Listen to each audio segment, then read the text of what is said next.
I know it's hard to find, that's why I recognize you're all I need, the sweetest thing since honey. 'Cause what you bring is the sweetest thing. You're all I need, the sweetest thing since honey. 'Cause what you bring is the sweetest thing. Gentle, so kind, I got a sweet tooth for that kind of type who doesn't waste a moment of my time.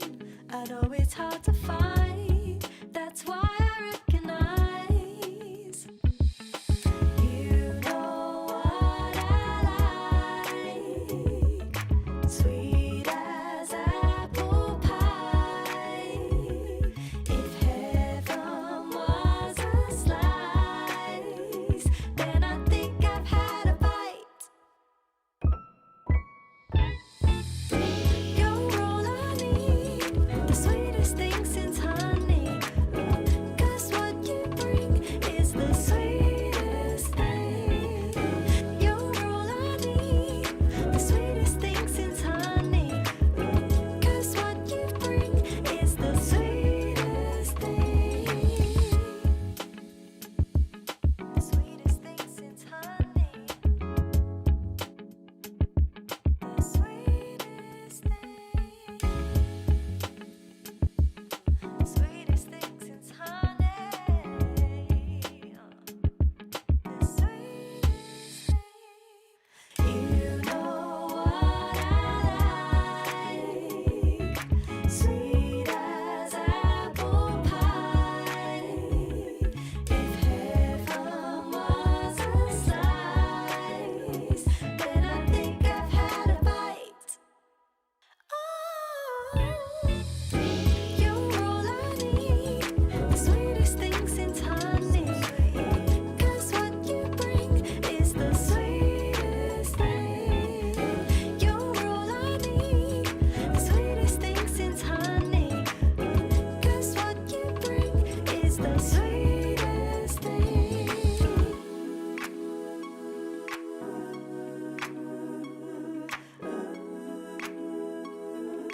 Sweetest thing.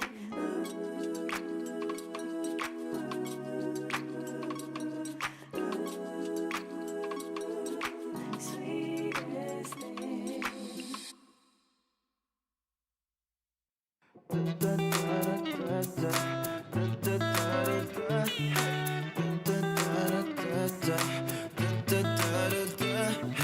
Open-minded for the better. Had my share of change and weather. I can deal with win and failure. I'm not waiting for my savior. I don't need no vision. I'm just letting go. Made up my decision. Let the dice roll. After all, who knows where I belong? We might be right or wrong, and memories are meant to last. But life keeps going on. I know I get along. I might go right or wrong, and enemies for my path. But life keeps going.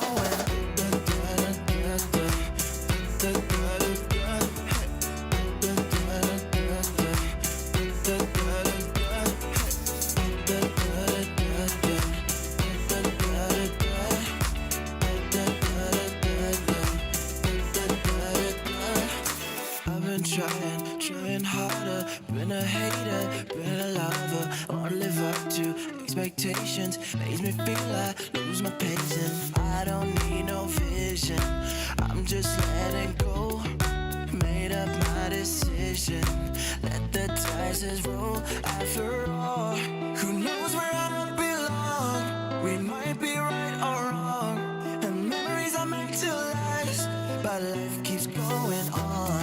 I know I get along.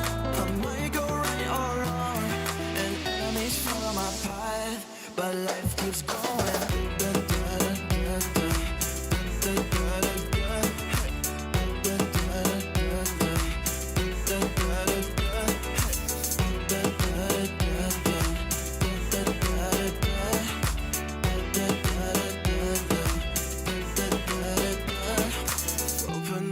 with for the better. Had my share of change of weather. I can deal with win and failure. I'm not waiting for my savior.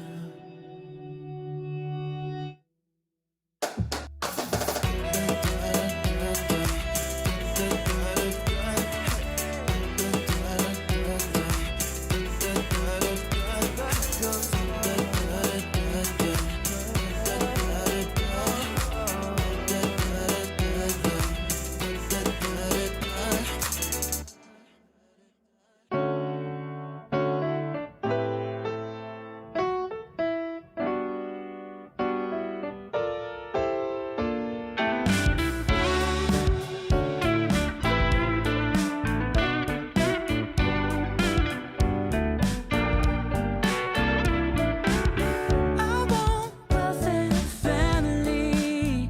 For the moment, I'll take sex and candy. Oh, said if I want to, I'll break these habits. Oh yeah, I speak too soon. This ain't nothing new. I like it nice and easy. I told my doubts to leave me here. Don't wake me now. I'm dreaming. I want to do it nice and easy, easy. Yeah. What to do? What to do? What to do? What to do? What to do? Yeah. What to do? What to do? What to do? Yeah, yeah. Don't remember how to say it when it don't feel true. I never see myself so clearly, and I would be a fool to turn it all around for you. I ain't stressing, no, no, I ain't stressing, cause it ain't about perfection. What is it saying? Nothing but pretend. Oh yeah, found out that everyone's just guessing anyhow. Yeah, that's good for now. That's good for now, but I like it nice and easy. The Snapdragon Pro Series is brought to you by Snapdragon Elite Gaming and DHL.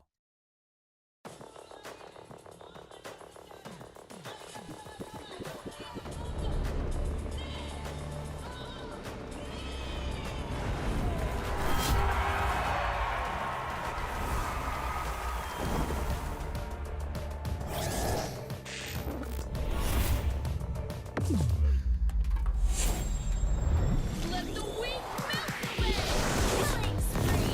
Killing spree.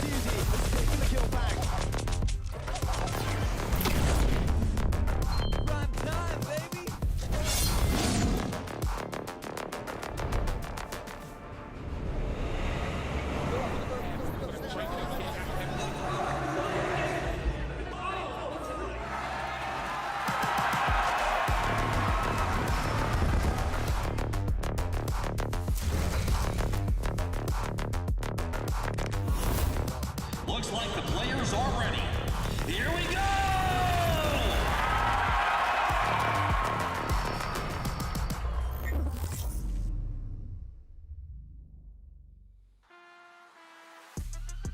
Much and more has happened since we last heralded the conclusion of the Open Finals. But with the passing of a brand new year, we welcome you back to the Snapdragon Pro Series MLBB stage for the beginning of the challenge season. My name is Stafa. Joining me today is none other than Husky to bring you guys even more Mobile Legends action once again. Yeah, very exciting to open the curtains for the challenge season. For season 6, we are coming off not just a brand new year, but a conclusion of a great one, right? Thunder Heroes reigning over the M series. So many different stories have been written. A new hero has been released. Lucas is now on the battlefield, and now we get to witness potential upsets in the challenge season with more teams that we might not have more opportunities to look in the open finals, but are now here to prove themselves. As we all know, the Open Finals happened quite a few months ago. Ever since then, a lot has happened in the world of Mobile Legends. We witnessed the conclusion of the World Championship once again. Like you mentioned, Husky coming out with a brand new World Champion. who we'll actually get to see playing today as well. So I'm sure you're all very excited to see that. But once again, let us highlight the entirety of the format here at the Snapdragon Pro Series. We've already concluded the Open Qualifiers 1 and 2, as well as the Open Finals, and now the Challenge season officially begins. Yeah, and that is going to only ramp up the competition because we have 4 teams on Open Finals joining 12 invited teams, and they will all be playing in a GSL format where if you are good enough, you are going to win your series and proceed straight into the challenge finals. But if you fall short, there is still the last chance qualifiers where we will pick 2 more teams from that point to join the others in the challenge finals. So again, it's like a boss rush, right? You have 6 invited teams from the in the challenge finals already awaiting these challenges, and the craziest part is that our reigning world champions is in the challenge season, so expect some exciting matches coming up. I think it's pretty clear that recently a lot has changed in the world of MLBB, so expecting the unexpected is something that we have to keep in mind all the time. But today, let's start by highlighting the groups. In Group A, we will be witnessing Blacklist International versus Lazy Esports, and then followed up by Evos versus Onic, who of course are our reigning world champions. Each group will see 1 team directly qualify to the challenge finals if they're able to beat 2 opponents.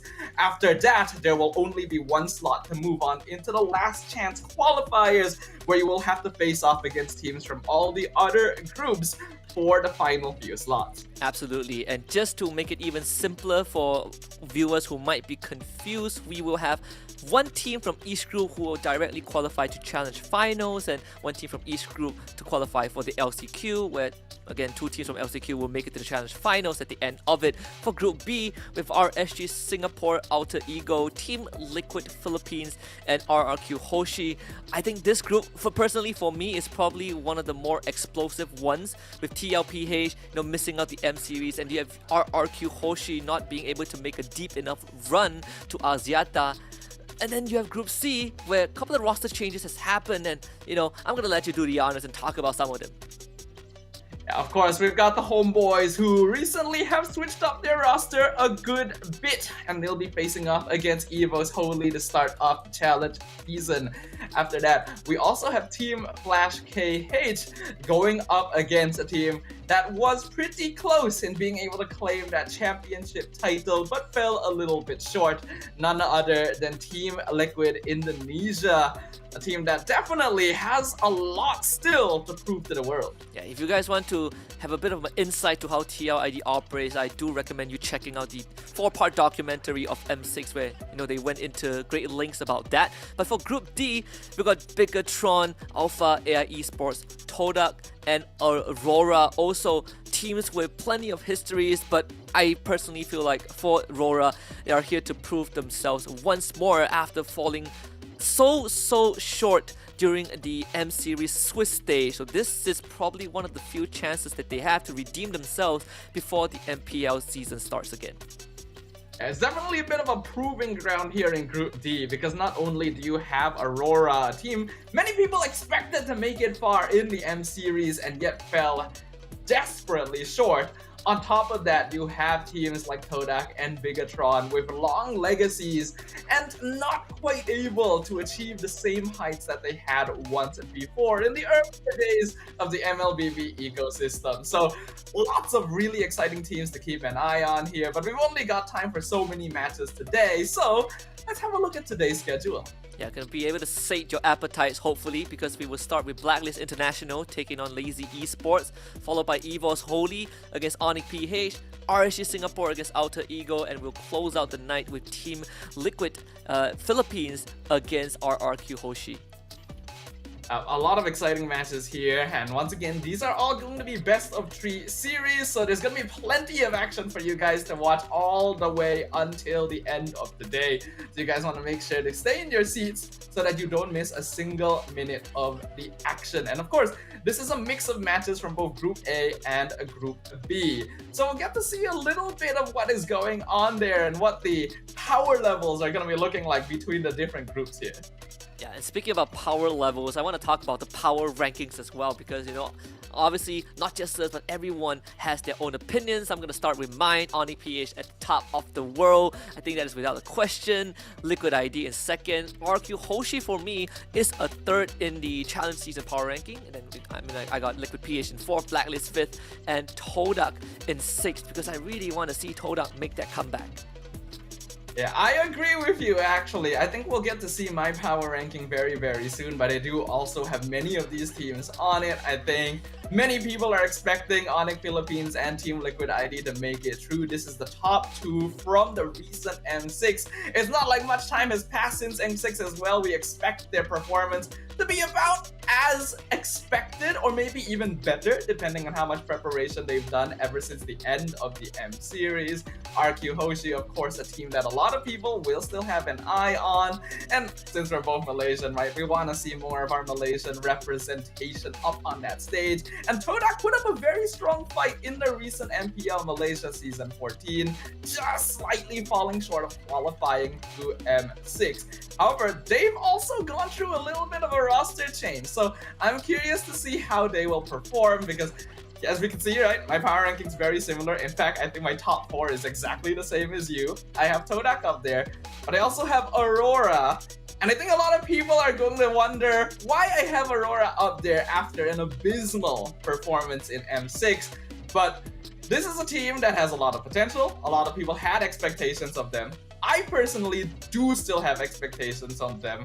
And after what happened to them, I think they have something to prove. Yeah, absolutely. I think statistically, funnily enough, Rora was the team that gave Onic PH the toughest fight, and that was back in the MPL PH finals, right? I think Onic PH, even Kelra himself said that they had an easier time cruising through M6 than they did winning MPL PH. So I think Rora definitely hit a speed bump. I think the Swiss format during M6 was a bit of a surprise, so hopefully we see that resurgence coming back for Rora. But of course, new season, new year, new resolution means new roster changes, and I think there are a couple of exciting ones, and some have been public. The very first one, of course, is Gojes getting loaned over to Homeboy Spy SRG. I know the public has been wanting to see him play ever since Cram joined the roster, and now we get to see him on a different end.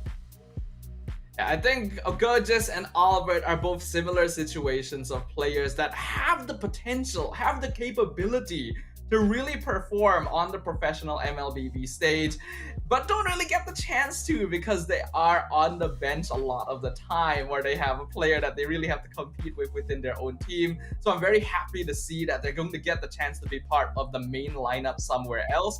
But Dreams is definitely a bit of a surprise because I do feel like he was performing really, really well in Evos. So the switch here, I wonder how well it'll work out for him. Yeah, I agree. I think, after seeing kind of the run that we had for Evos, not too long ago, but we'll see what happens at Alter Ego later on. We gotta talk about the patch though, because Lucas is now unleashed on the battlefield. We got plenty of heroes buff. I think the standout for me is the CC and the carry, because the light wheels now travel insanely fast. We also got the buffed up Malefic Gun, the RGM, the Demon Hunter Sword, a bit of adjustment for Haas Claw, but overall I think this patch doesn't change, in my opinion, doesn't change too much about what's currently good, although Fanny has been reverted a little bit to her previous state after the devs saw how strong she actually is.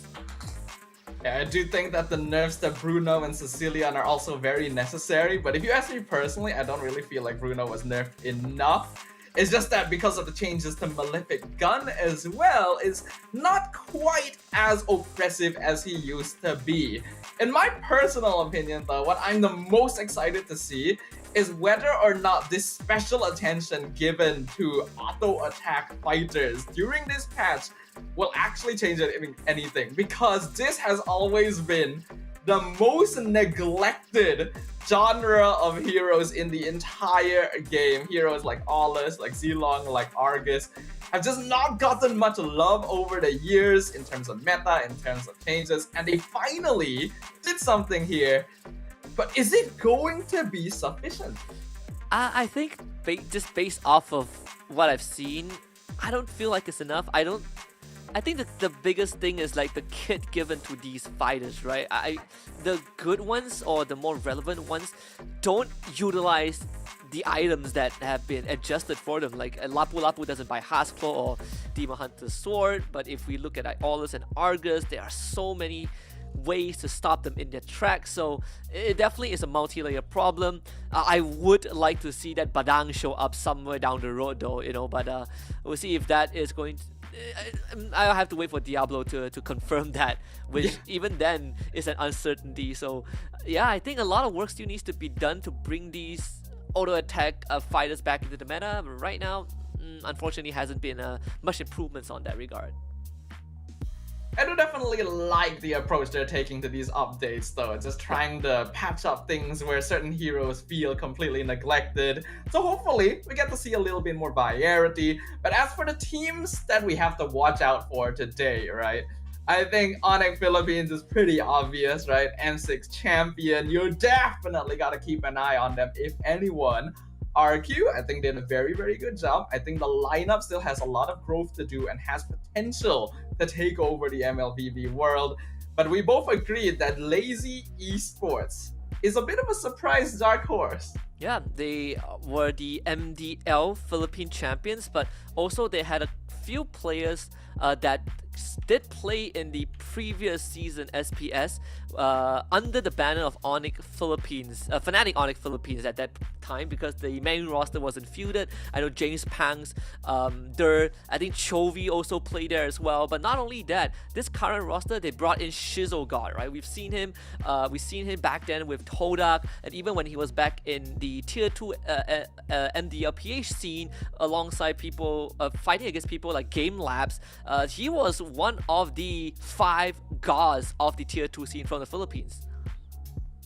Yeah, and we know Shizo quite well as well. He's played in MPL Malaysia before, did very respectably as well. Lazy Esports has had a pretty impressive run for an MDL team. They've been able to put up strong fights against a lot of other squads, even were able to take a game against Team Liquid ID towards the end of the Open Finals. So definitely cannot be underestimated, right? We have seen an overhaul in the whole MLBB ecosystem recently. A lot of veteran teams not being able to even make it to M Series, and a lot of new faces showing that it truly is a new era. So you cannot let your guard down even if you are one of the top teams, because everyone is going to have a target on their back. Absolutely. If I remember correctly, there were some teams that even after the MPL playoffs for MY in Johor just went straight to prepping for SPS, right? I think even though they didn't make it, you can see the dedication some of these guys have. But I think for me, I want to see how far Todak can go, even though they're not playing today, because they were one best of 5 away from making it back to the M Series. But obviously, the team that they fell to was the eventual bronze medalist, so I wouldn't put it past them. Definitely a lot more opportunities in SPS, but I think today's opening is going to be explosive, just because we have both TL, well, not TL, but we got Onic PH playing. Yeah, Onic Philippines already surprised the world with their champion victory. But our first match of the day is going to be between Blacklist International and Lazy Esports, both Filipino representatives, to open up the challenge season. We're going to be jumping into a very short break, but when we come back, it'll be the official first match of a brand new era of MLBB gameplay, so you don't want to miss it. We'll see you guys in just a short moment. I'm not giving up this time. Oh, I'm not giving up. Ooh, give it all I got. Ooh, don't you ever stop. Just you keep on, keep on, keep on. Just you keep on. Every day I work hard trying to prove myself. I know I'm worth it, don't rely on no one else. You're gonna see me fly. I'm gonna do it right. Ooh, I got it in my sights, alright.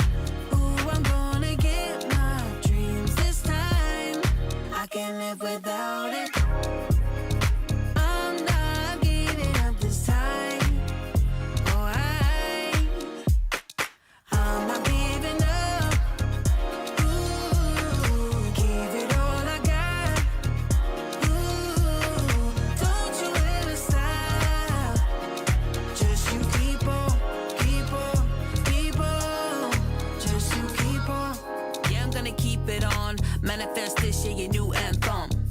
Yeah, you gotta keep it going. Stay on the path that you've always chosen. I know that you got the power in you. Believe in yourself, cause you know that it's true. Repeat the same words loud every day. I'm a boss, I was born to slay. I'm not giving up. Ooh, give it all I got. Ooh, don't you ever stop. Just you keep on, keep on, keep on. Just you keep on.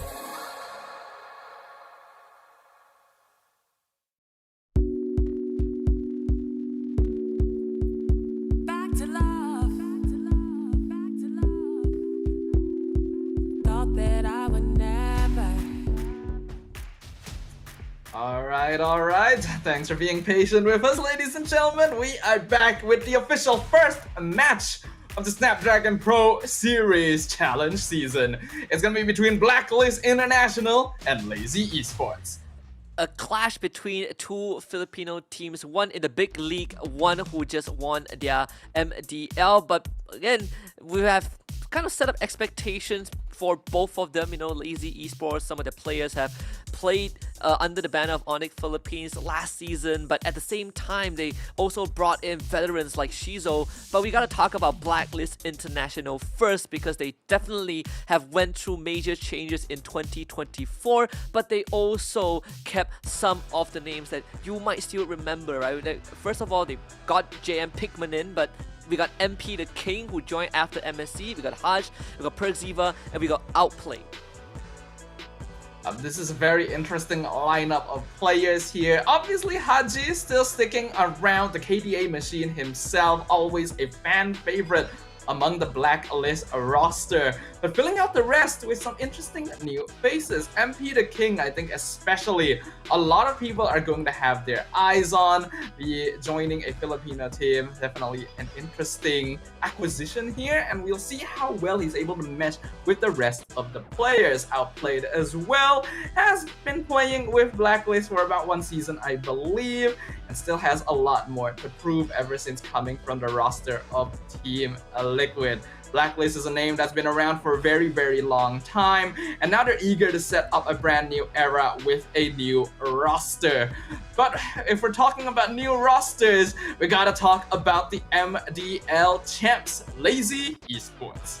We got Dur, the XP lane, we got James Punks in the jungle, we got Cho Skirt in the mid lane, Pakbet in the roam, and Shizo in that gold lane. Mix and matches of a lot of tier 2 giants who eventually found their way to the main stage. If last season taught us anything about James Punks, that he is an absolute beast in the jungle. So let's see if he can take on MP the King, right? Like, if we get that Link showdown in this best of 3. Lazy Esports is anything but. This is a very active team. They know what they want, and they're willing to do what it takes to achieve their goals and win conditions within the land of Dawn. Like you mentioned, Husky, a lot of these players have shown very promising potential. There is a mix of players with some international experience and some with none here, and I'm sure they're very eager to show what they have to the world. But going up against a team like Blacklist International is not going to be a simple journey, even if they've just recently changed up their roster. Yeah, and well, so both, actually, even for Blacklist, right? Like, we've always been talking about them breaking the code. This is a good chance for them to do so with such a fresh lineup. When Aurora entered the scene, a majority of the ex-Blacklist members went over.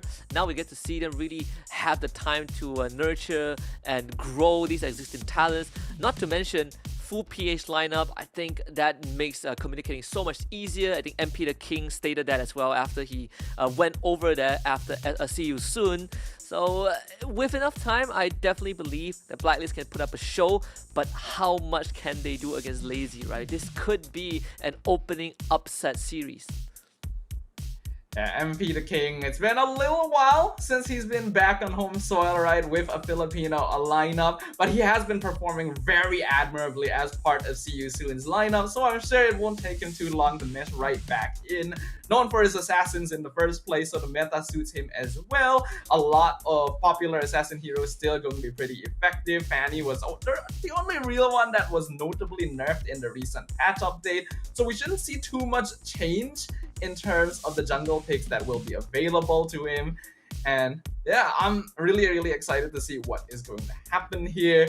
Husky, what are your predictions for how this is going to go? I'm going 2-1 Blacklist, right? I'm going 2-1 Blacklist because I do feel that Blacklist, despite having a newer roster, they have very experienced players, right? I'm looking at MP the King being kind of the focal point in that jungle, but I do feel Lazy can put up a fight, right? Just maybe not enough to take down Blacklist. Yeah, I agree with you. I think our predictions are both the same here, as we can see. Blacklist International is just a team with such a legacy, right? And even if it's not the same players we know from before, I still have a lot of faith in the veterans that we are seeing on the roster, right? Haji and MP the King, everyone's going to be keeping an eye on them, have always been solid, have always been reliable. Lazy Esports, though, have already surprised us multiple times. I don't doubt that they can take a game here, but can they take the series? Because if they do, that would be a statement to the world. I'm just happy that we are back in the GSL, quote-unquote, kind of BO3 format in the group stage. You know, like Swiss stage really changed how we approach these games, but I personally like to stick to a best of 3. So, gives the teams time to adapt. We really get to see how they fare in a marathon instead of a sprint. You know, all these cheese strats can be thrown out the window. I want to see, again, the jungle matchup, James Punks against MP the King. Is it going to be close, right? We've seen it individually, but I think this is the first time that they have ever been matched up in a tournament, or if they have been in the past, it's been a long time. Yeah, I wouldn't be surprised if this is their first meeting, because these are two players that haven't really been operating in the same sphere of the MLBB ecosystem throughout their careers. If there is one, then well, I will be shocked, but otherwise, this will be a very interesting matchup, especially since, like I highlighted earlier, the meta still quite suits the way that these two players want to be able to operate in the jungle overall. But with so many changes, right? We just had a recent update. How will it change what the meta picks are going to be inside the draft? I think that's what everyone is going to be most curious about, because this is going to be the first major tournament happening after the recent update. So far, well, I think the general idea is still the same, right? You still have power picks like Dusin and Joy and the Granger all going through. Of course, Blacklist getting major power picks on their side. Gato Kacha as well as the third pick. Lazy able to lock in the Harith and the Suyo. But yeah, so most of the assassins are let through, but this Joy Suyo matchup has been a classic ever since M6. Yeah, it was the contested matchup throughout the entirety of the M series. If one team has Joy, the other team will have Suyo. But in general, a lot of people will agree that Joy does match up a little bit better into this 1v1 in the jungle. So Lazy Esports still going for Suyo in the end. Shows that they just want to make sure that they can solidify in what is currently the meta pick. Since they also went for that Harith very early on, this is a hero that recently got updated, right? There's been notable buffs to that skill too, making it a little easier to use and more spammable overall, so the damage output is just more consistent. But unfortunately, we're not going to be able to see the brand new hero, Lucas, here, as it is the final ban from Lazy Esports. We see the Cho and the Fovis banned as well by Blacklist because they have plenty of dashes to work with, but my mind instantly gets drawn to a potential Kufra for Lazy Esports if they still want to directly answer these mobility skills from Blacklist. They haven't revealed it yet, so Parkback can definitely go for that. But for Blacklist, they are still missing out on that mid and potential roam because it's a flex Gatot. So with this CC locked in, it's going to be a Gatot roam for sure. Gatot roam's still gonna be pretty solid, but I would ideally like to have a secondary initiation. I highlighted this quite a bit during the M series as well. I don't really like Gatot as the main form of engage because Avatar the Guardian can be a bit unreliable. So since they went CC, they still don't really have that, which might make their team fighting a little bit more difficult. So they're going more for skirmish style right now with CC and Joy having high mobility to maybe split up the team fight against Lazy.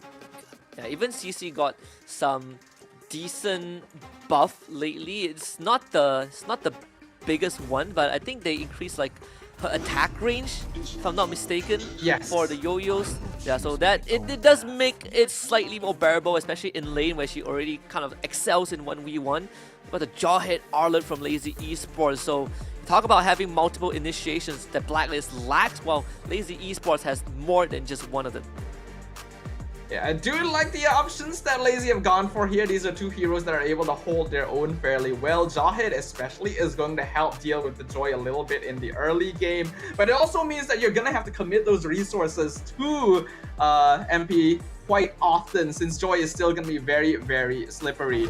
And Arlet, unfortunately, isn't really going to win lane against CC most of the time, so the goal there is just to try and hold it against a Blacklist International, who will finish things off with the Valentina. Very classic pick for Haji in the mid lane.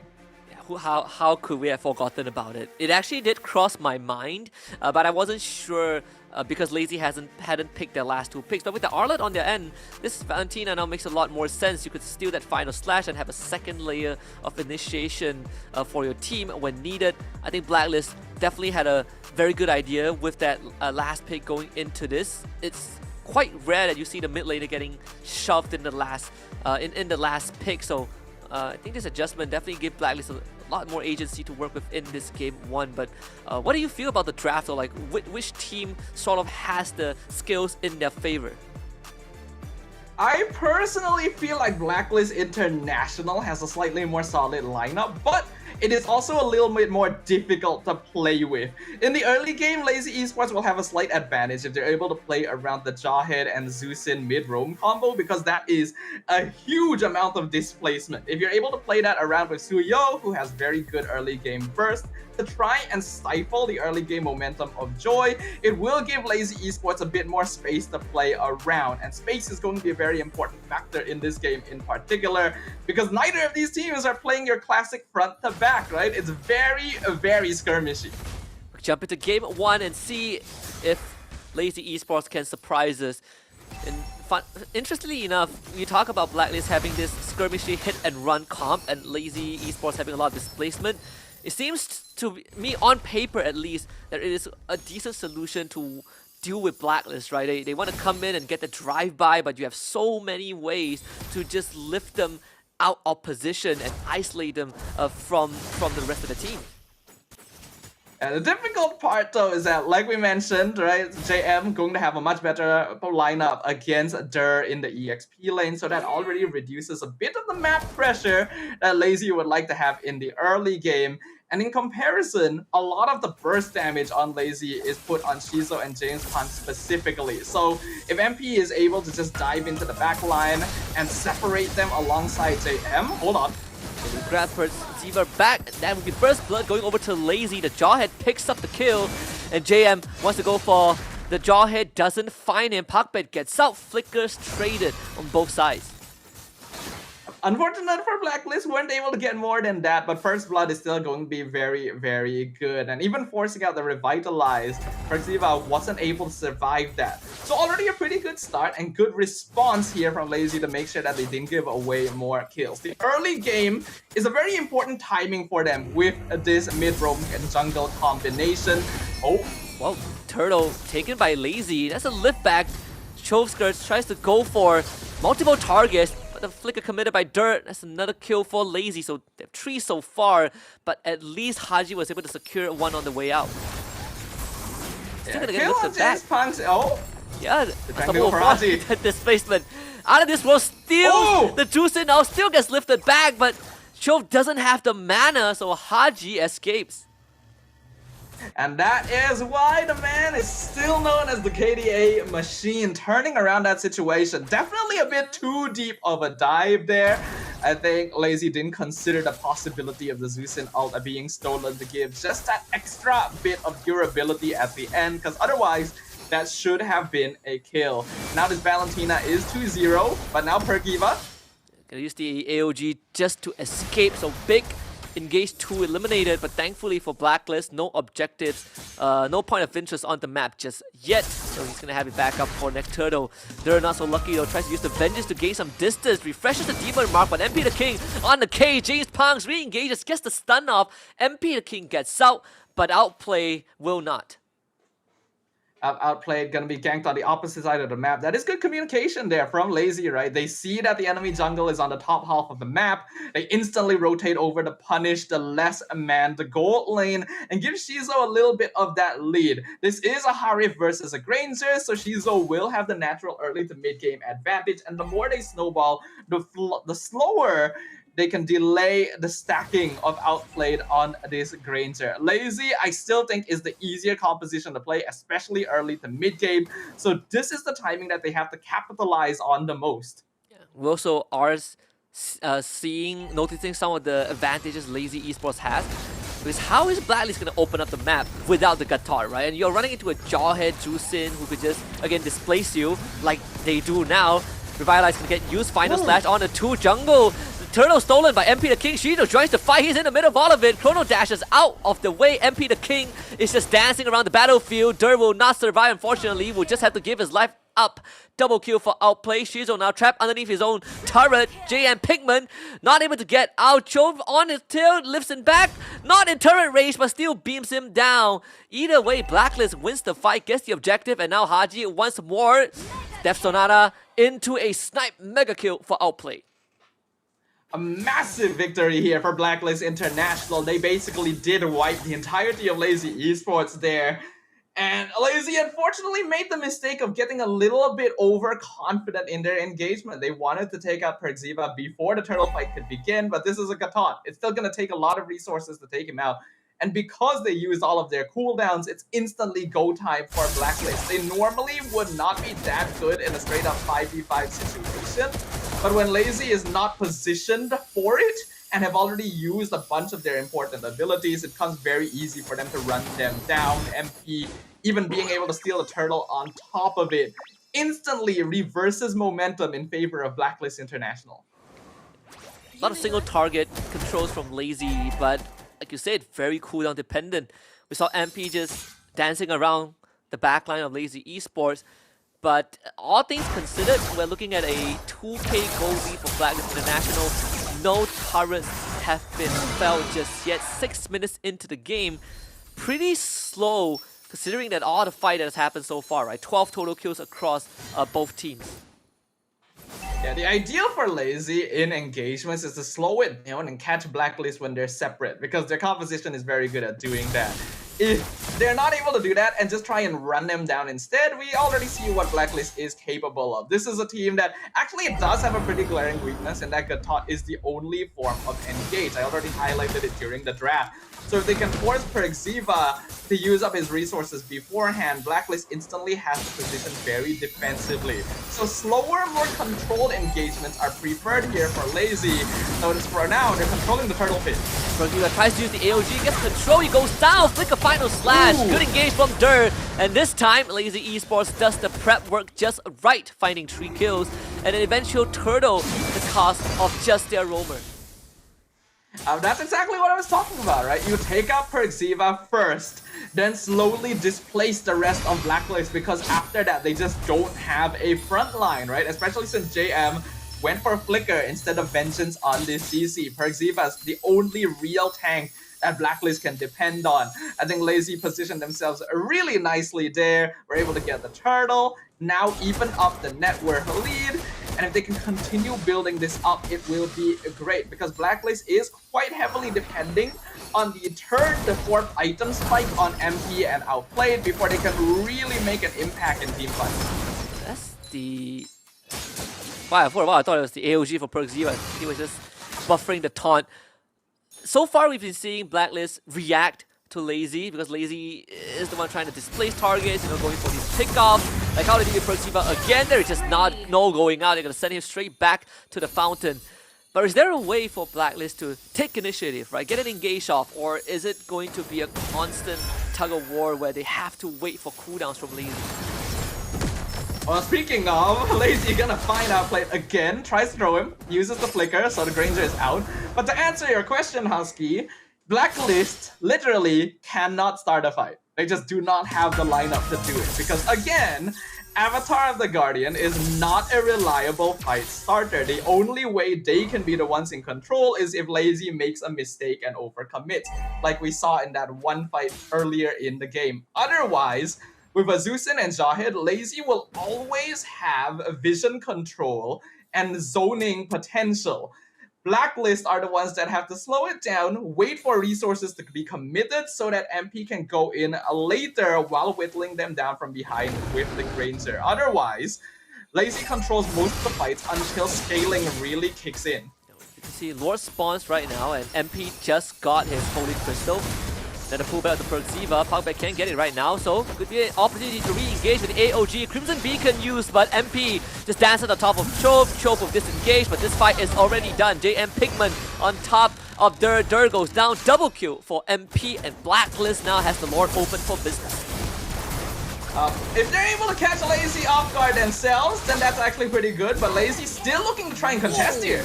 Shield damage out of this world. Still though, Blacklist International secures the Lord. This is going to be finally a tool for them to accelerate the game a little bit.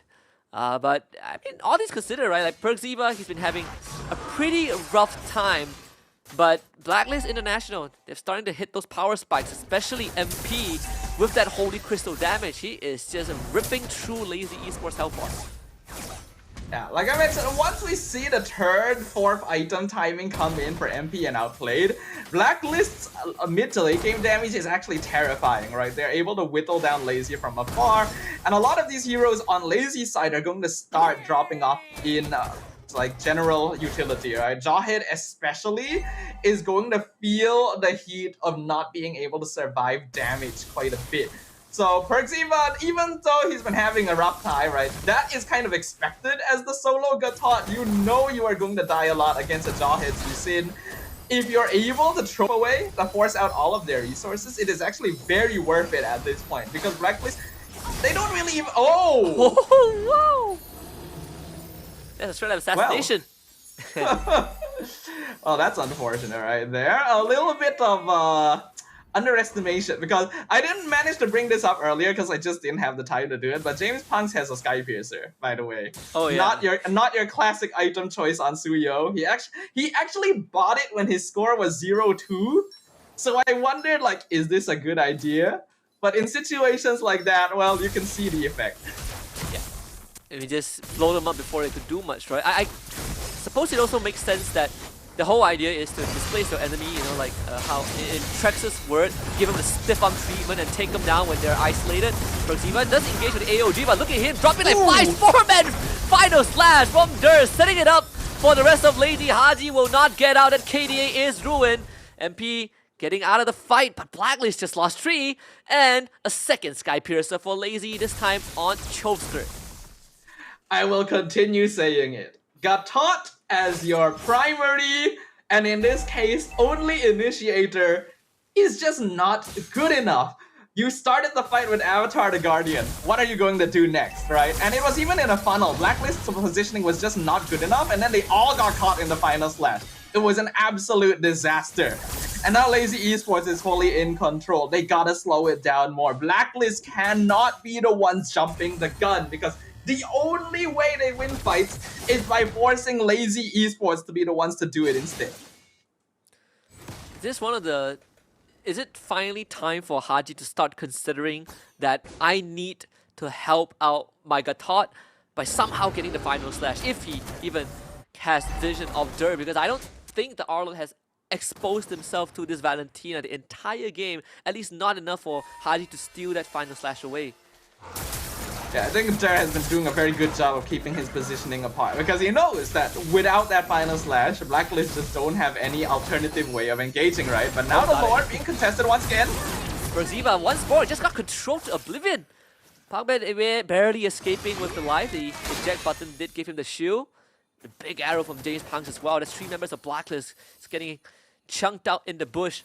So back to square one. Lazy Esports, they can do this all day. Final slash did get stolen by Haji though. Third was just on the edge of the bush, so he's not gonna get hit. JM Pigman though will go down as Shizo gets a mega kill streak, and this is certified Lord for Lazy Esports. You know, I think this is like a very appropriate situation, because Shizo is using the new Killua Hunter x Hunter skin. And anyone who watches the show knows that Killua's electric mode is called Godspeed, and Shizo is called Shizo God. So I couldn't have lined it up better myself, Husky. It's just like fate coming into play here. I went for a 10 draw and I got the skin, so yeah, it makes me happy to see Killua getting featured in the first game. Getting off to a good New Year start for sure. Having a great time here. Harif is a hero that got recently buffed, like we mentioned during the draft. Able to do damage more consistently, has more access to dashing. In exchange, the dash distance was reduced slightly, but it really doesn't matter. Oh!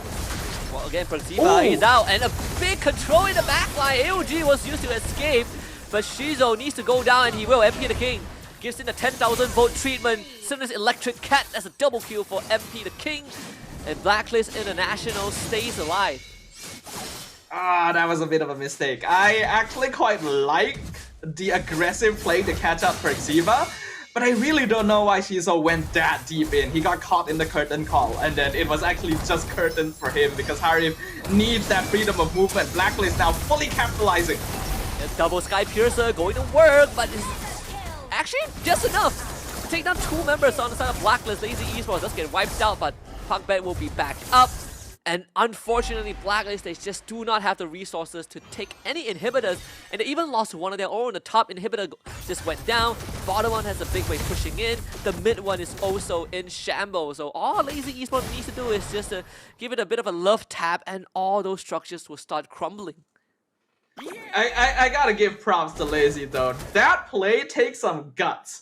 It is really risky to throw your 2 remaining living players at 4 members of the enemy team when the rest of your squad is like still quite some time away from respawning, and the crystal could be exposed, right? The fact they were actually able to trade for 2 members meant that Blacklist couldn't push any further. It could have been cleaner, definitely, but they were able to just achieve the minimum of what they needed to get to make sure that the game didn't end right there on the spot.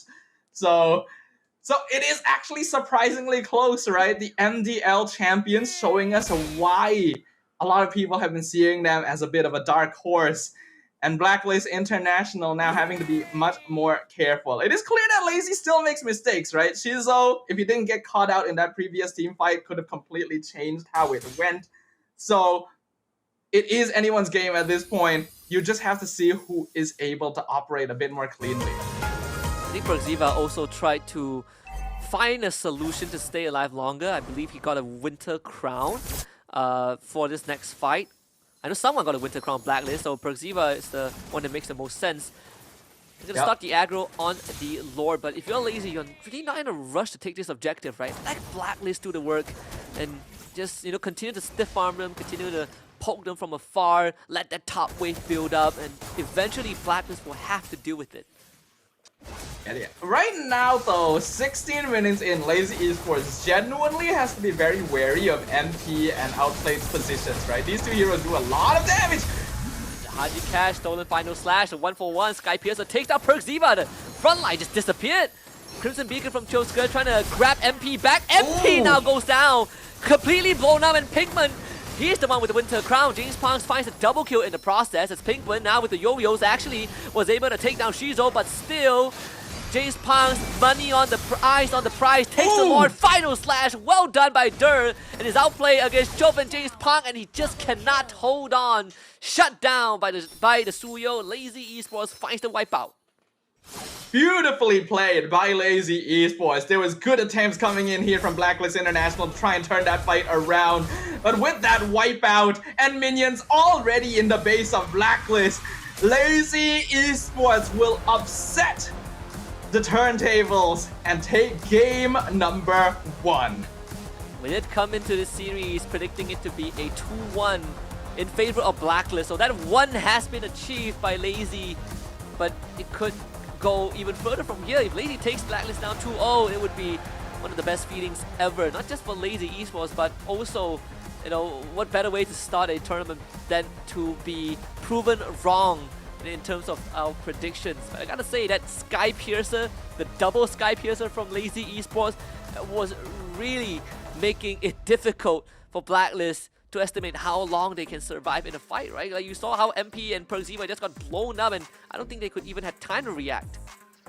Yeah, personally, I'm a fan actually of how Lazy Esports is approaching the game. There's this freshness to it, right? There's this sensation of a team that's here to play the game and play it their way. Even in times where you think, oh, you gotta slow it down, you gotta take things more disciplined. Nope, they just go in, they wanna fight, they wanna brawl, they wanna make things happen through battling and fighting. They've got the double Sky Piercer to take advantage of that, and very good usage of the Jawhead Zusin combo to punish Blacklist International for not having enough frontline and crowd control to punish them back. So if we look back at this Blacklist draft, is the CC sort of like the hero that really put them in a rough spot, that 4th pick CC? A little bit, actually. I do think so, because the reason that Blacklist went for the CC 4th pick is because after the recent buff, CC just straight up outduels almost any EXP laner, right? It doesn't really matter what you pick at this point, CC is going to win against them. So Blacklist felt very comfortable with going for that as a safe blind pick, not knowing what Lazy's EXP laner was yet. But I don't really like the choice of going for it when you don't have crowd control with your Gatot yet, right? You are leaving yourself a bit vulnerable to team fights, and that's exactly what happened, right? Lazy Esports made sure to take out Perxiva every single time, and then after that, how do you set up for your cores? This is nothing that Blacklist can do. Yeah, it really felt so helpless, right? They were trying to find loopholes and bit of mistakes, chink in the armors from Lazy Esports that you can only do so much. Even damage dealt overall, Lazy Esports takes the cake, but the MVP gotta be Chosker with a 92% kill participation on this Zusin. Zusin still an absolute terror, alright? If you're not keeping good enough attention of that lantern flare, it just picks you up, it just throws you aside. Even heroes that are hard to catch like that Joy can be easily caught out if the electrifying beats were used too early on and Chokeskirt is still alive. And then combination with Pakbet on this Jawhead as well, right? So much displacement with lantern flare and the ejector, and one target to always use it on. That's the other thing about this draft from Blacklist, right? There's no question in Lazy Esports' mind of who to use the Zeus and Jawhead combo on. It is Perxiva every single time. It is so obvious. It is so easy. There's nothing that they have to consider, right? They just go for Gatot every single time. The fight is just broken wide open. No amount of resistance can help the Gatot survive the output that Lazy Esports had when the game went late. Even in this case, we are seeing the Brave Smite variation of the Zusin, right? Instead of the Impure Rage. Interesting enough, he went for the Clock of Destiny into the Glowing One, and then a pretty late Sky Piercer, but nonetheless, his team has so much damage that the Sky Piercer just naturally fit into the Zeus's kit. Yeah, and naturally as well, this is something people may not consider too often, but Sky Piercer is a solution to the revitalized meta, right? Because heroes like Gatot, or even the new hero Lucas, right, who like to play around low HP, keeping themselves alive with revitalize, Sky Piercer just denies that instantly. I think that's probably part of the reason why we saw James Punks go for the Sky Piercer, even though it's not normal on Suyo, to really take advantage of that. You can't really heal out if you're dead. I guess that's the motto. I mean, we are definitely gearing closer and closer towards the whole idea of if I kill them first, they can't kill me. We have these early exchanges, with Blacklist. This is one of the few fights where they really were able to find a decent lead for themselves. It did allow them to start breaking structures in the bottom lane. We saw Haji, they pop off, but it didn't last too long once we saw Lazy Esports having just overwhelming setup onto Blacklist. The problem is Blacklist as a team likes to play very by the book MLBV, right? You go for your usual front to backs, you engage, you slow things down, their timings and conditions are usually quite solid. But to be able to do that, you ideally want a draft that keeps you in control of the flow of battle. You want to have priority in the Land of Dawn all the time. And again, one single Gatot doesn't give you that, especially against Zeus and Jahid, right? So they're never able to start fights. They're never able to open the map. The few fights that Blacklist won was when Lazy Esports overcommitted, right? So that already denies a lot of potential playmaking ability from a team that wants to do so. I want to give props to Lazy as well, because even in these fights where they were punished for going over aggressive, they never overcompensated, right? They didn't go into the next fight super careful. They just went hard because they knew that they were the ones in control and they couldn't give that away to their opponents. Just playing to the style and understanding that this draft of theirs is always going to have that innate advantage over Blacklist, simply because Blacklist don't have the tools, like you mentioned, to start fights reliably. And the one time they tried to do so, they got completely wiped off the face of the Land of Dawn. So 1-0 for Lazy Esports so far. I'm gonna start it off by saying maybe the first adjustment that Blacklist needs to look into heading into Game 2 is just have more than one layer of initiation. And nowadays, you really need to have double front line. I think CC could have been okay if we saw the Vengeance as well, but even then it might have been a bit more difficult.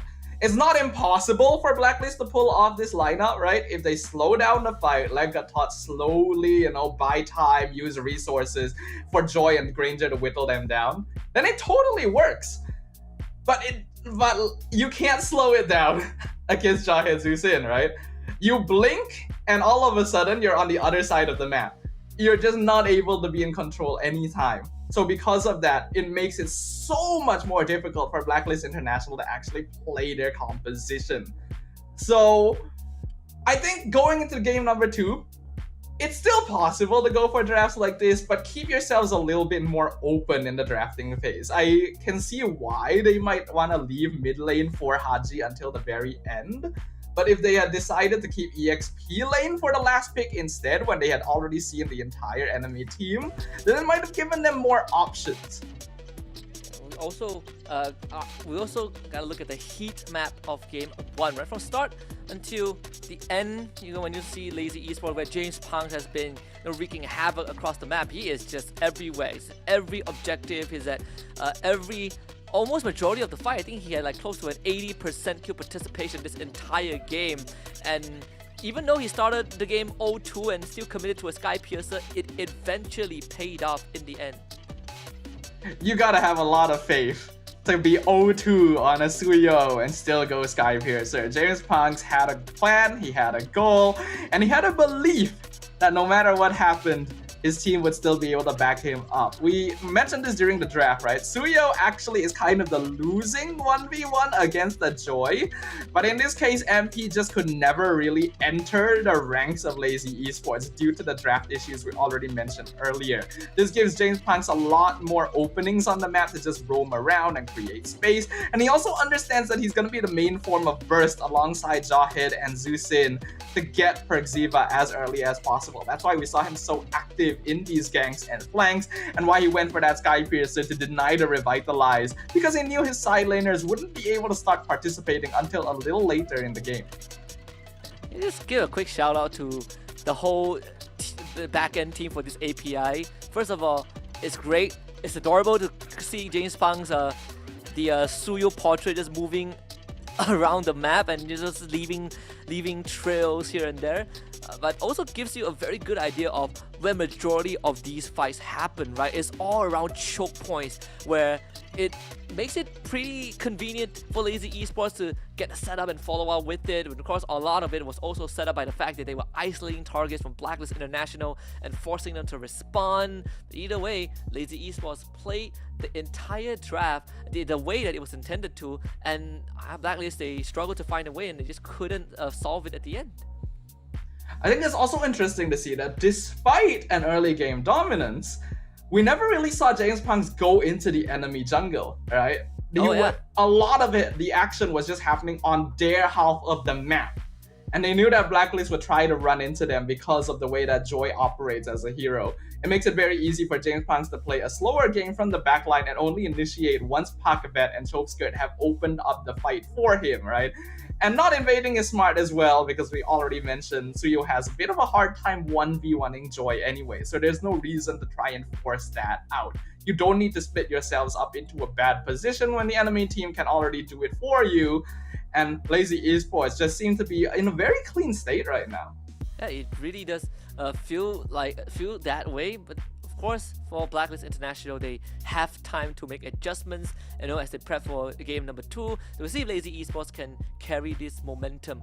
So far, I think we only saw like two heroes that has received a bit of that QOL buff coming into this.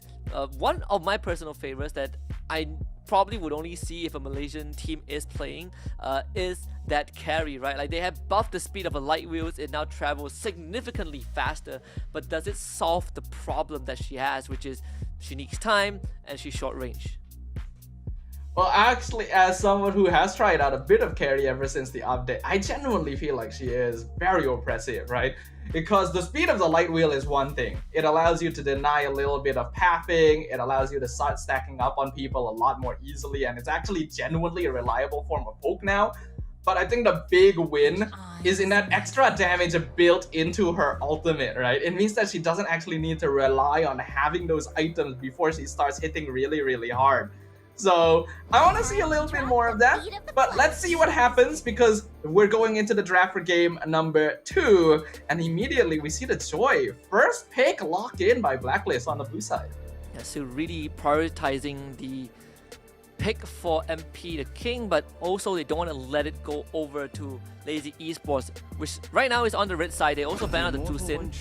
That means that they will get their hands on the Suyo and the Harif, so not much has really changed in the opening sequence of the drafts for both teams.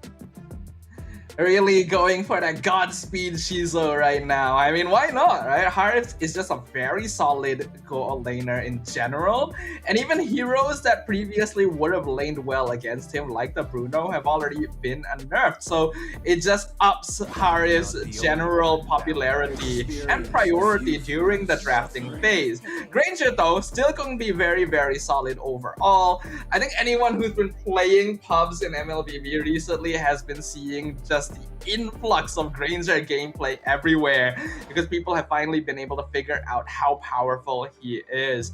They're gonna go ahead and grab that Phobius as well, just to have that extra front line, and that is going to be the first phase of Blacklist's draft.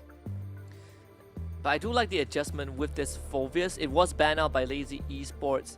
It was banned out by Blacklist themselves, I believe, in game 1.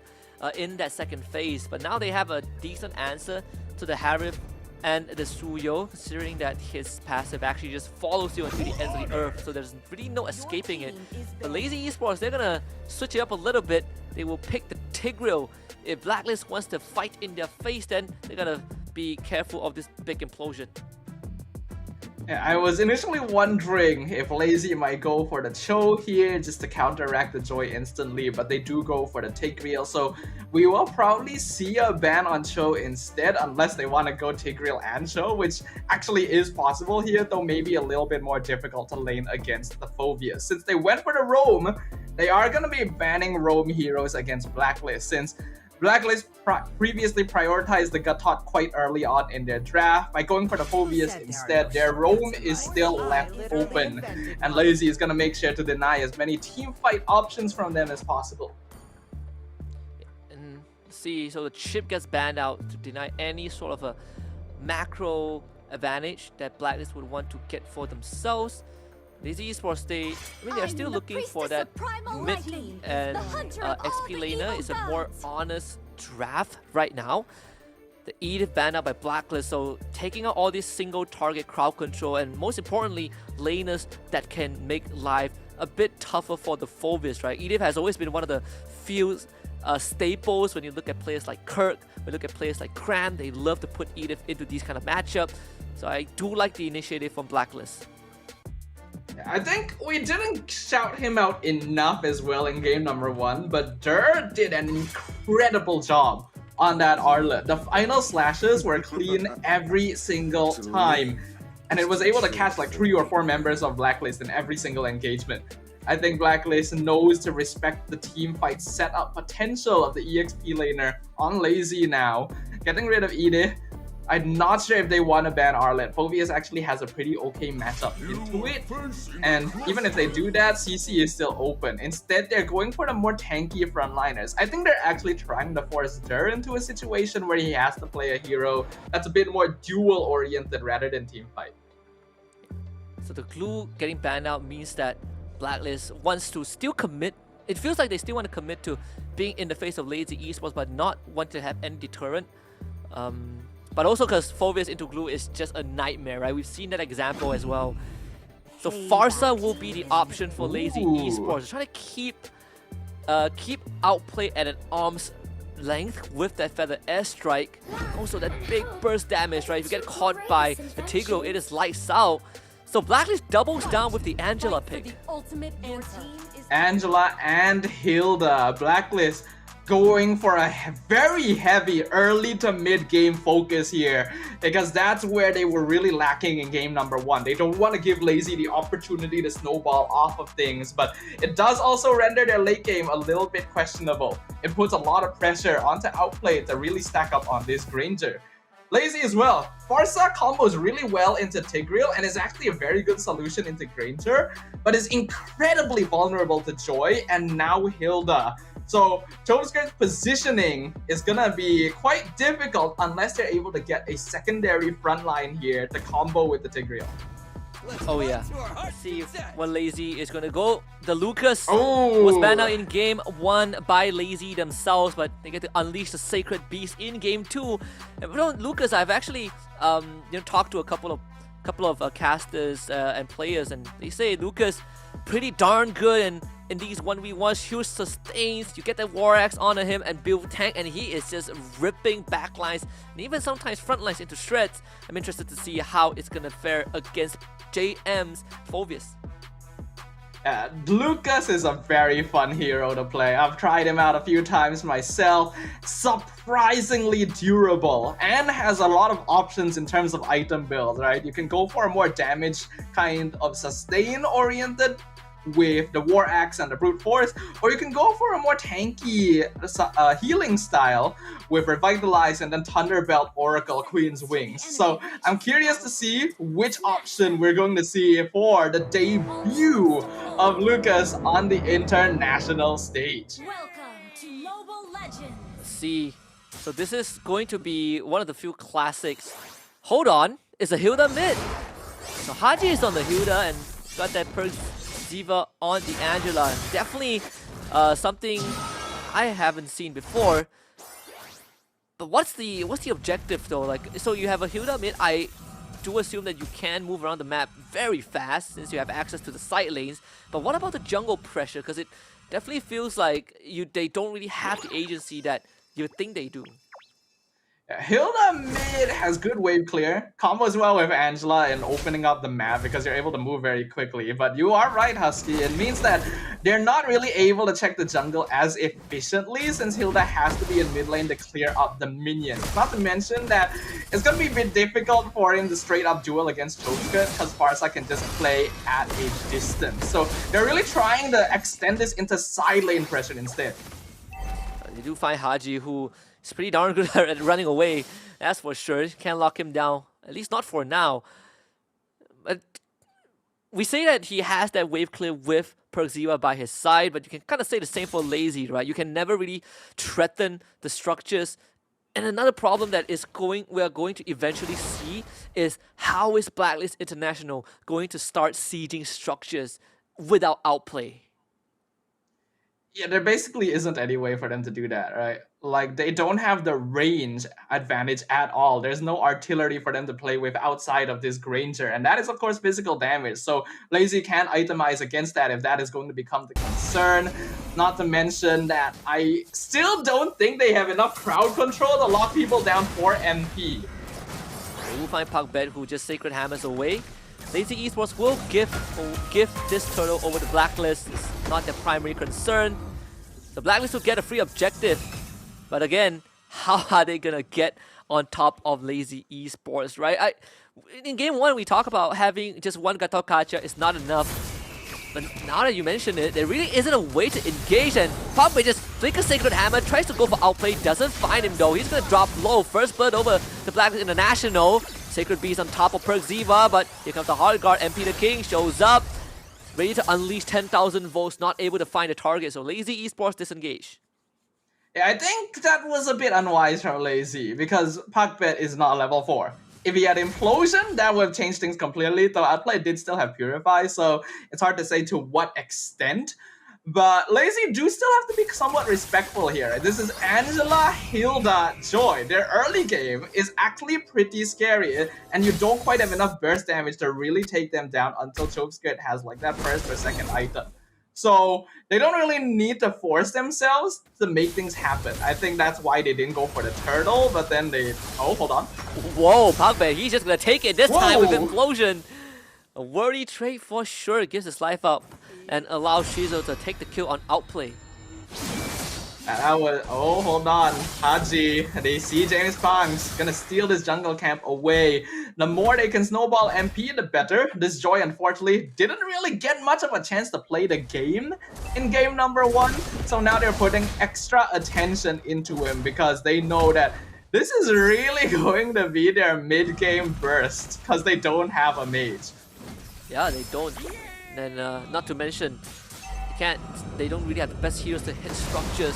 Not just that, the anti-siege from Lazy Esports is also pretty insane, right? You have great long-range pokes and bursts from Farsa, even the Suyo to a certain extent. Also, some great gap closers. Lazy Esports, they're gonna lose Puckbet again as Haji just cleaves him in half with the axe. So Blacklist International will get the second turtle of the game. Yeah, I was seeing that Puckbet was getting caught down there on the minimap, and it was like a 3-4 man gank because Blacklist were already rotating over for the turtle, so Lazy just not really in position to deal with that. So this is going to start building up now. Blacklist nearly at a 1k gold lead, pretty good start. They want to try and keep extending this because they do have heroes that will drop off quite hard when you get into the mid to late game. The more of a lead you have early, the better it's going to be, and the more you can deny from Lazy. The fact that James Punch has still gone for a Sky Piercer this game, like in game 1, I thought, oh, he went for it to counter the Revitalize. There's no Revitalize this game. James Punch just like Sky Piercers, Rio. Yeah, I think so too. I think the goal is just to... I mean, Soul Saver does do percentage damage, so might as well, right? You get them to the threshold in an instant and they just pop.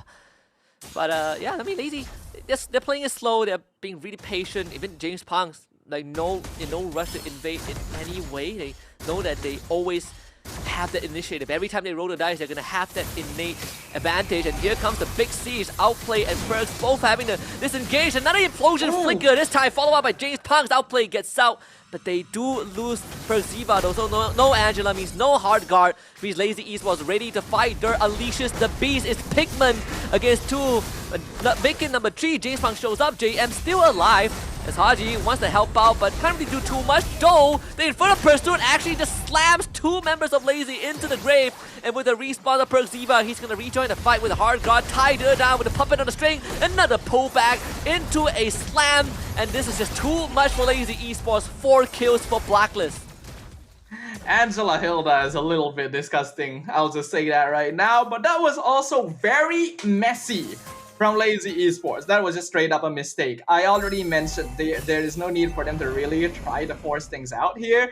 I think Outplayed did an incredible job of opening up the bushes in his lane, right? The fact that Chokeskirt was already below health HP before the fight even started made it difficult for Lazy Esports to engage, and they still tried to force it, even committing Zaman Force for Zizo to jump behind the tier 1. And after all that, they're just out of position, right? You have Haji on Hilda, you have JM on Phobius. These are really good dive heroes that are good at punishing you for overextending, and that's exactly what Lazy Esports did. There's no reason for them to force situations like that. And now the gold lead is firmly in favor of Blacklist. It is now 4K, 7 minutes in, a 7 kill score to 2. Things are looking grim. Yeah, Lazy Esports essentially lost a 4v5. And that's also under the pretenses of them taking out an Angela, forcing the Granger out of the fight, and just completely flattened by this Phobius. We get the Feather of Heaven for Shizo, and Outplay trying to get this turret. We'll eventually get it for sure, as we have a fresh minion wave coming in. Lazy Esports will trade the bottom tier 1, but this is probably one of the largest gold lead we've had in this series for either team. Close to a 4K for Blacklist, with the Lord 50 seconds away from spawning. Yeah, this is actually a little bit of a reversal from game 1, right? In game number 1, Blacklist had to be more careful with their resources, while Lazy would want to force cooldowns out from them. It's the other way around here. Lazy is a lot more burst-based, right? They need to wait for implosion timings, Feathered Airstrike timings, Zaman Force timings. Heck, even Lucas needs to wait for Unleash the Beast to be available. So they cannot be the ones forcing things to happen, especially if they're not able to guarantee a quick and easy kill and escape. In that previous fight, I don't really even feel like they were properly checking information of the map before they committed to the tower dive, and because of that, they got caught out by Haji, right? So they cannot do that. In game 1, I praised them for being willing to be so aggressive even when the situation didn't look that good. In this game, they cannot do that. Just straight up. They have to be more disciplined. Otherwise, Blacklist is gonna keep doing what they've been doing. Yeah, you can definitely sense that the sure determination, right? Like, you have a team just running under tier 1, taking aggro just for a play to happen. Now this is important for Lazy Esports, but I don't think they can even have a chance. So hovering around the area, actually resetting the lore a little bit, as MP tries to go for the backline. Pugbear will have to commit implosion into a Feather Airstrike. Pugbear flickers away. Dur hits the backline with Unleash the Beast and controls all of them with the flash combo, allowing Shizo to just dash in and out, but gets pulled back by JM mid-dash. So Shizo finds a double kill in the process. And Blacklist International now has to clean things up, and unfortunately, Wings by Wings will run out. MP the King takes down the Farsa. Lazy Esports loses 4. Alright, I will just give a very practical piece of advice to Lazy Esports now. Bait the Heart Guard. That's all you gotta do. Make it look like you're gonna start a fight, wait for the Heart Guard comes out, back off, and then re-engage. Because you are just not killing anyone with this Angela, right? It doesn't matter if it's MP, it doesn't matter if it's Haji. You saw how little damage that Feathered Airstrike was doing. It is not something that Lazy Esports can handle right now, and Blacklist is fully aware of it. Not to mention that Lazy is still falling into the same pattern. They are using their cooldowns too quickly. They are overcommitting. And that, well, you're playing against a Joy, right? the first thing in every game you want to see as a Joy player is your opponent to overcommit resources. That and also JM is having the time of his life. Having Shizo dash in front of him with the Chrono Dash and empowered by the Zaman Force, he is just refreshing his passive every few seconds. And JM, he is... I think he's virtually unkillable right now. I would A argue little bit. he would even go for an Oracle if he wants to, but he should be able to firmly deal with this Lord with the amount of damage that they have. Feather Air Strike, a couple of bursts from Shizo should do the job. Holy Crystal now just got purchased. Shizo will start hurting for sure. The siege continues though, and Blacklist now, JM in the backline with the Vengeance and takes out James Punk. Punkbet is also out of position, but Shizo, he himself gets rid of both Haji and Outplay, and JM is in no man's land. He will also be punished by the Lucas. Lazy keeps that base intact. That is what Lazy has been waiting for. They've been waiting for an opening, and finally Blacklist makes a mistake.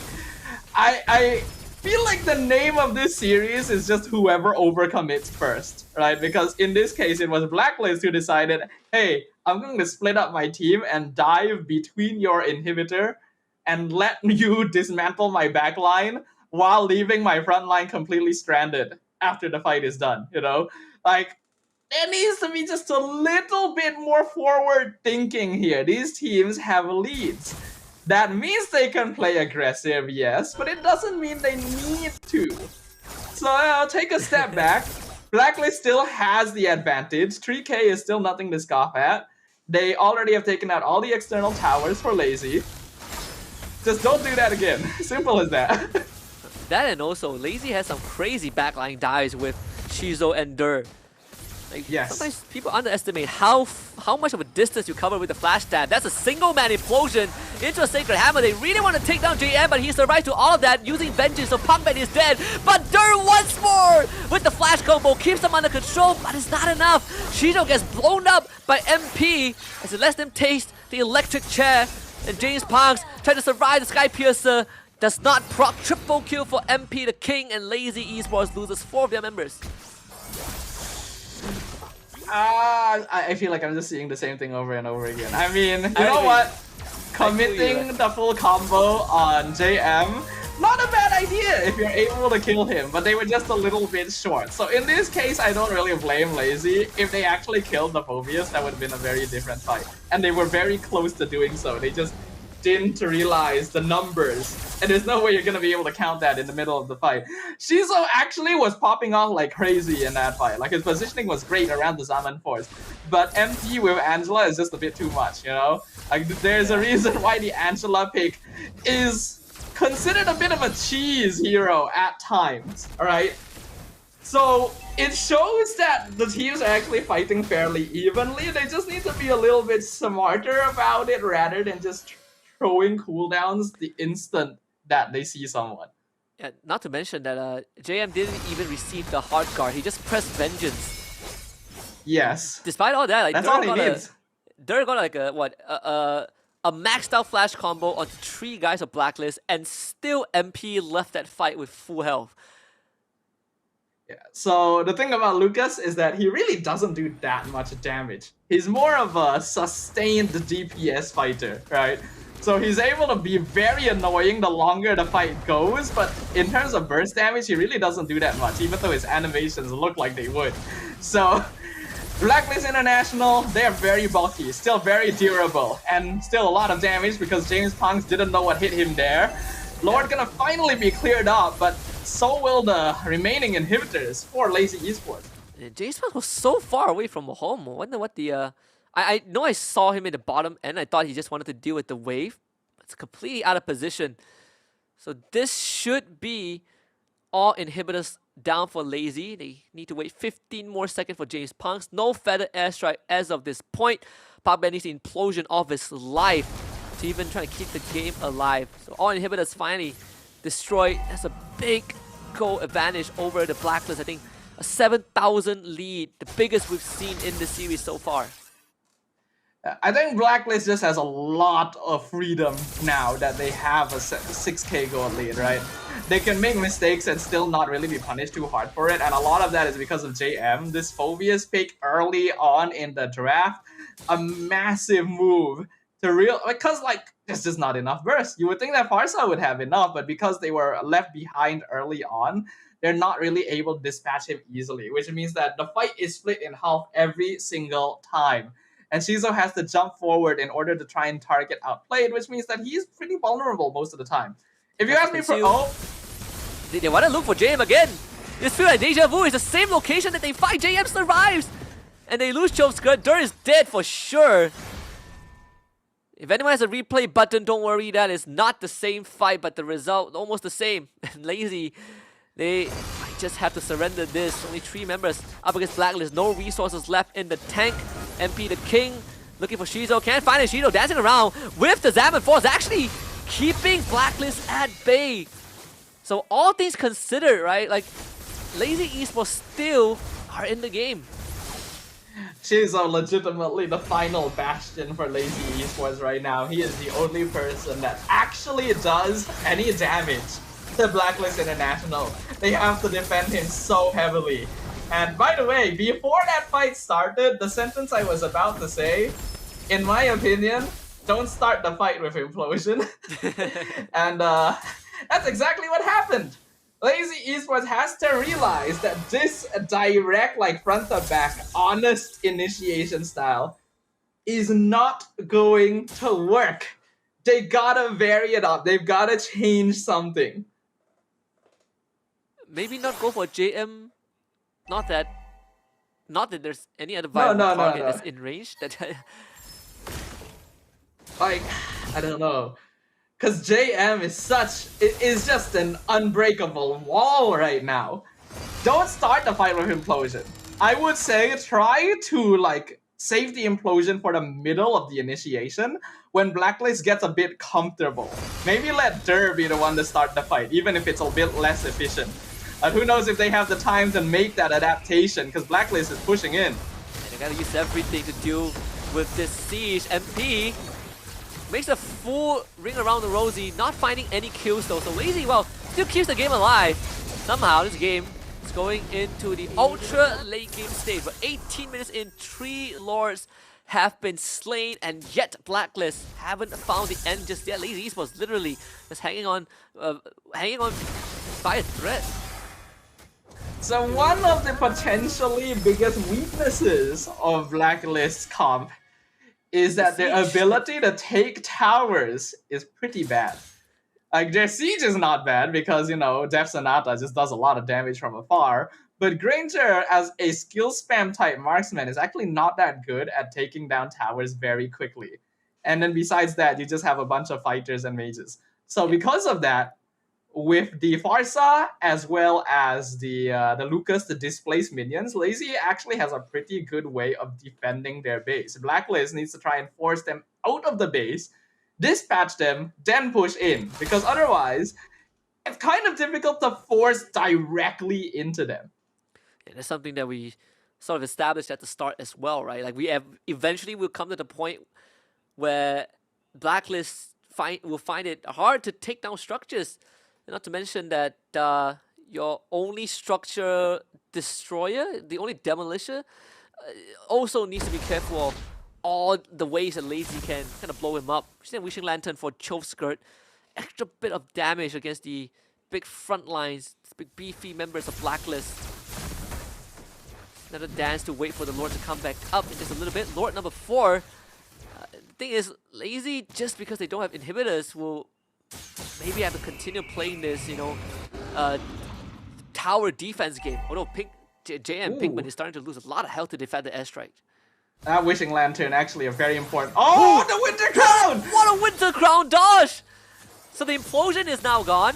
Lazy Esports, they were still able to keep Blacklist at bay, but JM is getting healed back up. No Implosion means no means of engage for Lazy Esports. So this Lord is in control by Blacklist. If JM isn't the MVP after this, I don't know what to say. So that is, of course, if Blacklist wins, because it's actually not impossible for Lazy to turn this around still. Chokeskirt actually has damage now, finally, 20 minutes into the game. He's had a hard time. We see the Feathered Airstrike come out. Oh, wants to look for outplay, commits the flicker for it, doesn't find it. But there's another problem, right? That wave is shoving in topside. Chokeskirt forced to go back and deal with it. We even see fleeting time for Puckbat. Not sure if you can even put that to good use. Blacklist assumes control of the Lord again, and this time they know for a fact that someone from Lazy will not be there. Gonna try and see if they can push this. Puckbat is in the back line. Blacklist still resetting the Lord. Oh no! Not again! Oh no, Puckbat, he missed the full combo. And that's the sign for Blacklist to again take the fight to Lazy. And here comes the hard guard and MP. Puckbat comes back with immortality. Dirt just gets low now, trying to go for outplay. And this is just too much from the side of Blacklist. Unless Shizo can somehow keep it alive. But if you are Blacklist International, you really don't care about the kills. Although they will still end up losing Haji. Lazy esports trades 2 in the turn, but here comes MP the King. It's either James Pang or Shizo. Shizo will try to fight. 1-2 tap. Flickers over the wall. Goes for Persima, but still goes down thanks to Outplay, who keeps his support alive. And now the hard guard comes back up online. It's on the MP. James Pang and Choska, the only member to try to keep it alive. A good stun. Oh my god, oh my god. He's out of bounds. Still sniped out by Outplay. And at the end, the Blacklist International slugs it out and finds the equalizer. It's 1-1. Oh, so many close calls. So much hard work. But still, not quite enough. Blacklist International finally able to find the closing they needed. Lazy Esports definitely not an opponent to be underestimated. But Blacklist showing that they still got what it takes as well. Good adaptations in the draft, really powerful micro mechanics here.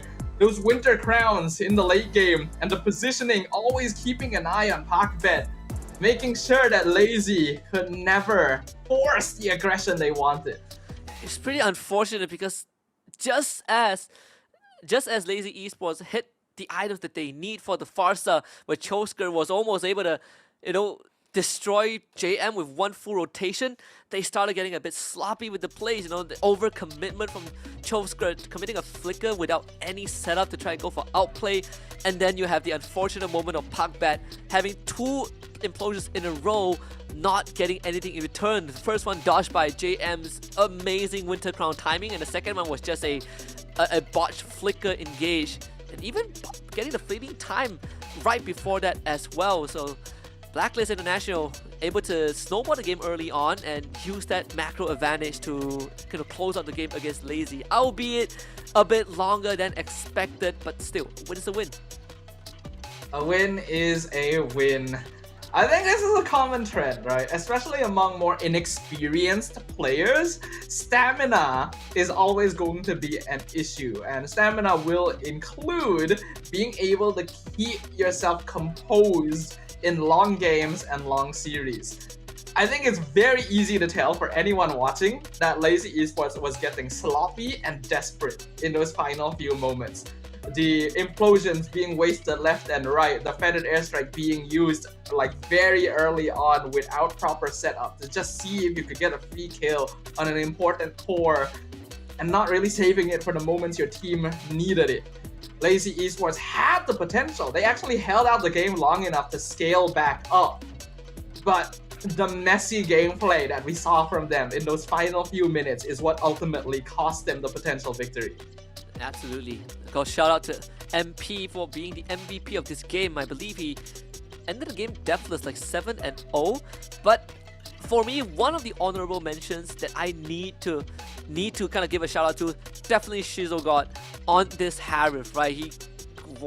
He could have been the reason that Lazy wins and makes a comeback because he was playing out of his mind. But sadly, the support system just was not there for him. Yeah, I actually feel really bad for Shizo this game because every single fight, this Harif was playing his heart out. The damage, the positioning was so good, but Joy is very good at catching Harif, right? And then the Phobia's pickup was already meant to counter him, which already made his job difficult. So without that support system, like you mentioned, it was very difficult for him to really land the final blows. MP, the final MVP, 709 deathless on this joy until the very end. I don't think there was quite enough crowd control to really lock him down a lot of the time, but I'm still gonna stand by the man, JM. That Phobius, oh boy. Yeah, that Phobius was a nightmare. He was literally the bane of lazy esports the entire game, and the fact that they kept trying to kind of catch him and isolate him and it didn't work out really just shows like how aware JM was. And again, of course, that great Winter Crown timing towards the tail end to dodge an implosion. I gotta say, even for MP, he knew that there was no way lazy esports could take him down. He went for concentrated energy at the end. I mean, why not, right? You're looking at your enemy team. There are genuinely heroes that could be scary to you, right? Especially that Tigreal. But Pac-Man was just using the implosion to start every fight, and sometimes not even landing. The moment all of those cooldowns are gone, Joy just has the freest game ever. This is a hero that wants to wait until all of the resources are taken. Smart teams will make sure not to use their important cooldowns until they know where MP is. Lazy Esports did not do that. So MP, very, very free game, very easy engagements, but still gotta commend him for his skill. Being able to catch up onto Shizo when he's dashing around like that does take some good work. It's because of him that this Harif wasn't able to take over the entire game. Man, look at JM, like this entire fight, he literally just sandbagged everyone from inside lazy esports. It's like, what do you do against this Phobius, right? Every single fight in that late game, it was just a repeated occurrence. Outplay had that Sky Piercer, so it was pretty straightforward if he wants to start finishing off members of the blacklist. Again, like you mentioned, Sadafa, the Winter Crown timing is also bought crucial time for blacklist. But there was a moment that could have turned it around, but Shizu was all on his own. I still feel so bad. And this last engagement as well, right? Just back off, just heal. As long as one of you survives, there's still a chance. But, well, at that point, I can't even really blame them. A clean victory by Blacklist International. Still taking longer than I feel like it should have. But, hey, a victory is a victory. And because of that, they can remain in contention for that direct ticket to the Challenge Finals. The Hilda mid lane with the Angela. Definitely kind of cheesy, you know? I think that caught Lazy Esports off guard. And it's good to see that these kind of options are still available. And shows that Lazy Esports gotta keep their minds a bit more open for what their opponents have in store for them. Oh yeah, 100%. I think, you know, with the Hilda mid kind of now being in the spotlight, I in the back of my mind, I feel like there's a team that might consider playing that Hilda mid somewhere down the road. It's from MPL MY. You know, I'll leave it up to our fans to figure out who that team was. But what a great way to start out the first series. We get a full 3 game, but also within the boundaries of our prediction of a 2-1. Now Blacklist International, they've gotten the momentum back with that game 2. What is Lazy going to be looking at for? What is Lazy Esports going to be looking at for game 3? It's a good question, right? Now that the Phobius has come out, they need to ban it in the first phase if they still want to prioritize Harif. And gotta keep things a little bit more open. But for now, we gotta make sure the players are rested and ready for the final game of the series. So we're gonna jump into a quick break. And when we come back, is it gonna be Blacklist or Lazy Esports that takes the first game of the challenge season? Got no doubt that we gon' last. Got no doubt that we I love you for life. Just you and me tonight. I love you for life. Just you and me tonight.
And we're once again back. We got a little bit of Filipino derby going on here because it is going to be game number 3 between Blacklist International and Lazy Esports to kick off the very first game of the Snapdragon Pro Series Challenge season. Once again, my name is Stafa, joined by Husky for what has been a very exciting game so far. Yeah, it has been. I mean, we got to see what both teams were capable of, and we got to see some interesting approach from the side of Blacklist International with the Angela, Rome, and the mid Hilda. I haven't seen that in a long time, especially the Angela Rome. So overall, we got a taste of what a dominant game can be like from Lazy Esports, but also how Blacklist can handle that mid to late game and exposing Lazy Esports kind of sluggishness when the game gets dragged on. Now it comes down to that game of adaptation, right? In the full series, everyone's starting to feel the fatigue. You saw some cards from the opponents. How do you adapt to it? Yeah, adaptation is going to be very important here. And Lazy Esports has been a team that we have mentioned to keep an eye on, right? A bit of a dark horse here. MDLPH champions that has been able to take games from more veteran teams such as Blacklist already right here, but already stifled. And now they're going to be black on the blue side. They did not ban the Phobius, but they banned the Angela and instead prioritized Granger. So a different approach as the Harith did get banned out by Blacklist. That means they will get the joy once more. Two-seed is still on the table. Blacklist International will take it as well. The Zeusin and the Joy MP gonna be a bit of a one trick this series, but why not? I do think we're seeing more and more teams just try to stick to the same hero being given to their players, because it not only makes sure that they don't have to change anything in their gameplay, but it also hides their hero pool a little bit. But Hayabusa gonna be making an appearance. Actually a pretty solid answer to Joy, as long as you can get that Oki Shadow kill out. Very different approach right now from the side of Lazy. Considering that Suyo was still left on the table, Hayabusa being picked up definitely kind of signals a change in the game plan. But also, it's also a decent solution to deal with the Jusin, right? Because you have the shadows, you can go into your invulnerability with the ultimate, and then you have the Phobius to deal with the Joy. Oh, marvelous pick. Great stuff from Blacklist. The glue as an immediate answer. So quick too. I think they already knew that that's what Lazy Esports was planning, right? So huge props over to the coaching staff over on Blacklist International. So quick, so decisive. And we already mentioned it during game 2, right? Playing against Glue as a Phobius is a nightmare. You just really cannot win against him in lane. So that immediately gives a Blacklist EXP lane priority. And that's a very important half of the map. Not just that, even if you somehow make it past the glue, you still have the Jusin, right? Like Phobius into Jusin is also a absolute terror to play against. You always get displaced. There's no way to stick onto the Jusin. I personally feel like this Phobius is not going to be able to play the game at all. Just losing in matchup and losing it other stages of the game as well. Blacklist clamping down on that mid lane pool, so no Vexana, no Eve. Life for Chosker is going to be infinitely harder. Yep, I really like the Vexana ban because that is of course a counter to glue somewhat, and no real world manipulation to give Lazy control over the team fight, which will allow Joy to go a bit more ham overall. Now you even have the Gatot, right? Gatot and Glue, you will have solid ways of initiation, even less chance for Phobius to actually get to play the game. It's not going to be easy for Dirt. Yeah, and also who is going to support the backline, right? Like even if you want to pick the Tigreal, it doesn't feel too good, right? Thanks to the Glue and the Gatot. Now they go for the Faramis, which it's an answer to Glue for sure, but it feels more like a one-on-one solution than an overall remedy. Show as the last pick for Lazy, and Blacklist go for the Moskov. Moskov's still gonna be a pretty safe option, though I'm a little bit sad that we don't get to see carry here. Like you mentioned, Husky, Faramis, direct counter to Glue, but very much feels like just a bandage onto a much bigger wound, right? while that NetherRealm is going to be pretty good to allow Lazy Esports to continue fighting, their lineup actually doesn't really support the 5v5s that NetherRealm would really work well with. And even if they group up together to take advantage of, then Avatar the Guardian just comes in, you know, you set yourself easily for electrifying beats. I straight up think that Blacklist International has won the draft pretty notably here. And if Lazy Esports wants to compete, they're going to have to play like their lives depended on it. I agree. I feel like this game has already been kind of the results has been preordained just from the first 3 picks. But let's see if Lazy Esports can surprise us and upset the agents, or at least the new era of agents. We're heading into game 3 of this first match. Of course, Lazy Esports on their blue side once more with Blacklist International on red. Looks like we're going to see purple buff start for both sides as well, which means that they will end up rotating the opposite sides of the map around that level 4 mark. In this case, James Punks is going to be the one that goes to the EXP lane to maybe give some hand to the Dur, but unfortunately with a glue and Gatot as well, Hayabusa is going to have a bit of a hard time racking up kills on that Ogi Shadow kill. Damn, I mean, looking at kind of the start already, I can't help but feel that, you know, just a follow-up to the whole point you brought out about the NetherRealm and how Lazy wants to fight this. None of them wants to stay in the NetherRealm, right? Like, they all want to be at different places at a time. So if you are Cho Skirt, what are you gonna do, you know, in these fights? So we can start with the bottom lane gang. That's a Revitalize. And they're both fine. Ziva and Jane Pigman both get out. Haji shows up to the scene. So that's the first Ogi Shadow kill, getting nothing.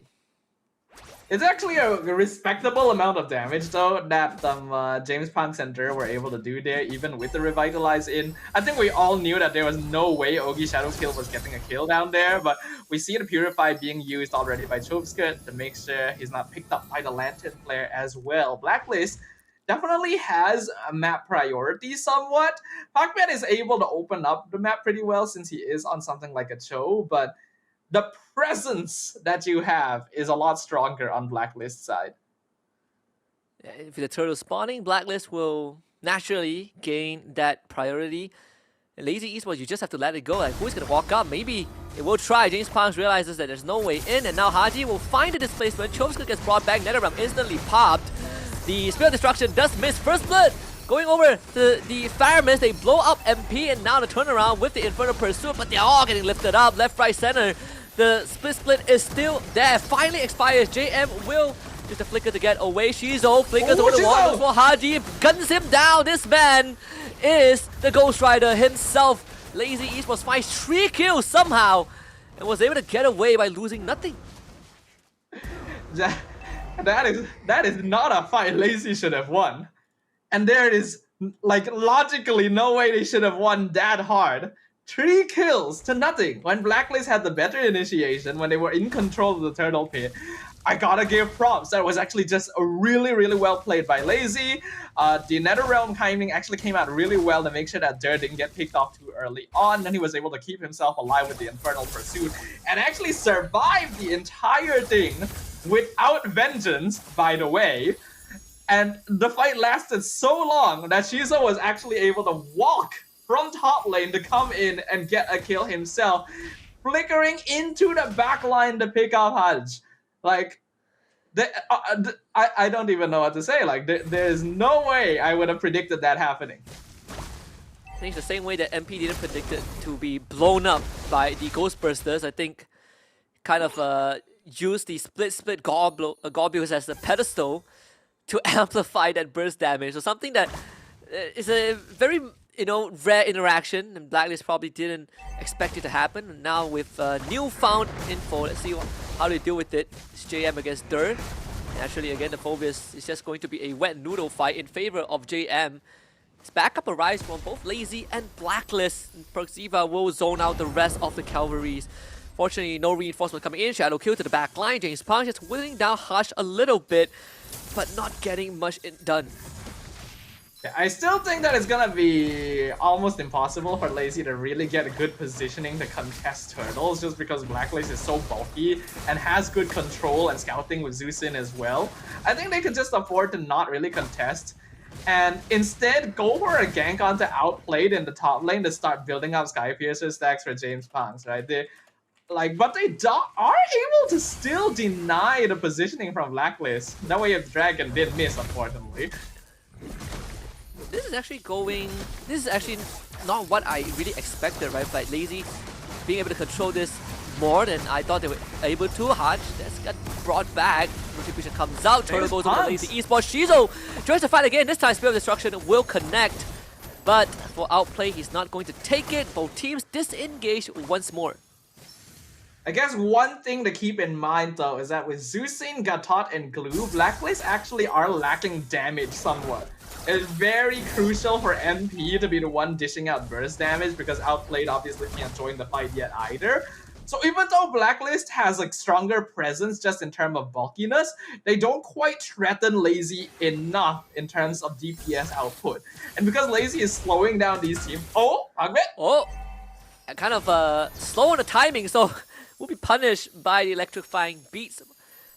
It's a good attempt, but that's gonna be flicker out. They can get harsh in return. What a snipe from Shizo.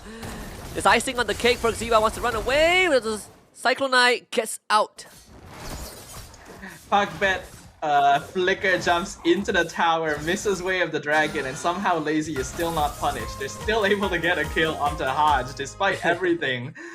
So Blacklist running into some issues here. They're not able to play the game quick enough because of this lack of DPS. Looking at the itemization, yep, we see Shizo going for that second item, Skypiercer, already building up stacks on it. James Punks did go for the Heptases first. Doesn't look like he's gonna be building Skypiercer, so just going for straight up DPS here to help support the team and allow Shizo to be the finisher. The fact that Lazy now has a minor gold lead, and look at where Outplayed is, right? He can't even step into the lane. Blacklist will trade the bot tier 1 for the top. We'll get something in return. James Punks will eat up this wave. Everything going according to the plan of Lazy Esports. Puckbet, you know, always fishing for any way of the dragon kick, but never in a rush to do so. The thing is though, even with Gatot and Glue, you do have double frontline. Your initiation is still not very reliable. In fact, Hodge is probably your most solid form of initiation. That actually allows Lazy to be very cheeky. And if Shizo had like a couple more stacks of Skypiercer there, JM would have just blown up on the spot. So we can see that Blacklist is actually in a tough spot. The turtle is gonna be claimed by James Punks, and Lazy actually in control in the mid game. Well, they do find Shizo finally to shut him down bot side. Now with the Crimson Beacon, Puckbet will also be lifted up. Double kill for MP. The initiative from Blacklist finally paying off. Did have to wait quite a while for them to make that move, but seems like they are now accelerating. Yeah, better late than never though. I think this is very smart by Blacklist. Lazy Esports' lineup in general promotes them splitting up across the map to make things happen. So it means that pickoff style compositions are going to be very good at catching them off guard if you're able to rotate together. And that's exactly what Blacklist did. They saw Shizo down bottom, they knew that Lazy wasn't really grouped up to protect him in the goal lane, and managed to get 2 kills on that. MP even now building up their score to 3 kills means that this joy is going to start accelerating. The Ogi Shadow kill, again dispersed by all the meat shields that Blacklist have. This might just ease it up. MP, oh, big flank from behind. Dur is out of position. AOG straight onto Shizo. They blow him up once more.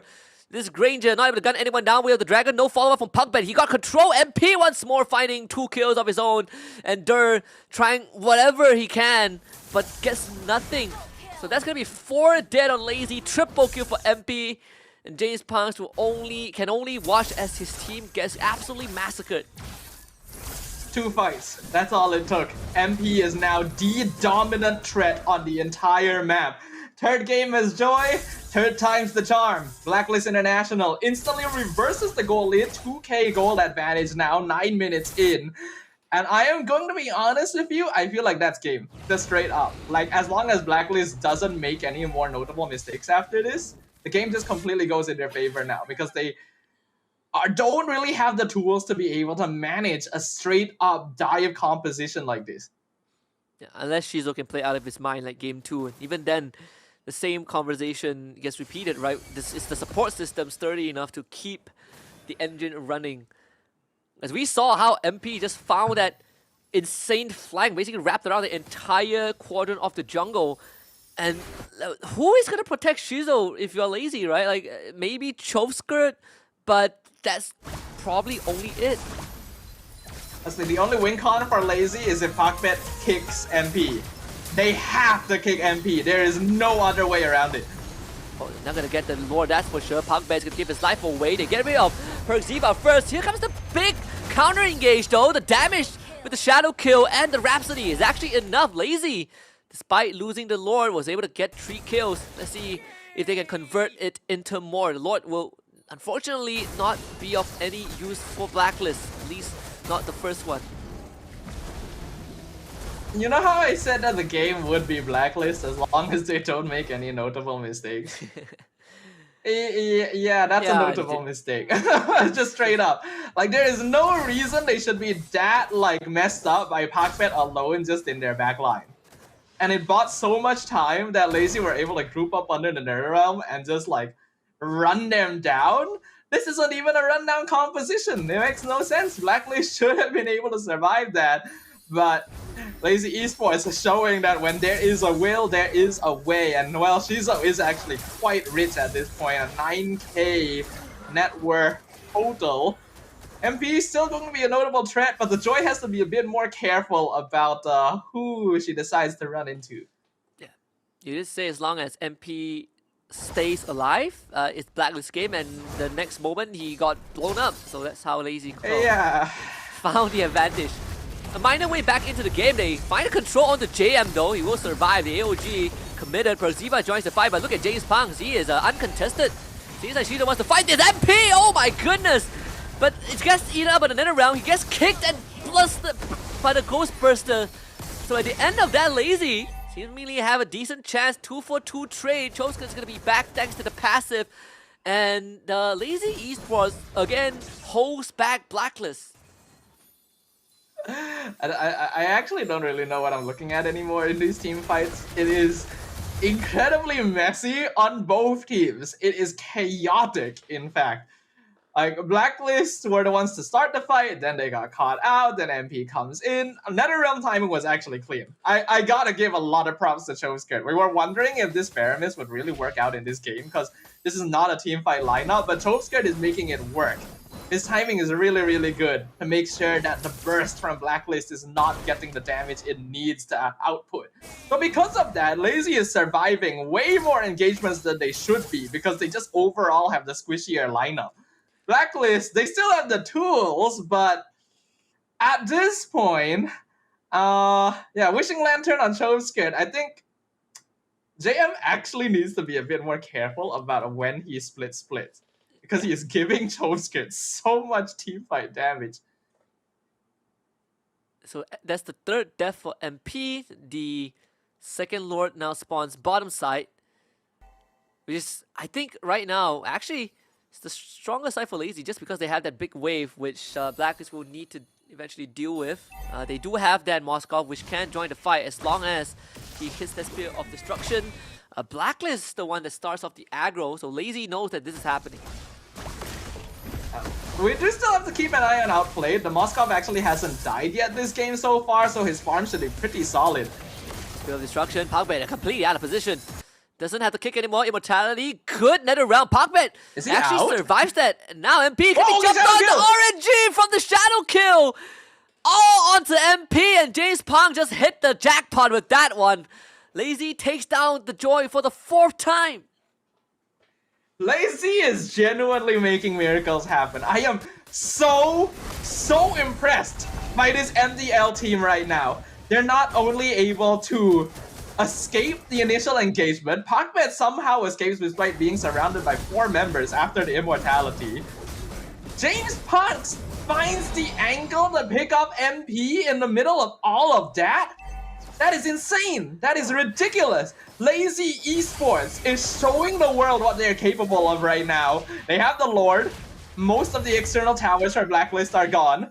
But they still have to be careful. The siege potential, the defensive play that Blacklist can output is actually not bad. So Lazy, let's see what the approach is here. We need an instant replay of that Ogi Shadow Kill bounce because MP ate all of it despite his team being around him. Now that mid inhibitor is going to fall. Poke from Shizo, not to be underestimated. Mentioned that's the Ghost Burster as well. So JM, he might be tanking the Rhapsody, but tanking Ghost Burster basically just puts his team in jeopardy. The Blacklist, they will take down the Lord, but at the end of the day, the last tier 2 will also be destroyed topside. It's a double wave. Triple cannon minute as well. Conceal, Pakbet looking for potential angle. Haji loses half his health. That's Crimson Beacon expended just to stay alive. And Blacklist able to defend their side lane inhibs. Honestly, in 3 games, I think this is the most disciplined Lazy Esports has looked so far, while still maintaining their characteristic aggression, right? They're doing a great job of just keeping Blacklist in their base, making sure that they're not able to engage on them. And this time, not over-committing. I like that Pakbet went for a very early immortality this game because he knows that he does have a tendency of dying pretty early on. In fact, it's what saved him in that previous fight. Looking at the overall itemization, Shizo already maxed out. Outplayed is actually maxed as well. Does have the Wind of Nature, while Shizo doesn't. So that could make a difference depending on which point of the game we get to. And MP has a Winter Crown as well. So it won't be quite as easy to take him out the next time, but Blacklist has definitely lost a lot more ground than they would have expected to by this point in the game. Now all the lead that they got gone. They got the flicker out of Pakbet, so that is 2 minutes without an important gap closer for Lazy Esports. I guess the silver lining is that the inhibitor that fell was the mid lane one, so it's not the hardest for Blacklist to kind of manage for sure, as the next Lord will spawn top side. And Blacklist, they're going to shove out the bottom wave, so that part's going to be resetted. Actually, not really, they didn't clear the full wave. It's a slow push towards Lazy for sure. I think Blacklist are doing a good job of keeping the macro up right now. They're definitely slowing the game down, right? We can see. Because they know that despite them having the better front to back lineup, Lazy Esports has been doing an excellent job of just disrupting the backline. So instead, setting up the minion waves, forcing Lazy in a position where they have to split themselves up to defend, will make the following team fights. Ooh, That's the Sky Pierce, the problem of Pakbet. Concept immortality, but this time will fall. So that is a big goal sign for Blacklist right now. Plenty of opportunities, plenty of openings, especially for MP, right? You don't have the kick to kind of crowd control you, and the Phobius isn't really the best tool. Spell Destruction Land, Shizo gets gone on. Here comes MP looking for Shizo. The Shadow Kill will not do enough. Shizo goes down. Dirt also just evaporates. Chovsker dies. James Punk's left again all alone to take the Shadow back into the face of MP. Haji flickers over the wall, gets the triple kill. And they don't even need a Lord right now. Pakbet will be back up in 5 seconds. Chovsker respawn thanks to his passive, but it's a 5v2. This is going to be a difficult one, but 20 seconds is all Lazy needs to hold on to. Blacklist finally finding the decisive win that they needed, punishing Lazy, overstaying their welcome without their roamer, and they have their eyes on the end game. And Pakbet, he's just going to throw his life, trying to clear out the minions, but unfortunately, it is just not enough. Blacklist International takes our first opening series of the challenge seasons 2-1 over Lazy Esports. It was a very good attempt. This MDL team has shown us what they're capable of, but they're still missing a tiny something to really close things out against the experience of these more veteran teams. They really should not have stayed to try and contest the Lord there. There was no longer any front line to provide vision, and a really good Spear of Destruction immediately destroyed Shizo's positioning, right? So there was no way for him to continue DPSing, and then Lazy was just completely scattered at that point. A very clean victory. Blacklist International will be moving on into the next phase of the competition. And this also means that Lazy Esports no longer has a chance of claiming that very easy qualification into the challenge finals, and will have to fight to keep themselves in the game until the last chance qualifiers.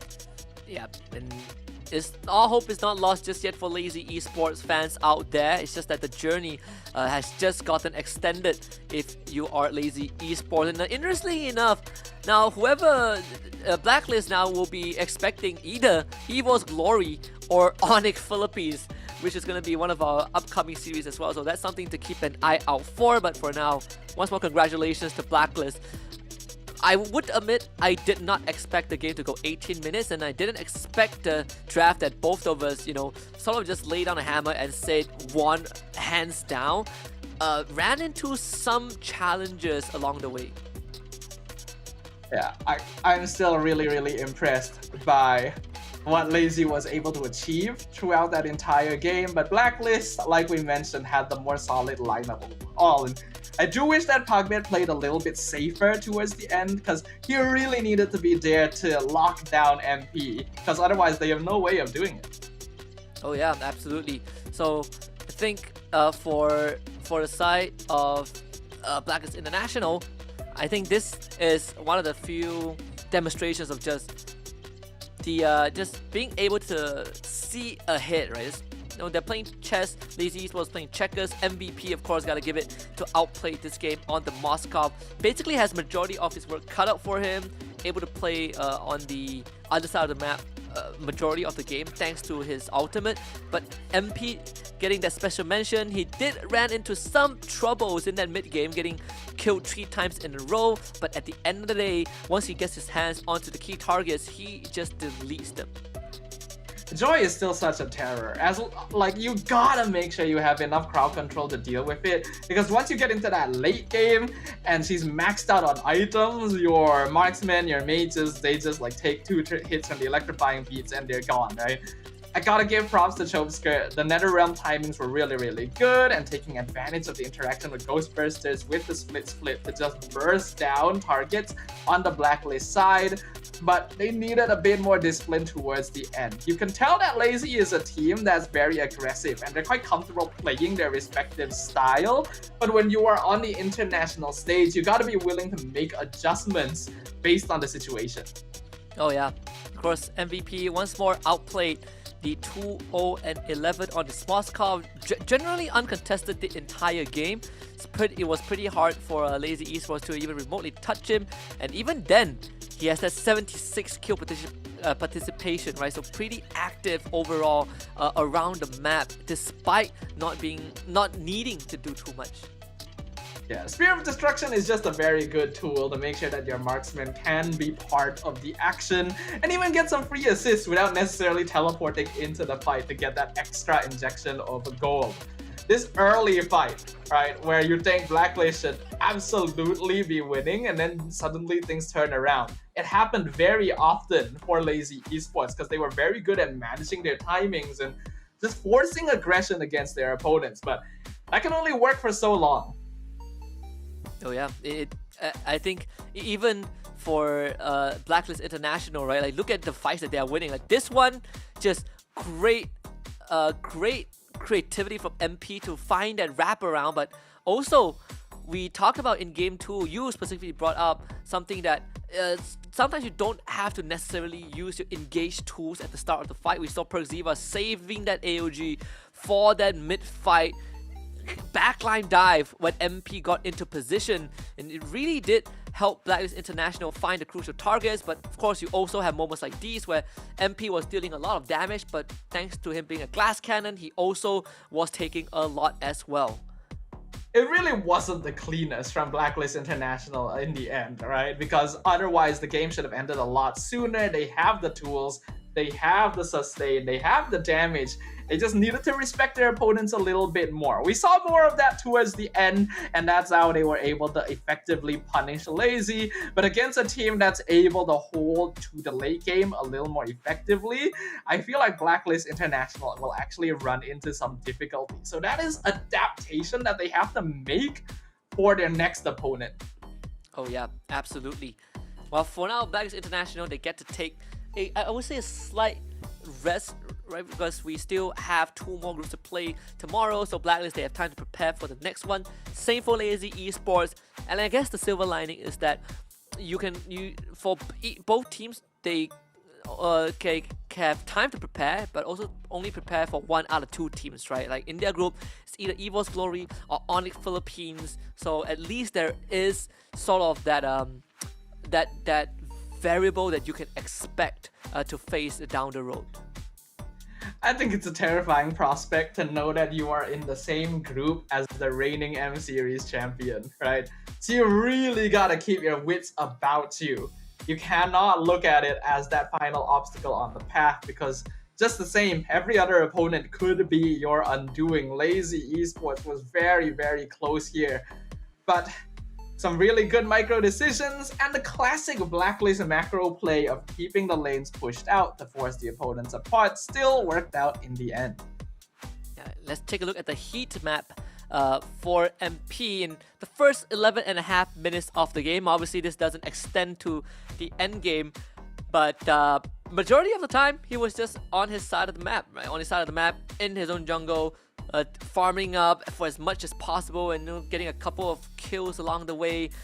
You can see the knife marks are essentially kills. I think he got 2 triple kills in a row, and that's kind of what set up this chain reaction. But he also ran into some issues where he was just crowd controlled to oblivion by the Cho trying to dive in for kills, and had 3 deaths in a row. But overall, MP this game not as invasive as he was in the first 2 games, but still was able to get the ball rolling. I think it's pretty smart to not be invasive here. In the first place, it was difficult for Blacklist to really extend outside of their half of the map because Lazy had a surprising amount of burst damage early, despite having a glue and a Gatot to play around. So MP definitely made mistakes here and there, right? He had a lot more deaths this game on Joy compared to previous, but still made sure to do his job, which is to run down that back line, going for Chovskit, going for Shizo, and making sure that they're not able to play the game. And in this case, since Shizo is on a Granger, it's a lot more difficult for him to escape from the Joy compared to when he is on a Harith. Not to mention that MP was already catching him on that hero as well. So once he's caught here, he just has no way of escaping. Yeah, so that is going to sort of conclude our first ever series between Blacklist and Lazy Esports. Once more, congratulations to Blacklist for taking the W. But that's just the first one. Like we have 3 more best of 3s coming up, and this is honestly just the first day.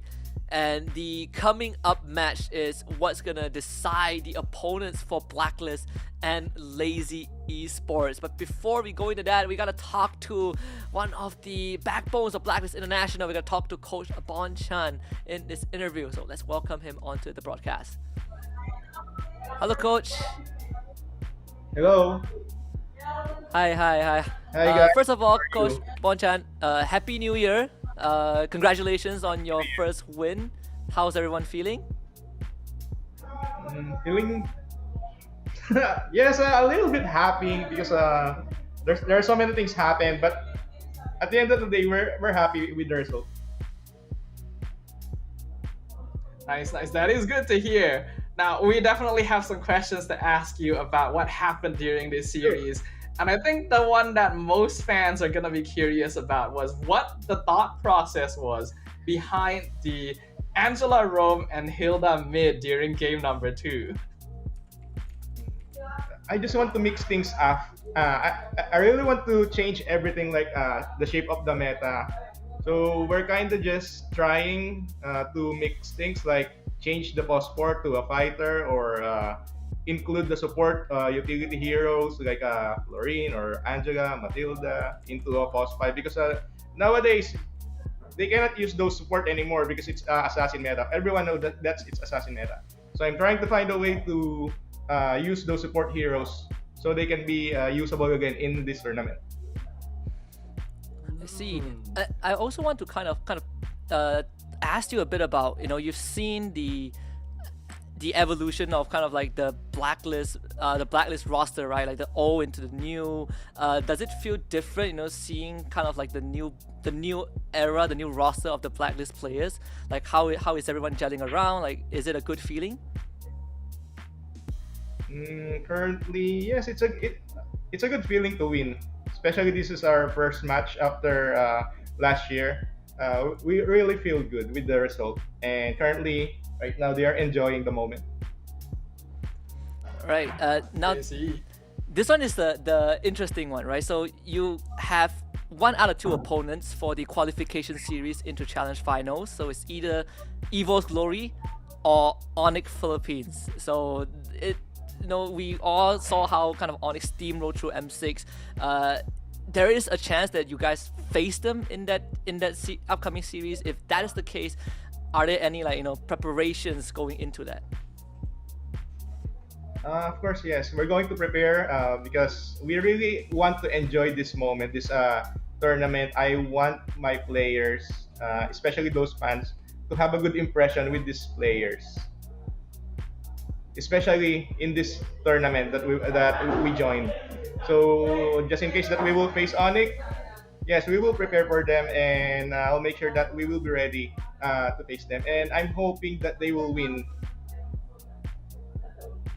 I'm hoping that they will win against Evos. Okay, that's great Yes, to hear. I yes. think we're all. Yeah. Please continue. Right. Yeah. Just in case that Onic wins against Evos and we beat Onic, I think we have a good chance coming to the championship. I think we're all hoping to see that matchup as well, right? After watching how Blacklist won this series. So, congratulations once again, coach, and of course to the rest of your players. It was a game well played, GG. We're gonna go ahead and let you rest and celebrate with the rest of your team. Thank you very much for the interview.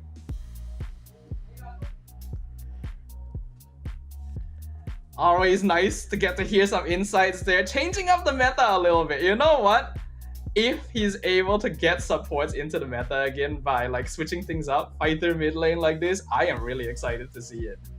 Oh yeah, I can't wait to see what innovations, right? It's always great to see teams kind of be innovative with what is currently the meta. Like people always talk about what is the best choice, but people who break the mold are kind of what makes it interesting, and it also coincides with the whole model of breaking the code, and perhaps this is one of the ways to do it. But yeah, I mean, I still plenty of series to go through. I'm excited for what's coming up.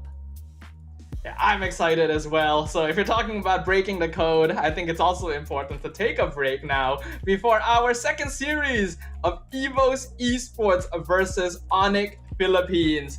We're gonna jump into another short break, and when we come back, even more MLBB coming right at you.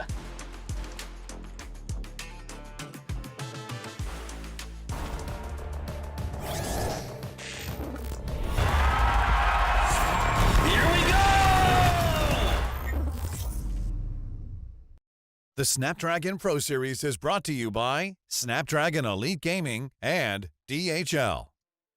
They pretend to know it all while they're frowning at me. Not sure I've ever really seen them truly happy. Why those eyes? Are you helping really? I don't like to be over.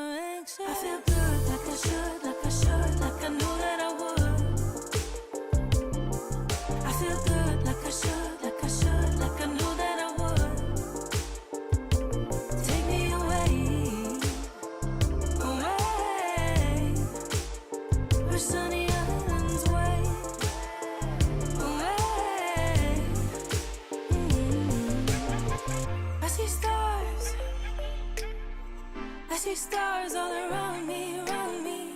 I see stars. I see stars all around me, around me. I feel good, like I should, like I knew that I would, knew that I would. I feel good, like I should, like I knew that I would. Take me away, where sunny islands wait.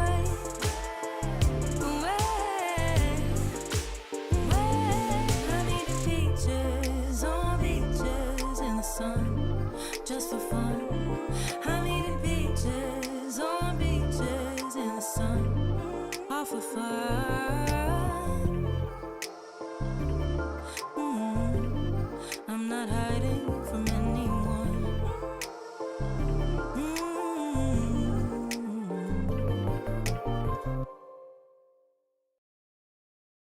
When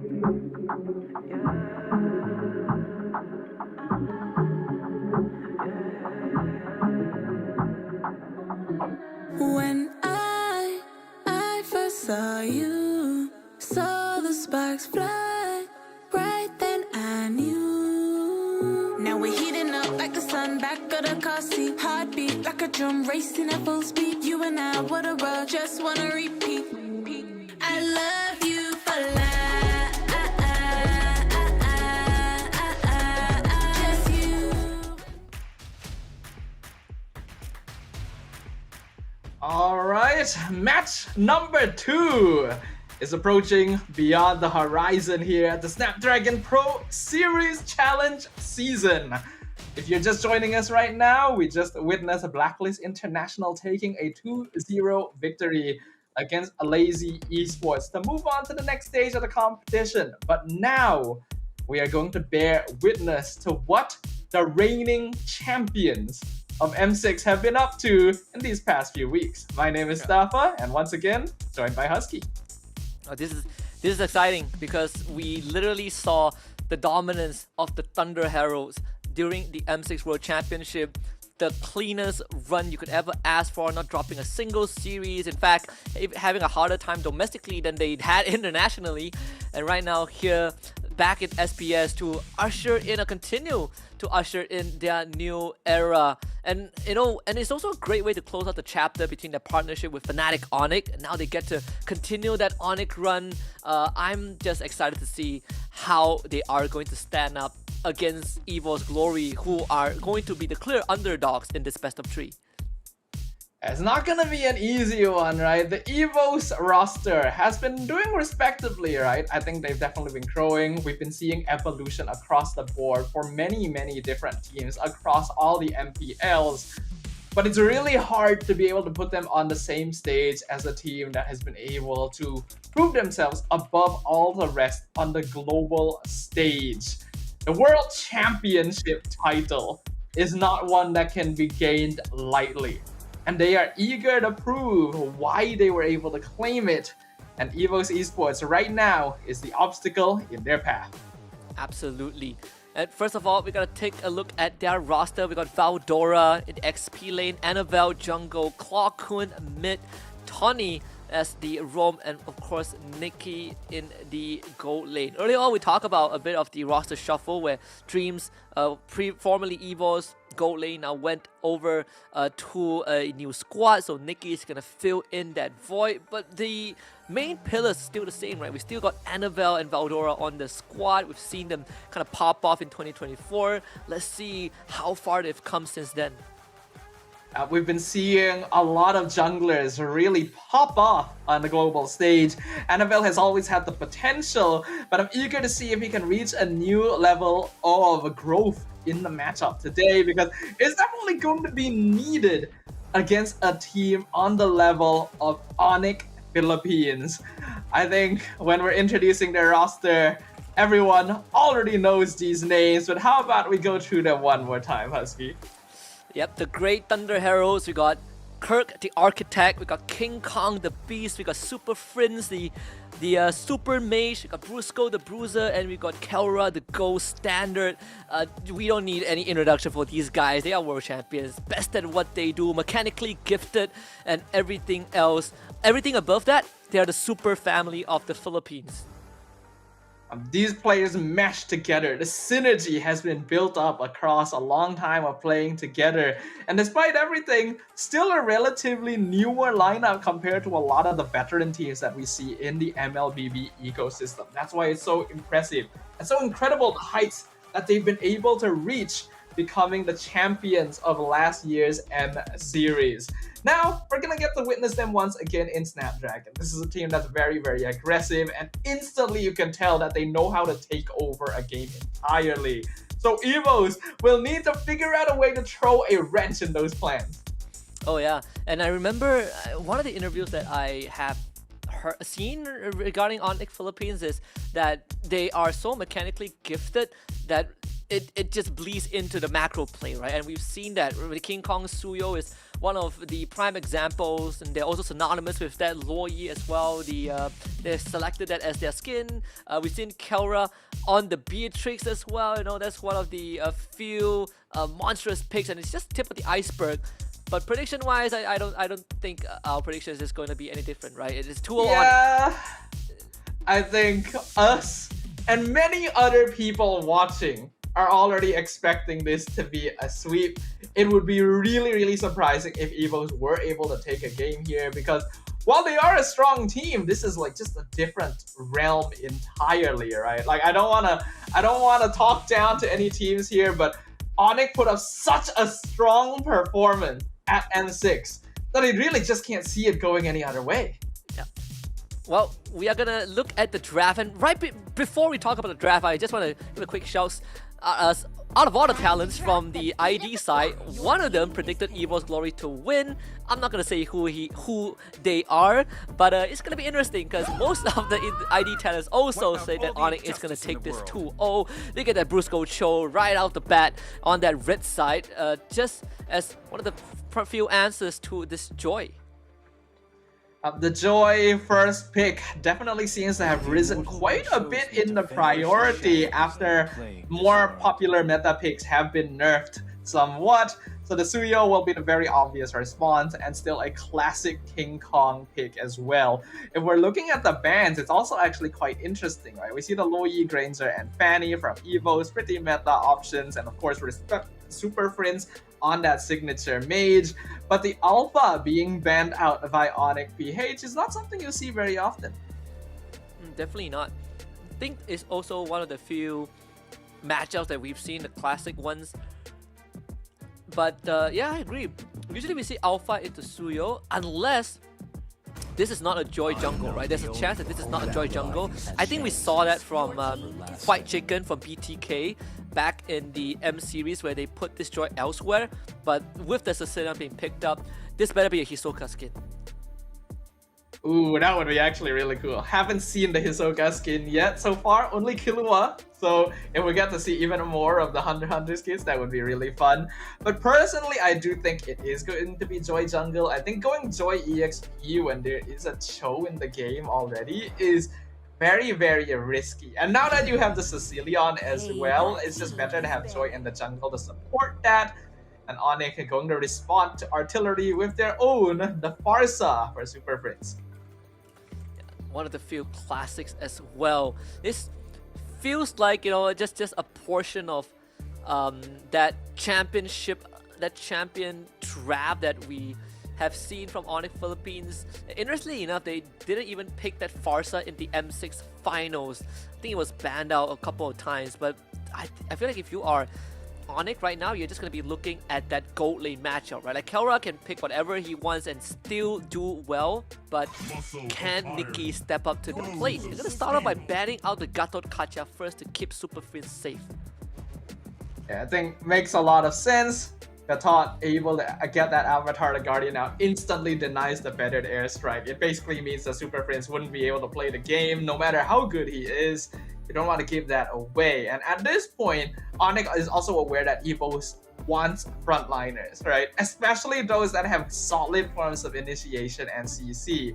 Gatot is one of the few that doesn't run into too much trouble going against the Cho, so that's why Onic is getting rid of it so that they can maintain map priority in the early game. Fight for the ultimate So the two picks I am thinking in my head for Onic, I mean, there's still the Edith there. This Cho could still be a flex. I know Brusco plays a lot of Cho. He also plays the Khalid roam, but I believe we've also seen Kirk be on the Cho as well. Still a pretty open draft for Onic's side. He was banning out the Hilda to prevent any sort of that early invade from Onic.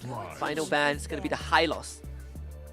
Getting rid of both of the sandbag style EXP laners that is popular in the meta to make sure that this Phoveus is going to be forced into that position and no roamer is going to be able to just outpace Cho through sheer force of HP count, right?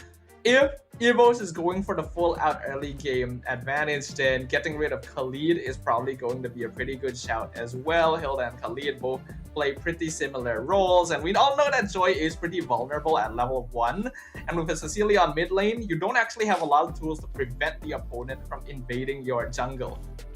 Yeah, not really the best kind of defense system, right? And not to mention the Phovis also long cooldowns early on. The glue ban just to again keep that Phovis safe. We saw what that glue can do, could do in the previous series between Blacklist and Lazy Esports. So see, I know Onic, PH, usually they don't mind keeping Kara's pick for last. They have shown it plenty of times in MPL PH and even in the M series. So this could be a Kirk angle as well. But again, with this show being a flex, I think Kelra could go straight for... There's the Bruno, which, interesting enough, I think Coach Why Not did mention in the Part 1 documentary for M6, he's like, Bruno is strong. If he's open, we're going to take it every single time. That is true. Bruno got nerfed recently, but not too much, though adjustments to Malefic Gun also make him not quite as popular. I do like the Iritel though, because of the recent nerfs to Bruno and the popularity of Ranger. I think Iritel has been seeing a lot more play just as solid. Oh, hey! Oh boy! Oh, what is this? I know Sun got buffed, oh boy. but whoa! I just want to give a quick Alright, shout out to Merkel out there, because Merkel played on this stream and we saw the power of a Sun. You just one-shot anyone you stick onto, and he can kind of gap close onto both the Iritel and the Farsa. The bigger question is, does it take Petrify? Yeah, Sun actually does a crazy amount of damage after the recent update, right? Especially once he's got those items under his belt. Like you mentioned, Husky, he really just blows people up instantly. We're also going to get to see the Lucas, so a very interesting matchup in the EXP lane. If the Sun is going in that position, it's still not impossible for the Joy and Sun to be swapped out, but I think Sun makes a little bit more sense. I think this is very, very interesting. But Evos definitely has the harder lineup to execute a little bit. They do need a bit of that late game scaling, while Onic really comes online in the mid game. Oh yeah, of course the Irithel from Kaura is also the reason they took home the M6 championship trophy, right? Like at the very end Crystal Rush. But Evos, I do like the initiative. I know some teams, they use SPS as sort of like the platform to try out new ideas. And again, the risk, there's not too much risk in this quote-unquote upper bracket GSL, at least for these two teams. So let's head into game 1 and see if Evos' glory actually is cooking.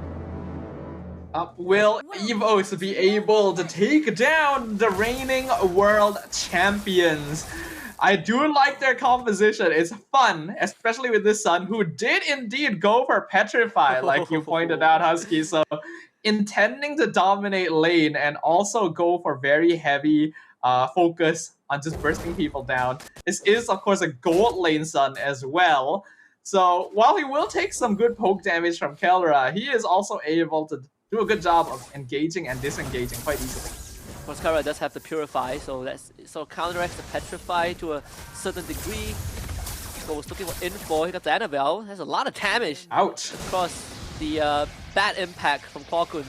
Briscoe has to go for the early recall. Annabelle will hit level 4, no problem. King Kong mid-side looking for Kwakun. First blood for Onic Philippines. Very quick, very easy. And this is off-tempo play, right? Because when you see these initial engagements where both teams just kind of back it off early on, you don't really expect people to stick around or try to go for a second set of fights. And that's why Falcon not really predicting that King Kong would suddenly pop out of nowhere and just catch him out, right? Onic is very good at using timing because this is a team that has a lot of experience in knowing how certain opponents are going to play and how to really capitalize on it. And also, just like Julian, you basically unlock all your abilities at level 3, so King Kong just comes in with a full rotation for that. This makes it a lot more convenient, right, when you get access to your full kit a level early. Curtis will be spawning on that top side. King Kong definitely in a very comfortable spot, already hitting level 5. Just completed his boost as well. Extra cooldowns for his abilities. Kara getting the warrior boost just to make sure that he survives the poke from Nikki. See how Onic behaves on the turtle already. They're gonna be the ones controlling this Evos. They do have a Tigreal and Phobias, but look at the Lucas. Kirk jumps in with the vengeance. Veldora escapes, gets sniped by the shockwave. So he goes down. Brusco finds the kick. Annabelle also gets taken down. Boss side Kara against Nikki, able to kite him around with a heavy crossbow. Nikki goes for the re-engage. Petrified, still on cooldown. So Onic Philippines, they get the objective, and they get a couple of kills along the way. Kirk ends up dying there, but Lucas actually plays a bit more of a utility EXP. Like, oh, hold on, King Kong. As explosion over the wall with the Petrify, they just came back off cooldown. Super Prince absolutely blown up by Nikki. You know what? I respect that. That's a really good choice, because like Nikki could have continued trying to whittle down King Kong, but and the action just keeps on going. Yeah, they keep on fighting Brusco this time. He's gonna fall. Clawcoon picks up that kill. Honest consider, I mean, Onic Philippines, Kirk is getting a full shaving off the full plating top side, so still go for Kirk. End of the day, Onic Philippines still maintain a goal advantage. But Evos actually doing a pretty good job of matching them in the early game here. I wouldn't have thought that Evos had the most solid early game damage potential, right? But they're able to catch Onic when they overextend. In that case, Brusco not actually able to find the kick he was looking for with the tower dive, getting punished for it. And Super Prince as well, on a signature hero, actually being caught out. So Evos making sure that they're able to match their opponents in fighting, but Onic still having the superior macro, allowing them to build up more gold overall. I'm also a little worried with this Sun, right? Because the more of the clones that Kara kills, the more extra gold that this Irrital gets as well. Yeah, it does add up. It's compounding interest. Not to mention that the passive, the Sun, every single time the Doppelganger hits you, it shaves away your physical defense. And Onic Philippines, not really the most durable heroes by default. They do get the insta-kill onto Tawny on the turtle again. Kirk transforms into the Sacred Beast. Veldora hops in. Unfortunately, will expire as Kirk finds the kill. Annabelle engages backline. King Kong meets the sun. Annabelle, great patience, but the damage is just not there. It gets controlled anyways by Super Friends. King Kong gets the turtle, and Onic Philippines slay a few more from Evos. The communication from the world champs continues to be very, very clean. You can see the moment that they make the call to engage on someone, they all collapse on it in very efficient fashion. It makes it difficult for Evos to respond, and unfortunately in that case, they were very split up, with Veldora trying to provide vision over the turtle while the rest of the team was still catching up. Because of that, there was no one around to save him, and now another kick onto Tawny has to flicker out to safety. Well, they don't get Tawny, but they get Nikki with the feathered airstrike. While this Tigreal just almost got two-shotted by King Kong with the Soul Sever, the immortal form. Now Onic Philippines almost a 4K goal advantage. They can certainly hit 4K if they take Veldora down. King Kong again winning that trade hands down. And Evos starting to lose control in the side lanes as Kelra will take down that bot tier 1. Also, if anyone ever wants to know what is the difference between some teams and those that are capable of becoming world champs, you just see the fact that even though the kill score isn't too far apart, in 6 minutes, Onic Philippines has built up a 4K gold lead, just like that. It doesn't even feel like that much has happened on the map yet, besides some scrappy team fights, but they have built up so much gold difference already. So because of that, the snowball is already in favor, and Brusco keeps going. Tries to look for Tawny, gets pulled back by the Sanguine Claws, and of course, Veldora keeps him in place. Tawny wants to get out. Kirk is on top of him. Turns into Sacred Beast. Flicker from Evos to try and get away. Killing spree for King Kong. And Onic Philippines, well, trade 1-for-1 for now. Nikki, he's in the midst of things, gets out with the Doppelganger. Switches position. Onic Philippines, they this time losing the Roma, but they trade Tawny for as well. Third turtle should go to Onic. At this point, Onic have so much farm that they are able to just burst down the Tigreal quite easily as well. It's a very similar situation to what we saw from Lazy in their first game when they kept picking off the Gatot. This time, it's even more surgical, even more efficient. And now Nikki trying to go for the split push. Tries to go for the cheesy Petrify play, but Onic Philippine had the whole family waiting, and Tawny, he just wants to help, and he can do nothing. So that's the third death for Tawny. Double kill once more for King Kong. Sun may be a monkey, but King Kong is a very big gorilla, and in this case, I think we know which ape is coming out on top. Onic Philippines, 5.5k lead, 7.5 minutes in. I don't even know where all the farm is coming from. Annabelle almost gets very— oh! Whoa! What? Brusco just stands there menacing, need to soak up the aggro, and that's 3 more kills for Onic. That is actually insane.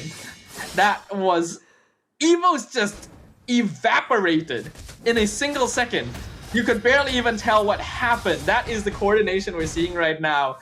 I'm sorry for Evos, but I really don't see them making a comeback from this. Ordinarily, when you have a hero like Cecilion, you can always play for the late game, but Onic just keep upping the momentum. Tawny will get out. That's at the cost of his flicker. Gonna keep this mid tier 1 alive as long as possible.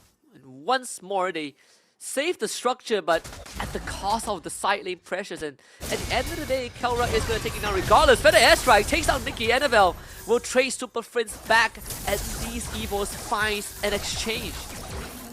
Yeah, but they lose the mid-tier 1 for it as well. Even less map presence, and Kirk just continues jumping in with zoning with the vengeance.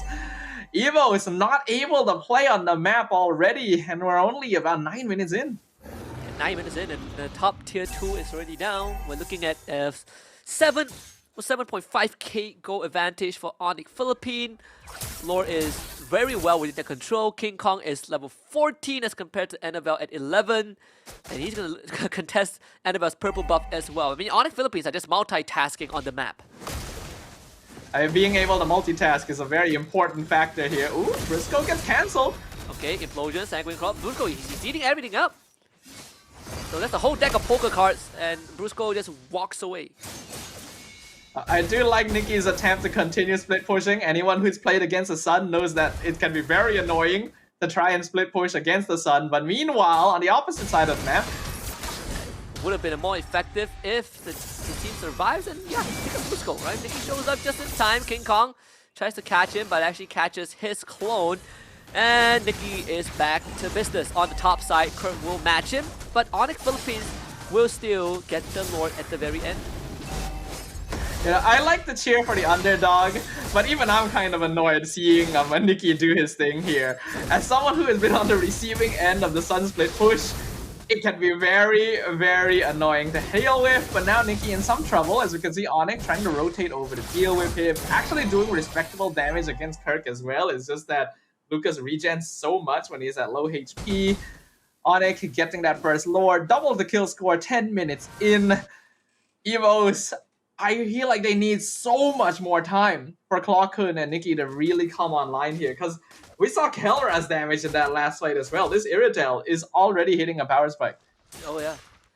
And you know, Nikki tried to summon 10 doppelgangers to fight Kirk, and I mean, Kirk has so much spellbomb, he just healed off of all the doppelgangers and almost killed Nikki in the process. Let's see how much damage Onic can do with the Lord. All side lane tier 2s have been taken out. Mid one will soon to fall, as Evos have no way of defending the structures. Nikki once more is just on that split push duty, or in this case, stall out the way, stagger the bot side. But without Nikki, Evos about to play the 4v5. It's gonna be Kelra dipping in with heavy crossbow. Veldora eat out the damage. Kirk somehow flash tap Shun Post to the back.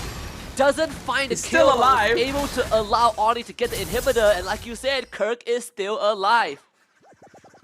Even the recall from Super Friends in the middle of Evos' base, by the way, to make sure that Nikki isn't doing anything too funny. I think the Sun should be able to get out there. Super Friends not able to find him. But the damage is done. Top inhibitor already gone.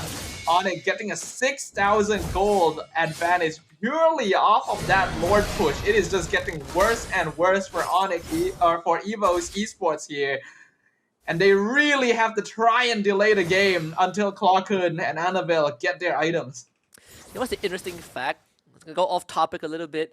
You know, Shunpo is the second ability of Cho, but it Yep. also translates to flash stabs in English, which is the dash for Kirk for the Lucas. So yeah, yeah, naming conventions are pretty interesting. You have a point. Well, you know, Cho probably speaks a different language, so I guess it makes sense. So Yeah. probably not the one that Shinpo is based off of. I think Cho is Japanese. Is he? Is he? No, he's not. He's clearly not. I believed you for a moment. I was like, wait, is this a piece of lore that I've been missing out on this whole time? No, he's not. It would be so funny if he is, but sadly he's not. I would feel kind of betrayed if Cho was Japanese this whole time, you know? It's just like, how have I not known this all my life? For now though, 10k gold lead for Onic, 13 minutes in. Evos really cannot just walk up to them. They do find the kick.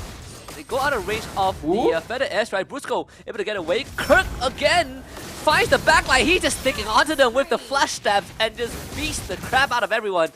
So that's King Kong taking the Lord as is back to business with that's the some nature. damage. Kara stays Whoa. alive because of that, and Kirk takes down Nikki. Wow, that was some monkey business right there. And not in favor of Nikki as the Feather Airstrike comes out once again. Claw-kun is not able to survive. Wing by wing, Super Prince is out. And it is just a complete dismantling of Evos esports. Yeah, just the tiniest details, a wisdom of nature, a bit of an extra health, and Onic Philippines just steamrolls through game 1. I mean, we all had a suspicion that this is what was going to happen. But to see it occur in such clean fashion, there is a reason that Onic Philippines were able to claim the champion title at M6. They are eager, they are ready, and even with the new patch drop, even with new changes and new heroes introduced, it does not matter at all. Not even a contest in this game 1. Evos Glory had some interesting ideas, right? Very innovative with the Sun. We kind of saw the idea, but again, there are ways to deal with it, and Onic Philippines just decided to say, you know what, you want to send this monkey to push our lanes? We're just going to kill your entire team and force you to join us, to join the team fights. And what are we looking at? Almost a 14k goal advantage for Onic at the end of the game. And every single one of their members were just miles ahead of Evos. Yeah, there's really not much you can do anymore in Evos' position when you're at that point, right? They did go for a bit of a greedy lineup, I feel like, because Joy, Cecilion, Sun all really require items to scale up into the late game. That gives a lot of pressure onto Veldora to basically be the only one that's trying to slow things down, create space. Tigreal, while still being a very effective initiator, I feel like in the current meta actually isn't as universal as he used to be. There's a lot of ways of playing around him and canceling his combo that puts him in really awkward positions, and we saw that happen multiple times from Onic.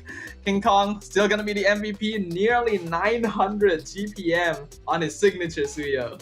Yeah, getting a first blood at level 3 and every single objective in the game. Honorable mentions, of course, you got Kaura, Iratel, and the Kirk Lucas. Every single fight, just finding the flash stabs to the backline and blowing them up. Of course, taking the vengeance to kind of supplement the survivability. It was just impossible for Evos to fight into Onic. This is clearly the most effective example of Lucas we have seen all day, right? I think this is a very good demonstration of what this new hero is truly capable of. Because Kirk was like 1v3, 1v4 against Evos a lot of time with that vengeance, and nearly taking out multiple members by himself as well. It is that scary when you add on to the cooldown that he gets from certain items to spam that flash combo.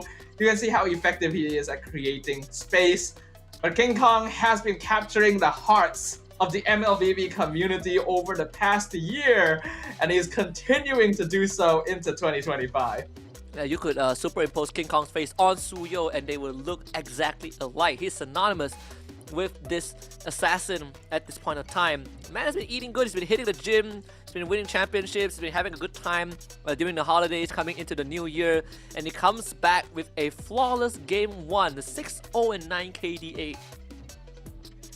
Like, what can stop this man, right? He was so farmed up by the late game, already maxed out on items like 10 minutes in, 900 GPM, what do you expect? Even going for the BOD as well as the magic shoes. This is a very greedy, full damage build, and yet never punished, right? 6-0 and 9 Onyx positioning was clean. Their coordination was perfect every single time, and it just felt like a mismatch.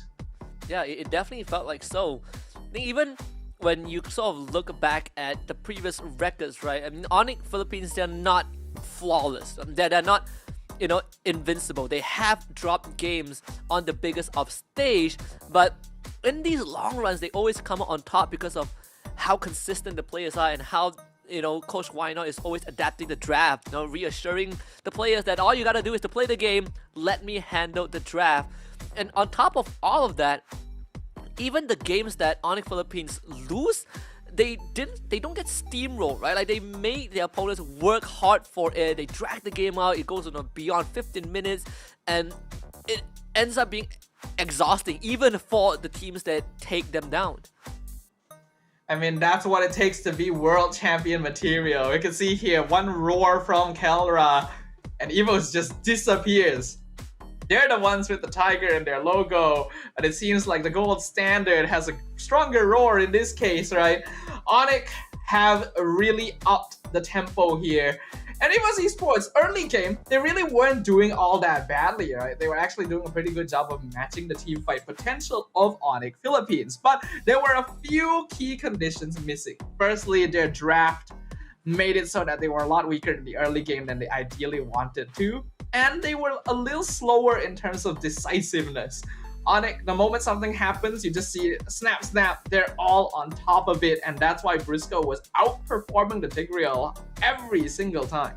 Oh yeah, and you could even see how Evos Glory were constantly trying to proactively stop Brusco from getting those backline kicks. They were juggling their abilities to kind of stagger his combo, and even then Brusco still somehow finds a way through a Phobius to get a kick off, to get a kick off. So I think at the end of the day, it's just the micro mechanics that Onic has kind of showcased in this game 1. Let's take a look at King Kong's heat map throughout the entire game as he just dominates the jungle. What can I say? It's King Kong. You can see that it's a very standard rotation when he starts off in the jungle, right? Going to his first buff, stealing from the enemy camp, going to his second, then trying to invade to see where he can find things. King Kong really wasn't doing anything too particularly special in this game, actually, but the setup as well as the way that the team was playing around him allowed him to really solidify his position on the land of Dawn and slowly but surely gain an advantage that just never stopped snowballing. And you can see because of that, he is just spreading that influence across the map. Majority of these fights of kills that King Kong got was on the top quadrant of the map. That's where most objectives are, but that's also kind of playing into Evos Glory's kind of game plan and using it against them. They want Nikki to constantly be on the other side of the map, and King Kong was like, sure, and we just take the fight elsewhere and beat you with the gold lead that we have. It is a little bit sad because Sun, as well as other auto-attack fighters, are something that we want to see more of, just to have a little bit more variety in the meta hero pool. But situations like this show you why they aren't more popular. They just blow up so quickly, right? When they have to do damage in melee range. You'd much rather go for something like a marksman. But it was not a bad idea, right? We saw that Nikki was actually performing quite well against Kelra in the gold lane. It's just that once the laning phase was over, there was a clear difference in teamfight potential. Oh yeah, well, I like the idea, I like the innovation, but of course, you're up against a world champion. You gotta take a lot more than that innovation. Even Glory did show some potential. Again, we saw Annabelle trying to take some initiative, even having the patience to wait out certain abilities from Onic Philippines. Is just that when those moments happen, he finds himself alone a lot of the times. We have to see how Evos kind of adapts to Onic in game 2. I know if you kind of draw references from how TLID dealt with Onic, they were picks like the Carmilla, big crowd control that doesn't allow Onic to straight up run at you whenever they want. I think we've seen from this game, right, and what you mentioned about TLIT, that it is actually somewhat possible to fight against Onic PH in the very first few minutes of the game, right? If you're able to get early game tempo, if you have the right heroes to really punish and start controlling parts of the map, then it actually gives you a chance to play for space as well as get the farm that you need to scale up into the big game. If Evos had a stronger early game composition here, then they could have actually leveraged the first few kills they got to maybe turn into something else. Of course, a fun fact for everyone out there, Onic Philippines finished 3rd and 4th in the SPS Season 6 Open Finals and went on to win M6 afterwards. So World Champions are forged here right here at SPS, and Onic Philippines is the greatest example. So if anyone is still doubting the teams here and what they're fighting for in the stakes, well, the M7 trophy I think is on the line in this case. It really is quite something though when you consider that it has been such a long time since the end of the Open Finals and the start of the challenge season now that Onic has gone from being a very promising challenger to just the gold standard, right? To steal the title from Kara a little bit as the champion of M6. Everyone now has their eyes on them. Everyone wants to be the ones to defeat them. And it doesn't seem like they're too worried about it, right? There's no pressure. They're still playing as good as they were before. The drafts are solid. The macro is good. The farm speed on another level entirely. So it's back to the drawing board for Evos here, because what can they do to stop them? Honestly, I don't have an answer for that, but I would say we've seen the cheesy side of Evos. Now I want to see them kind of play that standard game, right? You know, go back to standard picks in that gold lane, no more of the sun shenanigans, and see how that one-on-one matchup is going to look like. I definitely think that Evos have the right ideas. They just were not able to pull it off, or Onic just make better calls. Maybe in that regard, they could, just bring it back to the basics. Let's check out the drafting phase for game number 2. Onic on blue side this time, with Evos on red. So Dusin, Fanny, Harith, Alpha, banned out. Alright, so pretty standard to open things up here. Like I already highlighted, I'm hoping that Evos goes for a slightly more early game-centric composition here. And if you're able to combo it with like the standard front to back, the more traditional lineup, like you mentioned, Husky, go for comfort, go for pocket picks, stuff that you can rely on, then we might be able to see Evos put up a fight against Onic PH. The bigger question is the Joy is left up on the table. And Onic Philippines, they are first pick, so if that Joy goes through, you're picking between Joy or Suyo, or maybe you take the one that Onic doesn't pick. They ban out the Eve. Evos has a big decision to make right now. If they're banning the Eve, most likely they want Joy, I think. And they're already proposing that question to Evos. If you ban Joy, then we get Suyo for free. If you let both through, Joy still performs slightly better in a 1v1 situation against Suyo, and is also a very comfortable hero pick for King Kong.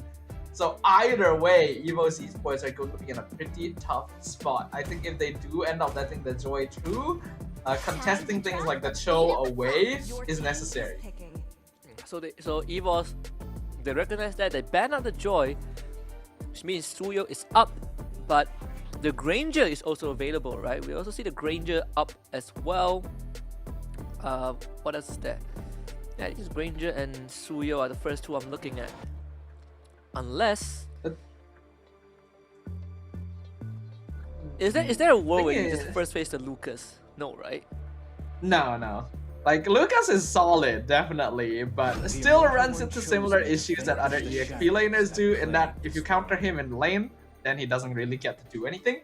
So you usually don't want to early pick EXP Where there's laners. light, there are We do see also the CEO locked shadows.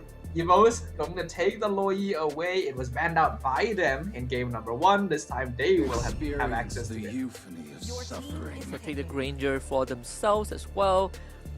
Their standard opening. I mean, it's a fair trade if you are Evos, right? Let's go.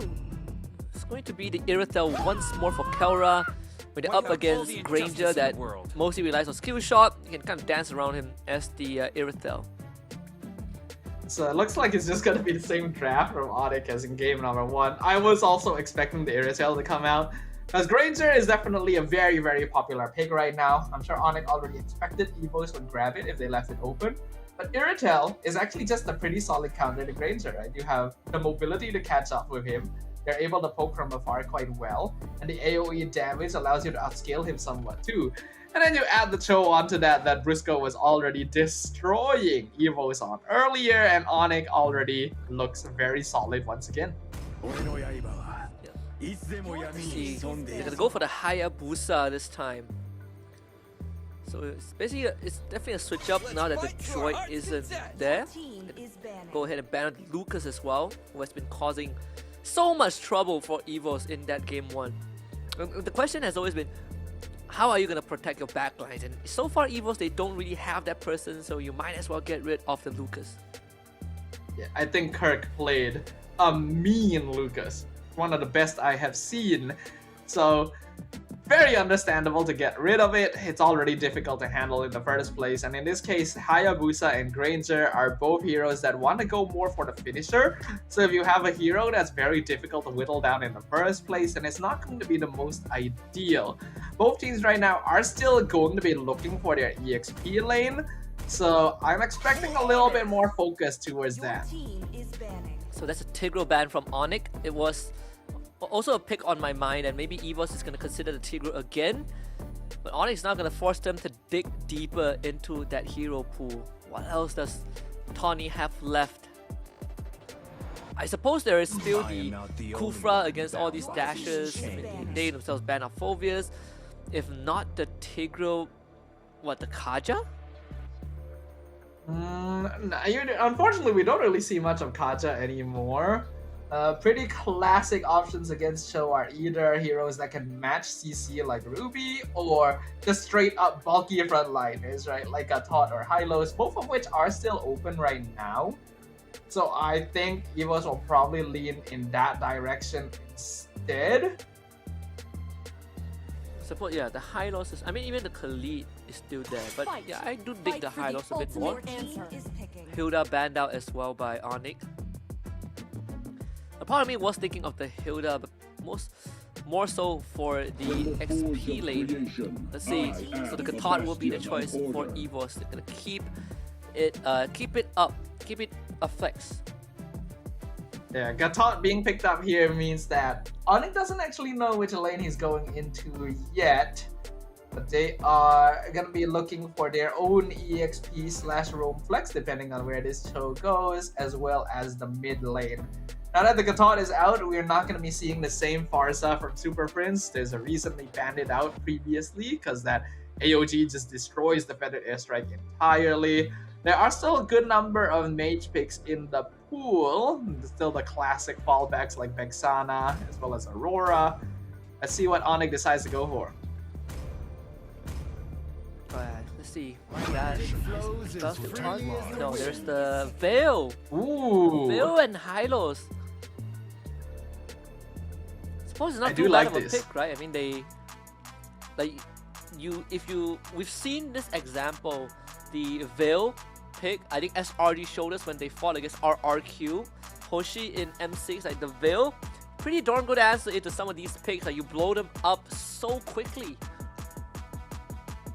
Veil is a hero that I expressed doubts about during SPS in the Open Finals. I believe when it was played by Yue, when it was against Fanny. I said that this is going to be a food hero, you know, not the greatest mobility, but I neglected to think about how quickly Wind Blow comes out, right? There's not a lot of backswing into it. So it's actually very good at catching assassins off guard by just instantly knocking them up into the full combo and burst. Veil has definitely gained a lot of popularity since that pick in SPS previously, and now the CC will come out to counter against the Hylos at the end, but it looks like they're gonna flex the show into EXP instead.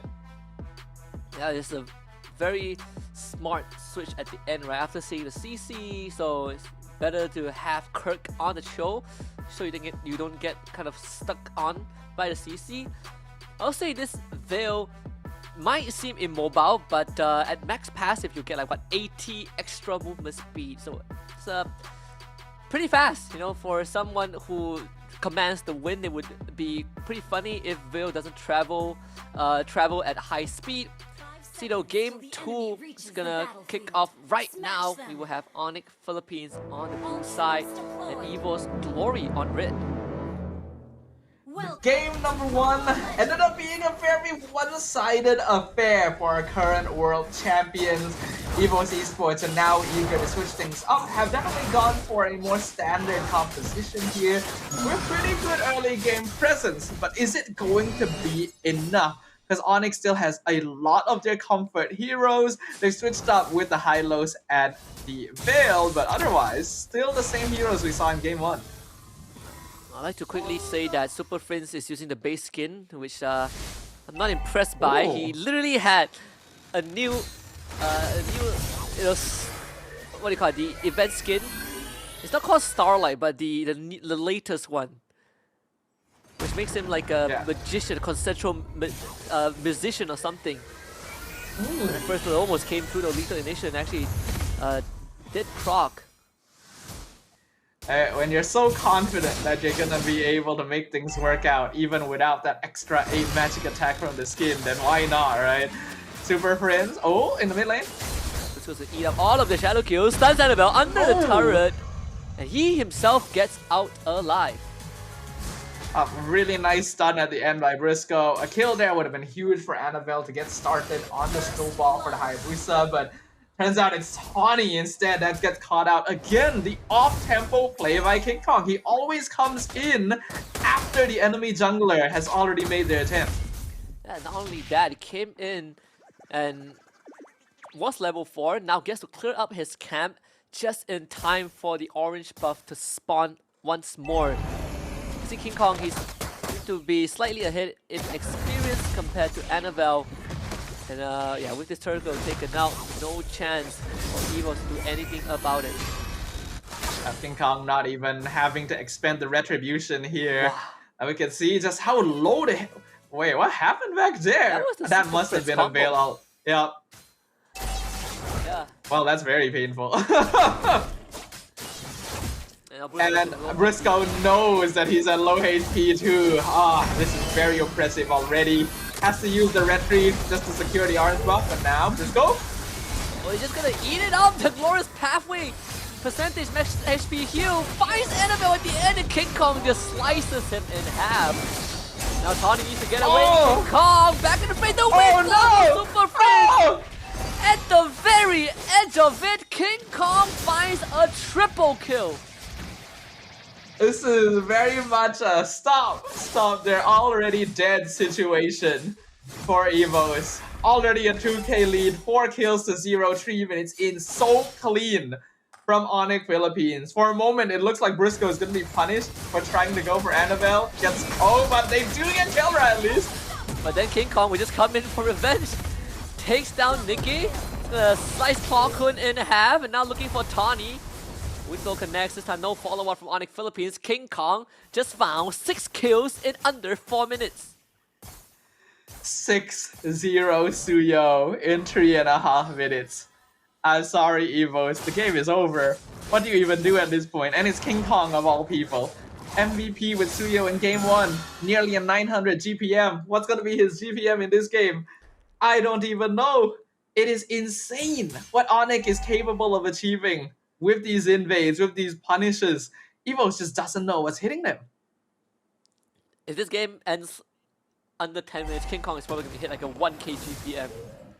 Yeah, I think so. It's probably halfway there. They can continue to invade. If you're Annabelle, damn if you do, damn if you don't, and yeah, kick in the face. Brusco picks up that kill. An orange buff. Not sure if Annabelle got it, but not that it's gonna matter anyways. The third turtle spawns on Philippines, not in a rush at all. Unfortunately, Evos once again just not really having lane priority. Or at the very least, enough of it to allow them to make something happen more aggressively on the map. They're also encountering a similar issue I pointed out earlier, where they only have the Gatot as a form of initiation with a CC, right? So they don't have this reliable ways of starting teamfights and locking people down either. And that's allowing Onic to just go wild. It's the same issue we saw between Blackers and Lazy Esports in Game 1. Eldora with Vengeance. Annabelle shows up, Shadow kill, dispersed between King Kong and Kirk, and now where's Annabelle gonna go? Kirk tries to look for him, and behind the scenes, Valdora just got destroyed. I kind of want to see what King Kong's itemization is already. Like, how many items does the Suyo have at this point with his 7-0-1 score? We're 5 minutes in, Avatar the Guardian comes in, Super Prince avoids it, flickers out! And King Kong re-engages, just takes out Nikki just like that. They're actually too good. Super Prince, under any other circumstance, Avail should be dead in that position, but instead sets up, gets the windstorm in, Annabelle gets chased down! And Kirk finds the kickback, Brusco gets a double kill just like that. This game is going to be rated PG-13 because this is ugly. This is no longer safe for like child consumption. You know, you need parental guidance to tell you that Evos is being destroyed right now. 7K goal lead in 6 minutes. What do you even do? This game is the prime example of why some people think that video game incites violence. It's not that Onic PH wants it, it's just they are too good at the game. They did lose Brusco. So that's the second kill that Evos has found this entire game. And it's so minuscule, doesn't really matter. The third turtle is going to be spawning. We're still in the turtle phase of the game, and Onic has like a 7K goal lead. The diversion play was good, right? Being able to pull the entire team over to catch out Briscoe, but that is the Onic roamer. He's not even worth that much, all things considered, and yet still actually pretty good for Evos.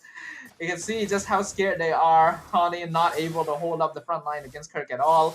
So split push is happening for Annabelle, so I do think that's a good idea. Onic isn't actually that good at responding to split pushing, but they are starting to rotate up now, so I hope Annabelle is getting out soon. For Super Prince, find a win blow now. Not gonna risk it. Alright. They did commit the glorious pathway. Let's get into lane, but still Evos, they got the turret. Meanwhile, King Kong's gonna be taunted up. There's 5 people on top of him. King Kong trying to get away. Soul Saber heals himself back up, so Kirk is the one who falls. Super Prince shows up just in time. Still nothing, not too much for Evos. It's Purify out from Nikki. AOG from Tani completely misses. Brusco stuns him out. Law and Order. King Kong is legendary. Takes the orange buff in the process. He's doing 3 things at once. That is a BOD in 8 minutes. I think it's probably a second or third item as well, as the Vengeance is popped by Veldora. Almost falls. If King Kong had Sky Piercer, then that would have been another kill as well. But not everyone builds the same way James does. Right now, you can see, yep, third item, BOD in 8 minutes. If the game isn't over, I don't know what is. He actually has the same net worth as 2 people from Evos added together. He's the bait. It's all about King Kong. They find the Kirk. The kick. Kirk sets it up. King Kong tries to get away from Annabelle. But Annabelle finds the shutdown finally at the end. But then Kelra is the second layer of the problem. Kirk, another knockup. Kelra over. The turret is a maniac. It's going to be a savage for Kelra at this point. Where's the crit? Kelra finds the first savage in the challenge season. And Onic Philippines just styling on Evos right now. I want to cheer for the underdog. I was happy to finally see them shut down King Kong's 9-kill streak, but then it just converts into a savage for Kelra. That is the danger of Onic Philippines right there. You think that you finally dealt with their main carry, turns out nope, they were just setting up for a different core the entire time. But it does narrow down the goal difference quite a bit. It's only 4K now for Onic, which is quite a lot less than it was before. Another diversion play, just to scout there. No, they actually do take it. Not able to find anyone, unfortunately. Onic still in a very dominating position, especially now that their gold lane is fully online. King Kong wasn't even aiming at the bush, but it did force a reaction from Tawny and Nikki. So kind of back to square one. Evos are definitely in a bit of a more comfortable position. Not enough to contest the Lord though. That goes over the Onic Philippines as expected. How fast did King Kong hit 15? Huh. 11. You are. I can't remember what the level 15 timing high score at M6 was, but it was actually pretty quick. I don't think King Kong beat it, but he was pretty darn close here. And it shows the superiority of Onic PH right now. They got the Lord. They're going to be pushing in with the next one. Evos does still have some tier 2s, so they should be able to defend this without too much damage. Holy Crystals is completed, so now Super Frizz will be one-shotting Nikki if he's unlucky enough. This is going to be a tough defense for Evos. Oh, never mind. And they found Annabelle. Literally the moment I said it would one-shot someone. Okay, well, what do you even do? How do you even play the game at this point? They're gonna somehow try. There's so much damage from Onic Philippines. Oh Kelra, my look at goodness, him! Kelra. My man is running in the middle of 4 people and an inhibitor turret and still finds the kill onto Nikki. Lord will be taken care of. Kirk with the kick. AOG doesn't do anything. That's Claw Kun down. Kirk will be taunted out and he falls. But still, Onic Philippines have the man advantage. Annabelle back into the fight. Veldora losing all of his HP. Kelra blast him through the Vengeance as Tawny sticks onto him and punches him to oblivion. But Tawny will also go down. Super Friends finds the double kill. 7 seconds for Claw Kun. Nikki is already back. Onic Philippines will now turn their attention to take down the rest of the inhibitors of Evos and call it a day unless Annabelle has something to say about it. But respects King Kong and Onic Philippines finally falls back. Evos being able to hold their base there is actually impressive considering the pressure that Onic was exerting. They did actually end up overstaying, so Evos was able to just continue to top themselves back up in the base and slowly take them out one by one. And despite all of that, we are still looking at an 8k goal. Oh, diversion into the mid lane. Found Kirk. Does Bruco still want to take this? Gonna try and stick onto Tawny. Here comes Kelra running in with the heavy Look at King Kong in the crossbow. back. The wind blow does miss. King Kong with the big wraparound. They lose Tawny first. Snipe. Brusco kept alive by the revitalized King Kong. Big damage. Ouch. Annabelle almost just evaporates. The King Kong keeps on fighting. Extra attack speed in immortal form. Takes down Veldora. Super Friends now has Claw Kun cornered. King Kong gets the Purify out. Takes him down anyways. And Kelra will do what he does best. Take down the Crystal. And Onic Philippines steamrolls through Evos. We predicted it. We knew that the world champion team had something to prove. And their victory dance shows that they are still here to play some clean MLBB. Evos, they tried, but it just didn't seem like a competition at all. We are going to be witnessing Onic PH go up against Blacklist International for that first slot into the challenge finals from Group A. It's already set up to be a very interesting showdown on the upper bracket, and of course it will not happen immediately, so the teams get some time to prep. You know, Coach Bonchan even earlier on did say that he anticipates the showdown against Onic Philippines. Now it's time to get to the drawing board. But for Onic PH, this is just another day at work, just another walk in the park, you know, just completely dismantling Evos' glory at every single turn. Generally, when you have early game assassin junglers, the worst thing you can do is give them an early game snowball. And that is what we saw happen on probably the worst player you could give it to. King Kong with a 13.5k total personal net worth 12 minutes into the game. Man only died that one time after a 9-kill streak. I And- mean, what can you say? I mean, he lost his kill streak, and then like you pointed out, it became a savage for Kelra, right? It was like just like this sick joke that Onic Philippines is playing on Evos. You give them a hope, and then you take it away. Of course, King Kong is our MVP this game, and yeah, there we go. The Oh 1K man, GPM, 1089. 1089 GPM. And what's even worse is that Keldra also had an 895 GPM. Normally when you have crazy gold scores like this, it's only on the one core that's really dominating the game. But in this case, it's on two of them. At that point, you already know the game is pretty much over. The difference in damage dealt is on another level entirely. Every single player showing that they still have the micro mechanics that brought them all the way to that world champion title.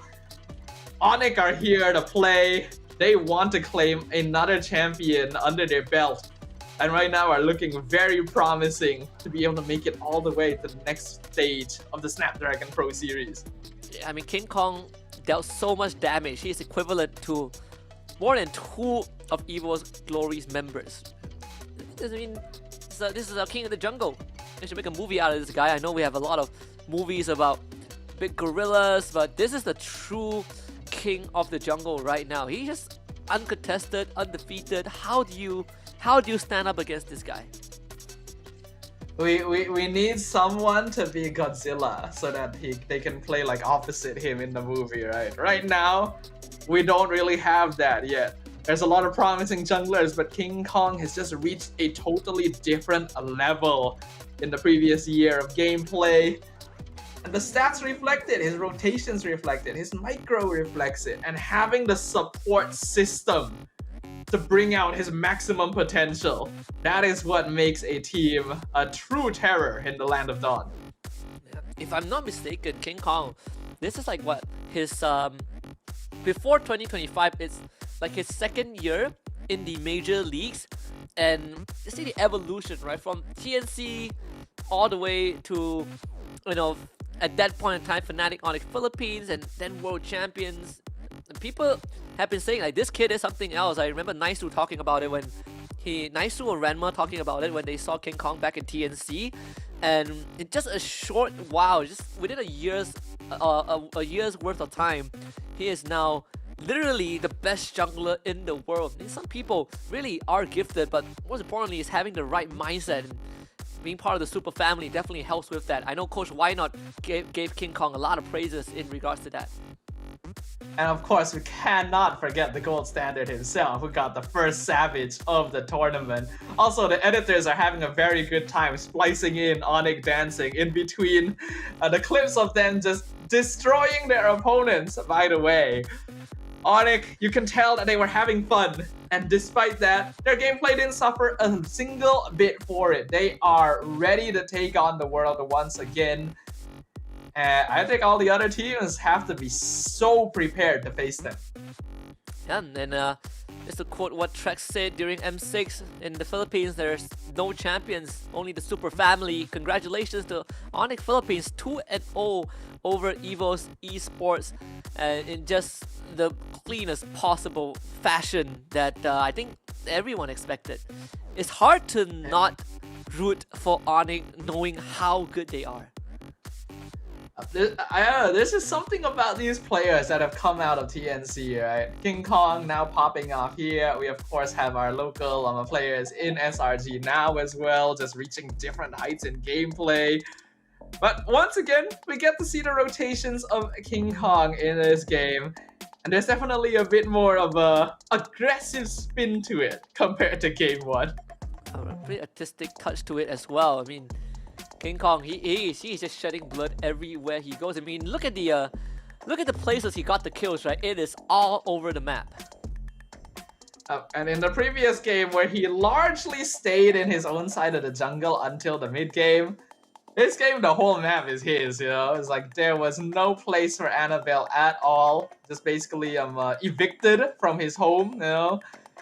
King Kong showing how you maximize efficiency as a jungler, farming the entire map at once, getting kills wherever you can. 1089 GPM. That's gonna be the score to beat going forward here at SBS. And I remember, some certain teams, when certain people, when they talk about Onic, and there was this question of, like, do you communicate every play? And sometimes Onic were like, no. Sometimes the players, they do it themselves, and it's just second nature to them.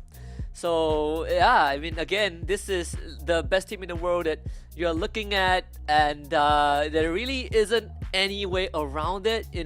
We've seen teams take games but not series, but we have an interview right now, and it's with the king of the jungle. We got King Kong right here with us. Hello, King Kong. Happy New Year. Hello, Happy New Year, guys. So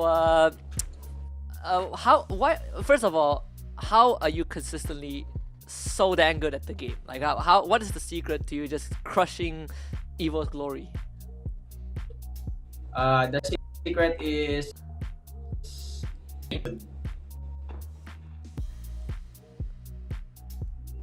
Simple answer. I think it's a very simple process after all, right?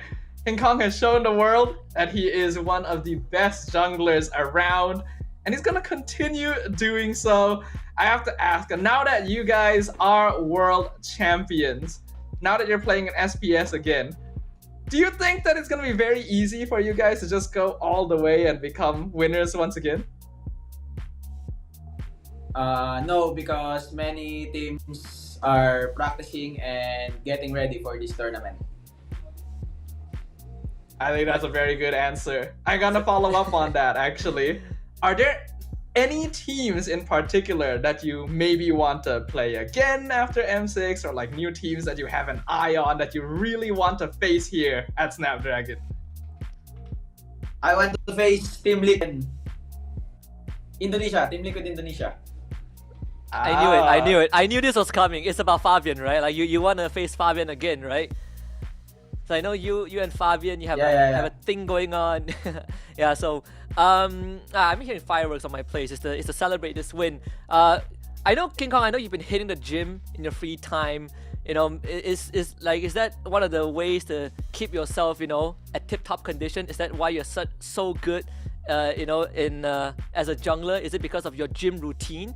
Could you share with us, some of the simple processes when you lift weights, when you lift the plates in the gym? At some, yes. Yes. Do you have what is like a simple routine? Like, if look at me, like I'm clearly very skinny, but I want to hit the gym, right? Do you have any sample routines I can try out? Just eat a lot. Just Like eat a lot. All Prince right. bulking season. Super Princess bulking season. All right. I'll keep that in mind. Bulking season. Bulking season. All right, got it. One last thing before I hand it over to Sadafa. I know people ask Kelra, and Kelra did say that MPL Philippines is harder than M6, when they were talking about the World Championship. What do you think about SPS? Is it going to be harder than MPL Philippines or easier than MPL Philippines? I think MPL Philippines is still harder. Because Filipinos. Well, it can be a little bit hard to deny that, considering just how well all of the PH teams have been performing on all the international tournaments. But I do think that the rest of the world is slowly starting to catch up a little bit more. I gotta ask, so King Kong, are there any things that you maybe want to say to your fans, right? The people who have already supported you, especially now that you guys are world champions? For the fans, thank you very much for always supporting us.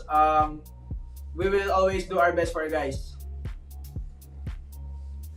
And we can tell that you guys are always doing the best. It's very fun to watch you guys, and congratulations on this victory here. Did you predict that it would be like such a clean 2-0 sweep? Yes. I think all of us felt the same. Okay, final thing for me. You guys will be playing Blacklist, right? Like, whoever wins that series, you guys are going straight to challenge finals. Do you think it's going to be, easy against Blacklist, or will they put up a tougher fight than Evos today? Best of Pilandan. 2-0 in favor 2-0 of Onic. Blacklist. 2-0 against Blacklist. 2-0 Okay. in favor of Onic. All right. That's the confidence. Yeah. Yeah. So, okay, I say King of the Jungle. Congratulations on your win again. Can go. Say hi to the rest of the team for me. Keep on bulking. Keep on gymming, man. See you. Yeah, and the meal as well. We'll see you in. He's gotta finish it off like that. Yeah. Okay. We'll see you in the series against Blacklist. Thank you. Really, just on a different level entirely, right? Yeah. He's good at the game. He's good looking. He goes to the gym. Good at interviews. I mean, what are the rest of us doing here, Husky? I don't know. I started lifting some iron lately, but I got a long way to go, man. It's a process. Just like King Kong said, you gotta eat, you gotta lift. You get some injuries on the way. I don't know. Some people are built different. I'm not good at. He's good at everything. I'm very good at playing the game. So I have no answer Well, to that. someone who is good at playing the game is, of course, Kelra, his teammate as well. First player to receive Finals MVP in MPL, MSC, and M Series. Will he be able to continue racking up these trophies in SPS? If we put aside just the official tournaments, if he gets FMVP for SPS, he literally has the Hall of Fame, the full collection of FMVP trophies. So we'll see. I mean, they are on their way to achieve that for sure. But that's our second best of 3 ender. Coming out, we got RG Singapore against Alter Ego. It's gonna be a very interesting matchup here between two teams that want to show us how much they've grown since their respective MPL season. So don't go anywhere, ladies and gentlemen. We'll be right back after a couple minutes. With you, think we could go the distance, although I know we're different. Together we both fit in, so we're about to go fast with you. Put it in motion, baby, we're going faster, faster, faster, faster. Seize the moment, baby, keep going faster, faster, faster, faster. Put it in motion, baby, we're going faster, faster, faster, faster. Seize the moment, baby, keep going faster, faster, faster, faster.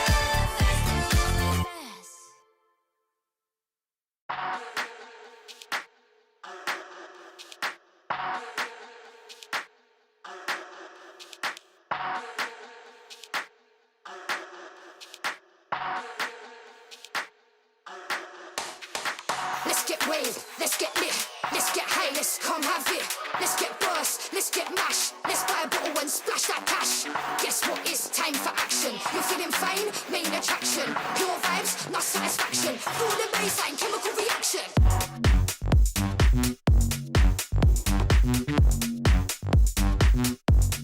Chemical reaction.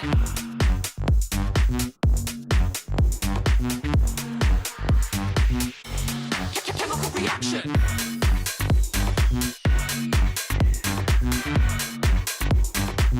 Guess what? It's action.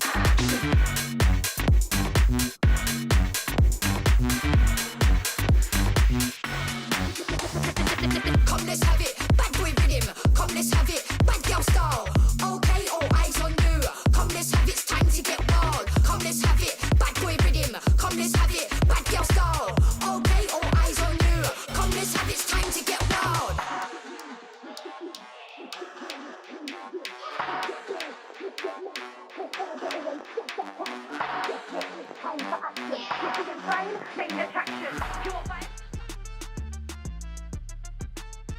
Yet another series here at the Snapdragon Pro Series lies beyond the horizon, and it is going to be between none other than RSG Singapore and Alter Ego. These are going to be two teams that unfortunately failed to hit the mark when it came to qualifying to the World Championship, and now want to show that they're still teams to look out for as we enter the land of Dawn once again. My name is Stafa, once again joined by Husky for our third match of the day. This is going to be interesting because we've seen what these two teams can do in their respective region. Even an organization, RSG Singapore, at one point in time was one of the premier teams in their own region, multi MPL winner. But of course, there has been changes since then. We've got Closer in the XP, Yon in the jungle, Yunski mid lane, CS is the Roma, and Gear back at it again, this time in that gold lane. So let's see if this version of RSG Singapore is gonna hold a candle to Alter Ego. Gear, of course, being the veteran name that we will want to keep an eye on here, has definitely switched the roles a couple of times, with gold lane being his latest foray. The rest of RSG Singapore definitely have a lot to prove to the world, because like you mentioned, Husky, RGSG has always been a premier organization in the MPLSG, and yet they ended up in third place in the previous season. Their opponents are going to be none other than Alter Ego. In Alter Ego, we got Nino in the XP, we got Gabe in the jungle, Roundel mid, Dreams in the roam, and of course we got Heist in that gold lane. Of course, even for Alter Ego, they also went through a couple of changes, but I think the most interesting one is their coaching staff, which is newly acquired coaching staff, which is Zephyr. Previously from other game titles, but with his mobile experience transferable to MLBB, I think a lot of people are looking forward to what Zephyr has in store to bring Alter Ego to greater heights. And of course, they've recently brought in a brand new face, Dreams from Evos, which we watched earlier. Very consistent roamer, now filling out the ranks for Alter Ego. Let's see what change he can bring to the land of Dawn, because RGSG, they ended up in third place in their previous MPL SG season, but Alter Ego ended up finishing around 5th to 6th place. So their position not quite as clean overall as well. Yeah, and I mean, when you look at Alter Ego and their run back in MPL ID, it definitely was one of the few runs that I think a lot of people kind of felt like they fell short, right? Like we had Nael at one point in that squad as well, and they just were not able to get past, I believe, Geek Fam ID. Remember that insane series between them? We got the Nael against Beloyski whole storyline going on. So let's see this newly reformed AE, how it's gonna fare. Let's talk predictions. For me, I'm citing AE. Looks like we are agreed on that point. We've been agreeing on a lot of things today here for the first day of the challenge season. Although we want to give some stocks over to RSGSG, I think we could agree that Alter Ego still feels like the slightly more consistent team. And just in terms of region as well, we know that Indonesian teams are generally a little bit on the stronger side. Yeah, and region-wise, I think the only team so far from MPL SG, at least in recent times, that has really captured global attention was NIP Flash, right? And aside from that, a lot of the teams are kind of lumped into the same category as not being good enough, and NIP Flash is sort of like their golden standard. So in this case, RSG Singapore, they are going to be playing the role of the underdogs in this best of 3. But of course, SG is our neighbor, right? And we used to share an MPL, so we obviously want to see them reach greater heights as well. In the same way we want to see more Malaysian teams catch up to SRG, we want to see more Singaporean teams catch up to NIP Flash, and this is going to be a great place for RSG to make that happen. We're gonna jump into draft phase. Alter Ego on the blue side, RSG Singapore on the red. Guided by lantern. Let's gonna start off with the Loyi, Yves, Tusin, and Fanny Band. 3 mid laners wiped Time to out drop the from the beat of hero the pool. clock. That Team is banned. comes the Joy Band as well. Finally, this is gonna be the second game of the day that we don't have a Joy. Kosuyo is still up on the table. We got a couple of power picks. The Granger left open as well. So we'll see what RG Singapore is gonna opt for their last ban. It definitely does feel like, though, if Joy is already banned out, Suyo is a very obvious power pick for you to go for, right? RSG Singapore have the opportunity to ban it out, but then you'll have things like the Granger to worry about. But maybe a little bit more manageable since the Eve was already banned out. In fact, if Alter Ego is specifically focusing on this hero, they might even want to go for something like the Harif. But since Granger was banned, more likely it's gonna be Suyo. So this one is pretty straightforward, kind of a no-brainer over for Alter Ego. That means that RSG Singapore, you have sort of like the high loss, you have Cho, Gatot, Phobius, still some options left on the table for sure. See what they want to go for. I mean, Singapore as a region, we know that every single team sort of has their own cheese pick in a sense. I wonder if that is going to be the case for RSG. I was like, when you bring up cheese picks, it just makes me really want to watch Diablo play again, because like some of his signatures have just been rough, like the Badang especially. I hope we get to see that. But let's focus on this current match for now. The Gatot and the Harif going to be taken by RSG. I think it's a pretty solid combination since you no longer have the Eve to worry about, and AOG would commonly be a good counter to the Zaman Force.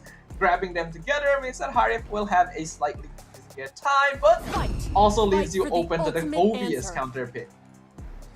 So we get the Hilda instantly.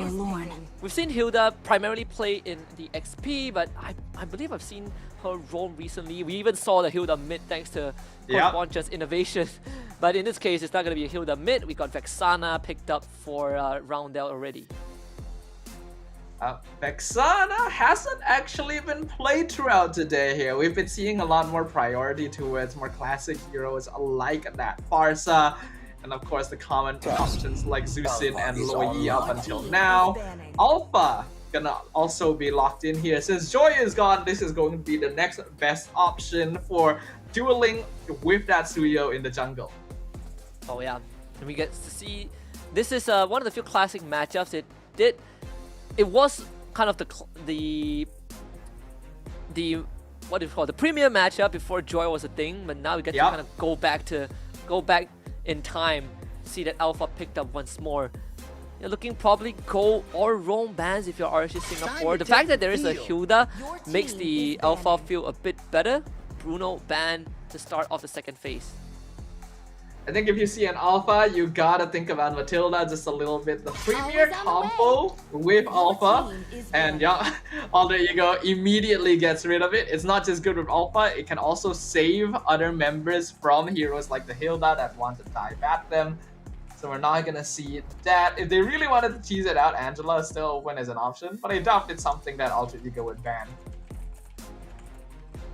Let's see if they want to continue down the gold lane ban. I mean, who threatens the Harif? They have probably eliminated both of them, right? The Moskov is probably third in line. Moskov from Beatrix. Oh yeah, and the Irithel. We've seen it from Kelra twice already. I think Irithel is just a really good universal option into most of the meta gold laners right now. Like Granger plays with range, Harif plays with mobility, and Irithel is able to match out both of those. That's why we get to see the hero a little bit more often. We'll see whether Alter Ego goes for it, because Cho and Phobius are going to be the final two bans here to finish up, and we're going to see what RSG locks in as their fourth pick. Still missing that mid laner. Probably gonna keep this Gatot as a flex until the very end. I mean, even for mid lane options, you have Farsa left, I suppose. Got Farsa, Aurora. We've seen the Valentina once as well early on. Of course, that's courtesy of Haji. As a snowflake. Most of them aren't really the best. I think Farsa definitely doesn't feel very good into this. Aurora is still alright, able to somewhat deal with a rundown composition. If the Hilda runs at you, you go for the freeze. Still not the best, but it's what RSG can manage for now. And Alter Ego will get to pick up their final 2 picks. Hilda still leaning more towards EXP lane, but is perfectly capable of being flexed into the roam position. And then we'll get to see heroes like maybe CC if they think that the Gatot will be going into EXP instead. One hero crossed my mind, but I was quite sure that RSG would not take it. It was the Xavier. I know TLID showed it during M6. One of the Yehescu pocket picks. The Tigreal Claude would be a thing for Alter Ego. Pleasantly surprised that they're going down the Claude route. So big late game insurance for sure. With the buff Art of Thievery recently, so his laning becomes a bit better overall. But this is definitely not a pick I would expect from Alter Ego.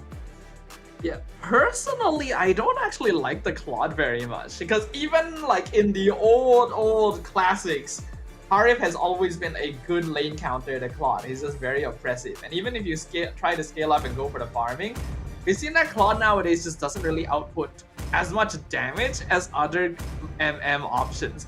I would have actually still liked the Irritel more, even the Lunox if they really wanted to go for it. Things like the carry are still open. I don't really like the Claude pick too much here, but hey, it can still work. Yeah, we've seen the Lunox and the Harif. Like there was a period of time people just banned Lunox because they want Harif. I know carry into Harif was also a thing. I think Nets showed that in his matchup. So we get the closer the Gatot, so it will be a roam Khalid. So actually Gear is playing the roam. I've seen the graphic probably had a bit of error. Either way, yeah, the Khalid roam, I guess, is one way to not only avoid the Hilda matchup, but also match the Hilda when needed. Yeah, Khalid and Hilda both fulfill similar niches. It just depends on which one you prefer. In my personal opinion, I like Hilda just a little bit more, but Khalid is also pretty annoying. I doubt they're gonna invade. Suyo actually doesn't have too bad a level 1 with that Soul Sever. But now, we'll jump into the land of Dawn to witness the very first game between Alter Ego on the blue side versus RSG Singapore on the red. Of course, that's basically spawning out where Gebe started. As with the purple buff, it's going to be a parallel jungling as Yon was on the orange buff side, pathing towards the gold lane. Of course, if you are the Suyo, you're going to be a bit faster and you get your whole kit a level earlier than the alpha, something that most junglers would try to exploit on that Suyo. And not to mention that Dreams and Roundel are just keeping RSG Singapore pressured at every single turn. Gear is forced away. No level 2 means no sustain with the quick stun guard, so Little Wanderer for AE. That's already pretty good here. Alter Ego is playing a very honest matchup, and Gear already forced to use Flicker. Still not gonna save him from Gebe on this Suyo. First blood for Alter Ego. Speaking about off-tempo play, Gebe not done yet. So that's a second Flicker out. Sign from Yunski. That's going to make life tough for CS. That Crab is going to be secured by Gebe. Not sure if this Harif is going to receive help anytime soon with the current circumstances. Yeah, Harif is going to be completely fine though. Like, RSG Singapore can definitely just leave CS in the gold lane because, again, Harif is a totally winning matchup against the Claude. They don't have to worry too much about that. So putting a bit more focus towards the EXP lane to unlock closer and get him to be more part of more team fights is way more value. Gonna try and burst down Dreams. That's Flicker Sacred Hammer. Dreams does get away. It's a good attempt. Unfortunately, RSG Singapore not only don't get the kill, but once more they see Gebe on the map. It's all about the turtle. Big combo. Yon is gone. And unfortunately, this fight is pretty much done though. They get the taunt onto Rondell, but Closer cannot finish it off. Gear getting chased down. Nino cleaves him in half for a double kill. And Alter Ego assumes control of the objective. Very clear example of Yon just forgetting to watch his back there. RSG Singapore was trying to distract Alter Ego's front line as well as the Suyo to try and keep him away from the turtle, but then just comes in from the back, takes off the low HP alpha, and they can no longer contest turtle at that point, right? So RG has to be a bit more careful about their positioning there, because with a Hilda to worry about, Alter Ego has ways of messing with angles and taking advantage of an overly committed front-to-back positioning. Oh yes. And you can see Nino, he's going to start proxying the wave. In fact, he's a level ahead of Closer. When I think about it, I mean, RG Singapore, they have multiple means of engage. You know, they have Gear and Closer, but they're significantly behind. And in this case, against Alter Ego, Gear is dead. He's just gonna get controlled to oblivion. Dreams once more will escape. If they had at least traded for Dreams there, it still would have been okay for RSG, but he was able to get that Sacred Hammer out right after the freeze wore off, so the Zaman Force was just not able to chase anymore. We can see that Alter Ego already operating on a faster momentum overall than RSG. Trying to look for Nino. Get that shield from the bush. Nino is gonna go back and forth in and out of the bush. Eventually will fall. Blazing Duet. Yunsky, he lost most of his health. Alter Ego continues to put on the pressure. And with Yunsky stuck bot side, that mid lane control is gone. I like the decision from Alter Ego, right? Nino already knows that he's not going to be able to escape alive, so just buy time, keep them up top, pass the information to your team, so that Alter Ego can try to dive the tower down bottom to give Highs as much of the gold shield as possible. This already turns the gold lane around when CS should absolutely be out-farming the Claude. Another Sacred Hammer implosion. Gear is gone once more. AOG misses Dreams. It's just getting away every single time. Really good positioning. I'm liking the coordination coming out of Alter Ego right now. Very quick, very surgical strikes coming in. Pick off one person, immediately back on. Don't mind using resources to do so. Make sure it happens safely. I'm surprised that RSG wanted to stick around for that, because now they will lose 2 more members. Turtle, of course, secured by Alter Ego, a 2.4k gold advantage, and building. RG Singapore, they are just locked out of their lane. Look at, I mean, CS can't even walk past his own tier 2. And we were a little bit worried about this when it came to RG Singapore. They definitely haven't been performing quite as well as they were known for in the past. And we can see that Alter Ego is just outperforming them on basically every single front. It is a 3k gold lead now, 5 minutes in. I think RSG have already lost a lot of the early game potential that they could have played for with Yon and Gear. Now they gotta try and scale for mid game by setting up as much funnel into CS as possible. Interesting thing about these two regions is that I know a lot of people look at MPS Singapore as a region that is very focused on the basics, fundamentals, the macro, but when you look at Indonesia, if they want to fight you, they will fight you. That's something that RG Singapore has been struggling so far. It's just these skirmishes, they are getting outclassed by Alter Ego. You can see the gold difference really starting to build up here. Yunsky still hasn't been able to complete their first item yet. Gear as well, just sitting on that Dreadnought armor. Looks like Yon going for the War Axe build here to try and prolong the team fight. Should be quite effective against heroes like the Hilda, but Alter Ego is going in and out so quickly that he's not really able to take advantage of it. If you get bursted, then before the War Axe stacks come online, it also becomes quite an issue. At least they keep this mid tier 1 alive, and it's not the easiest for Alter Ego to siege before Highs kind of gets the Holy Trinity. Oh, that's going to be a complete miss with the Raging Sandstorm. Even committing the Flicker for that. Yep. I think that was just a little bit too desperate. Even if the Flicker had landed, the rest of RSG was just not close enough to actually follow up on it. Then Highs could have just BMI'd out anyway. There was no reason for him to extend that far and waste the battle spell. And see that Gebe is just continuing to farm up the top lane as well on this Suyo. He is snowballing really, really hard. He hasn't really even needed to be part of the last couple team fights. Even then, there's still the Purify on the Claude that he never had the need to use even up to this point. Up tier 2 goes down. Yon is, he's definitely sleeping on the wheel with that one. He gets taken down. Gebe gone on, Raging Sandstorm frozen in place. Everything from the kitchen sink. Finally, they shut down Gebe.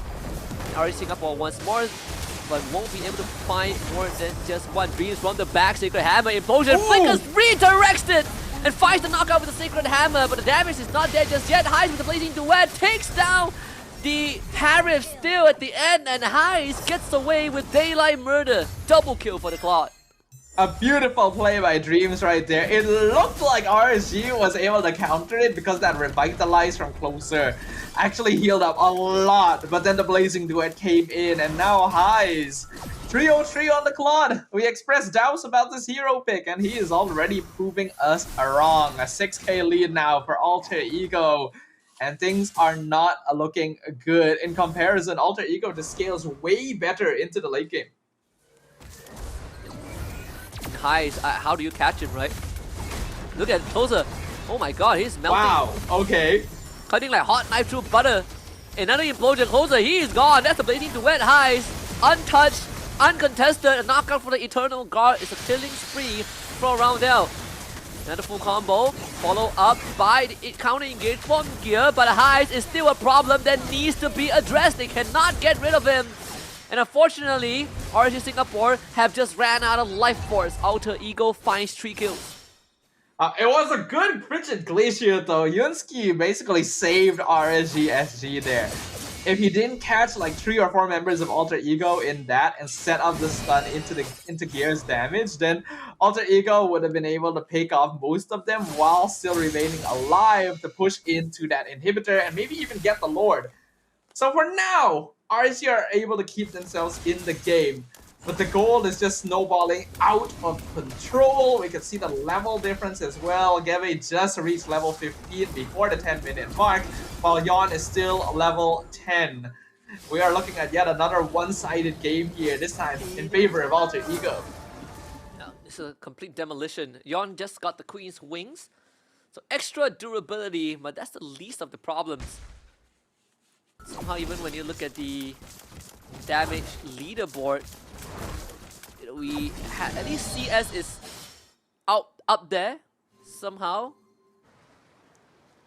But I mean, still compared to Heist and Roundel, it's not even close. It's some 10,000 difference.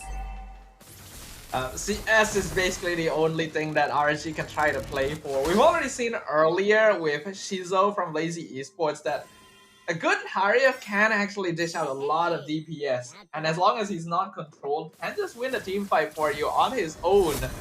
But Alter Ego are pretty bulky at this stage, and they managed to stop CS from farming efficiently, so Heist is just the one in control just in terms of DPS output. And Alter Ego are making sure their opponents know it. The Lord hasn't even pushed up halfway yet, and they're already trying to siege down the inhibitors, taking away all of the holy defenses. I mean, if the enemy Claw is 4-0, sub 10 minutes, you know that the game has spiraled out of control. But at least this is just Lord number 1. See the Conceal get used now by Dreams. Bottom inhibitor goes down. Implosion only on the 1. Good Purifier from CS. Turning around on the Dreams. Dreams goes down. Eternal Guard knocked out on the tree. But Heist! He's just shredding through them with the Blazing Duet, and once more he gets out. But we got CS on this Harif. Just blew through Gabe's health bar, and CS, like you pointed out, is keeping the game alive. And unfortunately, Heist doesn't have the health bar to fight CS, and CS keeps on going. Roundel flickers to safety. RSG Singapore barely kept afloat by CS. He just got his Holy Crystal from those pickoffs as well, so that's a very important item spike timing, but is it too little too late? Look at the base. Look at how Heist is just walking in, making them think he wants to try something funny here.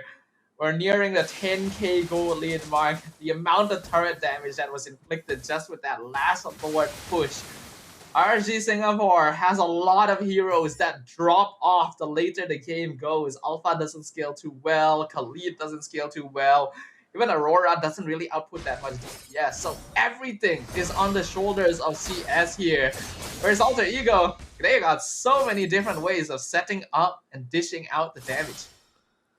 Not just that, right? I mean, even RSG Singapore, the way for them to turn this around is probably land some good counter engage combos that we've seen multiple times.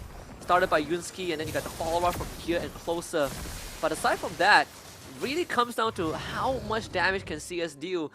And even then, he has his limitations. The Zaman Force doesn't stay up forever. He has a limited mana pool.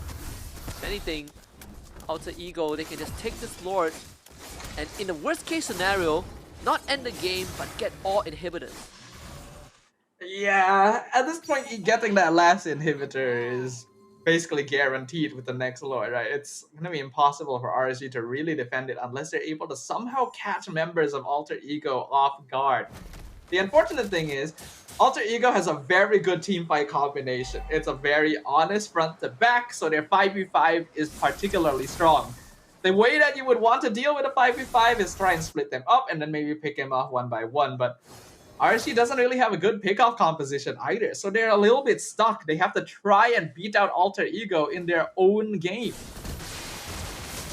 Unless you get some magical flicker freeze from Yunsky to start it off. Risk might have to be taken. Top inhibitor down, flicker implosion. The counter engage shows up from RSG. SG CS needs to stay alive. It's him and the world. Nino is just gonna dance around. Unfortunately, AE just overwhelms the base and takes game 1. Very one-sided coming in here from Alter Ego. I already did like their draft. The only hero that I wasn't a big fan of was the Claude, but High is still showing that this classic fallback in the gold lane has got it. Definitely has. What, 4 kills in under 10 minutes, hitting the Holy Trinity so early. And of course, the end game was very straightforward. It was a 13k gold lead in under 14 minutes. Just like the previous series we've witnessed, this is a snowball. This is basically a landslide victory. Yeah, unfortunately for RSG Singapore, it didn't really feel like there was a lot of direction in their gameplay, even from the very beginning. They do have heroes that can fight pretty well early on, but Alter Ego was already outperforming them just in terms of coordination. Then we also saw they're not really having lane priority in the EXP lane, and early gank from Alter Ego made sure that Nino would be unlocked early on, and ahead in EXP compared to Closer. And once that happened, they rotated over to make sure that High is one lane priority too, despite being in a losing 1v1 matchup. At that point, there's no longer any map presence from the Singaporean team, which means they have no vision. They're not able to extend anywhere, and they're not able to get advantages at any point. It's just a slow burn from there for Alter Ego, and that's exactly what they did. Very unfortunate for RSG Singapore, because there were moments where it really felt like that that they were autopiloting to a certain extent. They were basing certain plays off of instinct. It didn't really work out. They did find a bit of readjustment towards the mid-game phase when all the counter engage set up by Yunsky allowed them to temporarily stop Alter Ego, but it wasn't enough because Alter Ego were already too far ahead. Even when we look at the team damage, the only person that is doing decent damage is CS. He was trying to hold the team on his back, but one person can only do so much. The later the game went, the less impact the Closer, Beyond, Gear all had on the game. It just did not quite work out. I think I saw the GPM numbers as well, that both Geve and Highs were at over, I think like near 900 GPM overall. So that's the both of the cores farming very easily and efficiently. Yeah, Geve actually almost hit 1000 himself. Very easy and clean performance from Alter Ego here. This, again, another straightforward game. So far, the jungle has always been, Suyo Joy. There hasn't been too much difference in that regard. But yeah, I think for RSG Singapore is back to the drawing board. You have a very honest draft, but unfortunately, these early games, they were just outmaneuvered by Alter Ego. I don't even remember seeing Nino having to walk around the map too much just because of how dominant the rest of his team was. And Nino didn't even really need to do the usual thing of Hilda walking into the backline and zoning out the core damage dealers, because they were already having their hands full dealing with the rest of AE. Highs is definitely going to be the MVP of this game. 5-0-10, that's a 15 KDA on a Claude in a losing lane matchup. That takes something special. Yeah, losing lane matchup that at the end of the day, he didn't really lose the lane, right? He wasn't pressured Yep. as much thanks to the rest of Alter Ego, just alleviating the pressure, just drawing RC Singapore's attention away from their win condition. I think what we saw from Alter Ego in this game, as you can see in the highlights, was very textbook MLBB gameplay actually. They gained mid lane priority by being able to take that first blood kill against the enemy roamer in the mid lane. They then rotated over to the EXP lane to make sure that Nino would be unlocked and would no longer need to be assisted against closer on this Gatot, and to make sure that he cannot sandbag. Once that was done, rotate over to the gold lane. Let Highs get most of the gold tower shield, even zone CS out of his lane farm, and then after that you have won every single lane on the map. It's just making sure that all your engagements afterwards are clean, and they were very well coordinated. Yeah, don't really have to do anything fancy, right? Just stick to the basics. And at one point, they were just so far ahead. Like, Highs is doing things like that. He's leading duet in front of 4 people, pressing Purify and getting away with Daylight Murder. This Claude he basically participated in almost every single kill that the team has. More than half of it. Like 15 out of 20. So this is a very active Claude that we don't normally see. I straight up said during the draft I wasn't a fan of this hero. I didn't feel like he did that much damage anymore compared to other gold lane picks. But when you have snowballed this much, yeah, you're still going to be melting the entire enemy team. Claude is supposed to be a late game hero. If you let this kind of marksman snowball from the beginning, you have already done something very, very wrong. And Alter Ego capitalized on that right from the get-go. If your Gatot gets melted by a Claude like 8 minutes in, this game has just completely fell out of your control. So, yep, Alter Ego taking that 1-0. I know we both predicted it to be a 2-0 Alter Ego, and it seems that we are definitely going down the right path in terms of prediction. Let's take a look at the heat map for Gebe. This entire game on the Suyo, you can see that first blood happened very early as she caught Gear right after Gear hit level 2. The rest of it was just smooth sailing for him. Yeah, because compared to what we saw from King Kong earlier, this is a very standard jungle rotation. A little bit more aggressive because we know that Alter Ego was able to take control of most of the map. But in general, there was no particular need to consistently try to contest the enemy buffs because he was able to make bigger impact happen by joining team fights and ganks in the side lanes to unlock the entire team and allow them to roam the map together so that RG would never be able to take any sort of fight in their favor. Oh yeah, you can see that he is essentially just barely had to cut through the mid lane, right? He's just racking out the farm on the enemy side of the map, and because his team was so far ahead, he can just keep on going. And that's exactly what he did, right? He just kept on going, making sure that he is non-stop farming. I think what's important nowadays about the meta is that you can farm actually really, really quickly. There's a lot of resources for gold on the map. And that doesn't necessarily just come from, getting kills, getting turtles, getting jungle camps. It is all about how well you're able to rotate and keep your farming path efficient. And I think we're seeing that from a lot of the junglers that have been standing out today, right? The speed at which Onic is able to farm, the speed at which Alter Ego was able to farm at this game already creates a huge difference, even if you may not necessarily be winning team fights. And well, Alter Ego was winning team fights on top of that, so it just becomes even doubly advantaged for them. Basically, just the classic, kind of snowball effect that Alter Ego got, and they just kept running with it.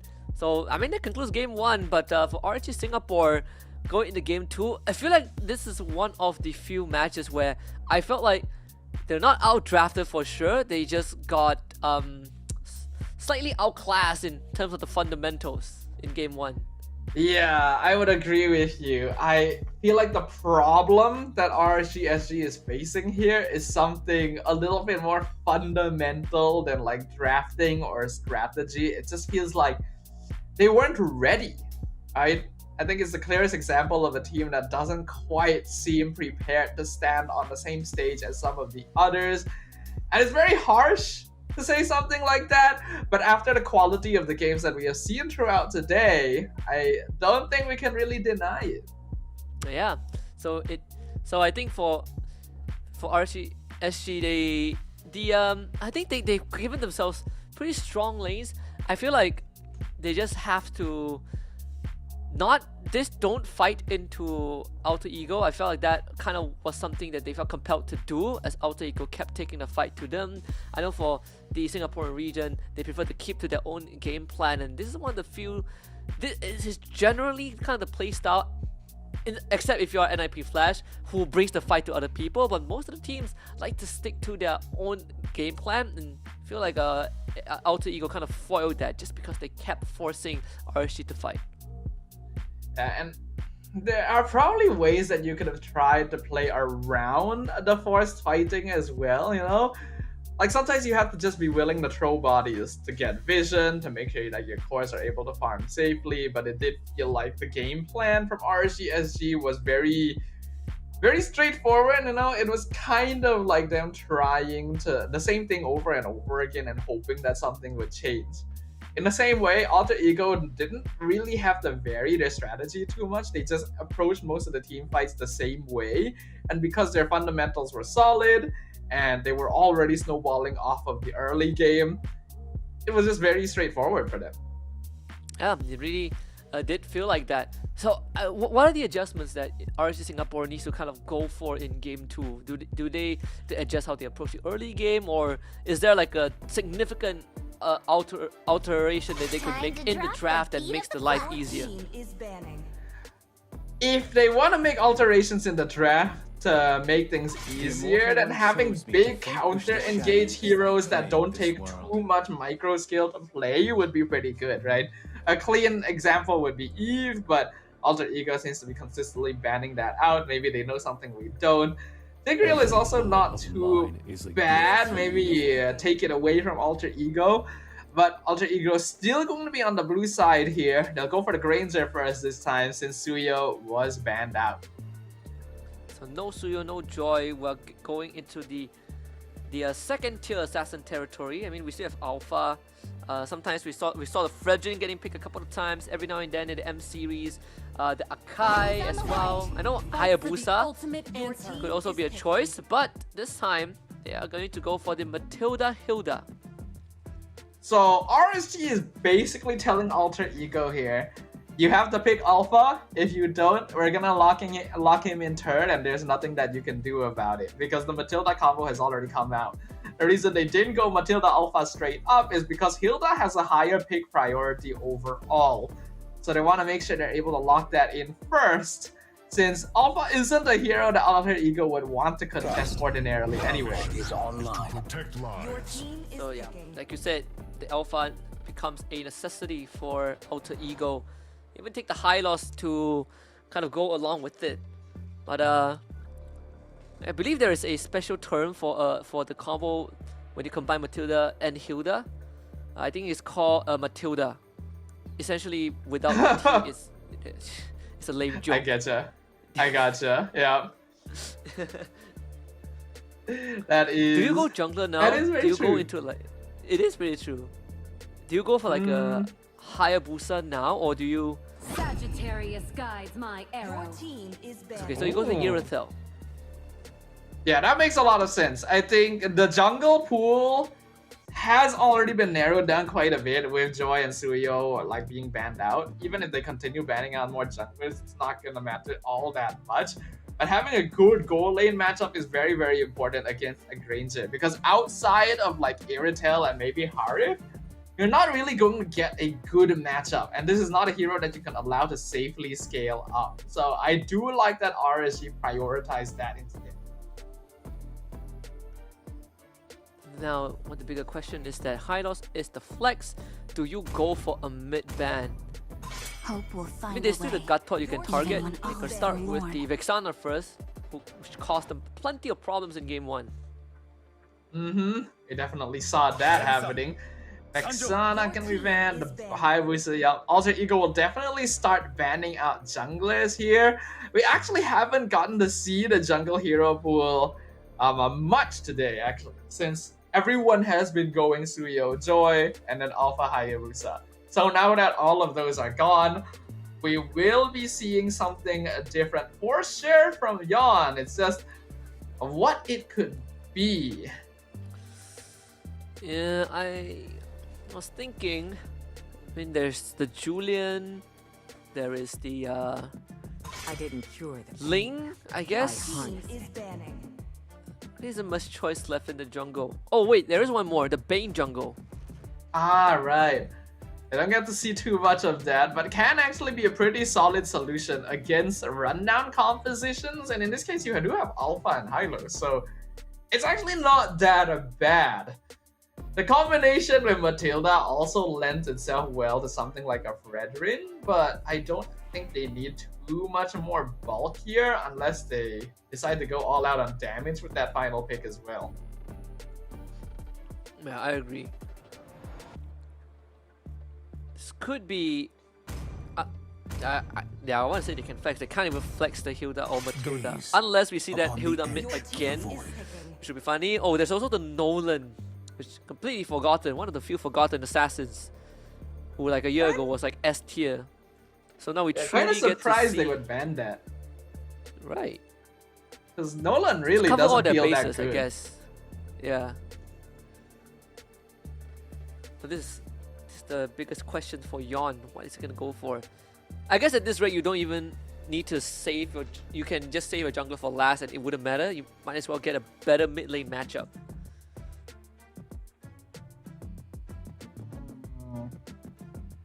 The Valentina is already... I'm kind of surprised they banned the Valentina. I feel like RSG could have actually picked it themselves. Oh, wow! The Gwyn jungle. Okay. That definitely didn't cross our minds. It is generally a pretty good option, right? It's a good way of dealing with Alpha as well, since these fighters are very weak to heavy CC. This was one of the... This was like the Hades special. Back in... I think when... Yeah, since Hades joined NIP Flash, or Team Flash, that has been the Hades special. See that semi-final build, like a molten core into concentrated energy onto something like that. Oh, I think I was thinking of a... I feel like, you know what? This feels like a rundown draft of Alter Ego. Xavier? To live is to trick the Reaper. I'm not a fan of it here, actually. Like, Xavier can do good siege damage from behind, but if you're gonna go in that direction, you may as well go Sicilion for just like better scaling overall. Aurora is actually still not too bad now that you have the Faramis as well, but like now I really wish RSG had Valentina instead. I feel like they kinda tripped themselves up banning it there. Yeah, I was wondering what could be so important that they want to ban the Valentina, Only right? love and night are ever So Yeah. Sicilion, like you said, got that late game insurance for sure. Two heavy hitters for that late game. But plenty of damage to blow through the nether realm for sure. And they do have the Matilda as well to save them if they do get run down, but Alter Ego just feels like a much scarier lineup, honestly. RSG has the more difficult lineup to execute on. There's some heroes that require a good amount of micromanagement, especially like with the Guinevere and the Sicilion. Hilda will create some space, yes, but Alter Ego's lineup is pretty bulky as well. I still personally lean towards AE for this game number 2. Yeah, I agree. I think especially if this Gwyn doesn't get a good game, it is going to be so tough for her to have any impact the later the game goes. So we hop into game number 2. Once more, Alter Ego on that blue side, RSG Singapore on the red. Alright, let's see how this will go. Right now, Alter Ego 1 game up against their opponents from Singapore here. RSG unfortunately did not demonstrate the best fundamentals for a team participating in the Snapdragon Pro Series at this point. So now, I'm sure they're eager to prove to us that it was just a fluke and that their true potential hides somewhere deeper. Of course, the Alpha Gabby would be slightly faster in that clear compared to Yon. Gear 1 we're trying to look for the Little Wanderer, and just like game 1, gonna lose most of his health right before the objective spawns. Yon should be able to get it with the Retry, not a problem. Or Singapore definitely having a slightly better start, especially with this Matilda. Yeah, having a Matilda gives you a lot more freedom in the early game to make slight mistakes, since the guiding winds and the extra shielding will always allow you to get out a little bit safer. Looking at the overall emblems, this is an Impure Rage Guinevere with the Mage emblem, so there's a possibility that Yon is trying to go for damage. Well, speaking of damage, you get the full combo, Revitalize from Dreams, not enough. First Blood for CS. One of the longest single target CCs in the entire game, that Violet Requiem combo. The Revitalize kept Dreams alive for a pretty long time, but with 2 other members of RSG dishing out that DPS, there was no way of Dreams was getting out there. So that's going to be a pretty good start, especially since they gave the First Blood gold to CS on the Irritel 2. He's already winning out that gold lane matchup against the Granger. This is going to be, like you said, a much better start for RSG Singapore. It's not the easiest to catch as well with this Matilda, constantly giving that 5-star ride out. First turtle will spawn. In game 1, Alter Ego got every single objective. The RSG Singapore pulls from behind with gear to help him out. Gets caught by the Spear of Alpha. Instantly goes down. Yon goes in, tries to look for the combo. Gets pulled back, control to oblivion. And it's just miscommunication from RSG Singapore. They did not respect AE enough. It's not just the lack of respect for AE, it's just straight up mistakes on a fundamental level. I don't know why Gear jumped so deep into the center of their entire team, and then Yon wasn't able to get the knockout necessary. He should have gotten out. And they're gonna lose more than just that. All to protect the purple buff that doesn't even end up being there, as Gabby takes the buff. And well, what seemed to be a better start for RSG Singapore has just spiraled out of control just like that. A safer, more solid start is just instantly gone. That's just how quickly games can switch on a dime nowadays in MLBB. And Alter Ego now, after those 2 teamfight victories, feeling a lot more confident to try jumping in. Once more, Yon needs to really be careful of picking his target, right? You can't jump into the Shadow Stampede, the pool is gonna disrupt your combo. Can't jump into the Law and Order. He falls behind. It's basically going to stall out the rest of his team's progress even more. And even with the Sicilian that ideally wants time, without this jungler being able to provide that impact, it is going to be tough for RSGSG. I'm still not too sure if Yon intended to go tank or damage build on this Guinevere, but now I would definitely say going tank is a safer bet, considering the aggression from Alter Ego. Oh my god, not even close. I mean, if he wants to switch to tank, yeah, no. If he wants to switch to tank, he gotta do it now. And even then, it feels like a half-baked one thanks to the Mage Emblem, the Shadow so Stampede doesn't solve the problem for Yon completely, and Closer goes down again. That's the full plating down bot, almost the full plating. Nino is going to proxy that wave first, and now the purple buff gone. Yon did get it this time. Tried as the flicker used by Nino. No more Nether Realm. They're gonna go Sanguine Claw. Pull back round down, let's go down. They get the pull back onto Yon. Yon. Spatial Migration gets out of the way. Turtle in possession by Alter Ego. Nino just slams down Gear. And Geve is still able to get the turtle after everything. Actually, still kind of a good trade for Alter Ego. Though we are definitely seeing slightly better discipline from RSG and the way they are taking that team fight right now, if they're able to capitalize on Alter Ego using resources and pushing far too early on, they definitely do have the tools needed to fight. Yon once more forced out of his own jungle, allowing Gebe to continuously have an advantage. And this Hilda has been put out of commission very early on. Closer has not been able to perform his duties as a Hilda. The problem is, Hilda is also a hero that got quite recently nerfed, right? There was an increase in the cooldown to that skill 2, which makes her a little less oppressive overall. And even in the past, she had a difficult time laning against super tanky sandbags like the Hylo. So Bosa is not really able to contribute too much to the team fights, which makes it a big problem because he really is supposed to be RSG Singapore's early game ticket. And that ticket basically ripped in half by AE, who is above 4k goal advantage. Arriving at the scene earlier than RGSG, Roundel shows himself first. Gebe also bot side. Yon not even get the knockout. Good timing with the spill Alpha, so Gear has to disengage with his ult as well. Alter Ego wants to find something bot side, but RG Singapore at least were able to stop them. But unfortunately, the retry battle, I believe, it's gonna be won by Yon, who takes his purple buff. Yon needs anything that he can get at this point. He has been oppressed for most of the game. But I really gotta say, Geve is my... Oh, High's being chased down! Beautiful burst from CS. Instantly popped.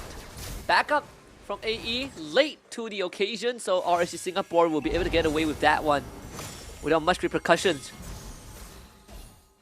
They're still gonna try and contest the turtle despite all of this. So far, Geve has been really good at dodging that Violet Requiem, but this time... Yeah, Nino not so lucky. Just 100-0 in an instant. Closer in the midst of things will be taken down by Dreams. Turtles still haven't been secured just yet. Yon barely healthy. And that is going to be a full engage from RG Singapore, committing to the fight. And AE this time will not be so lucky. Bad impact, not taking down Dreams even with the glowing wand. RSG Singapore finding some signs of life and taking the turtle for themselves. That teamfight victory was definitely attributed to CS overall though. That Irritel was doing a lot of damage over time, and because Gebe had already spent his Spear of Alpha earlier in the teamfight, wasn't able to use it to actually lock down the Irritel, which meant that it took them a lot longer to take down CS than necessary, giving Yon and Yunsky more space to continuously output damage onto their opponents. Very important fight there because it instantly narrows down the goal difference. It's not much now, only about 300 in favor of Alter Ego. Looking at the itemization, yep, Yon is going for a tankier build that is brute force into Thunderbelt. And I definitely agree that being a more solid frontline is important for RSG Singapore. Yeah. And not just that, it is essentially a 4k goal swing in the past 2 minutes. So AE, all that lead that they worked for, all that shutdown that they got, amounts to almost nothing at this point. Although Gebe is still ahead in terms of experience. So it's a silver lining as we are approaching our first Lord in under a minute.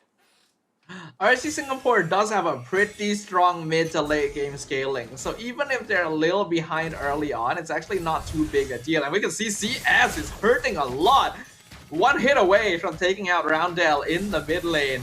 Alter Ego actually have to be somewhat careful here. RSG is starting to reach a power spike where they can straight up 5v5 against Alter Ego. Especially CS. Not the easiest to catch. If you are the Granger, trying to land these skill shots onto an Irritel, which is significantly faster than you with that sprint, it's going to be tough. But still, I mean, RGSG, now they have to... They've taken down the tier 1s in the side lanes, see if they can take down the one in the mid lane, which is going to be the focal point for both teams. But because Alter Ego did send 2 members up top, RSG will get priority of the Lord. Alter Ego gonna come over to see if they can contest this. Geve already revealing himself. Not too sure if they should do that too early. Oh! Going on to Yunsky. Yunsky needs to get away. Will be able to make his way to safety with the flicker. High is getting chased down by Closer, but unfortunately Yunsky still ends up falling. Nino now lock gear down in place. That's the double kill for Gebe. A triple coming through, taken by Dreams this time. As CS is down, RSGSG have completely lost control of the objective. Alter Ego will take Lord. I think it's very smart from Alter Ego to decide that they just up the tempo when RSG is least expecting it. And just run directly at them. In the previous fight, it took them too long because they were trying to slow things down to pick up the important cores and dodge abilities. But Their lineup is actually very good at just no-brain run right into the opponent, you know? So RSG Singapore got caught off guard there. They lost Yunsky and Gear very early on. Yon could no longer continue. CS, unfortunately, I don't think had their ultimate available, which is why a lot of the DPS was missing as well. See how much damage can Alter Ego do with this Lord.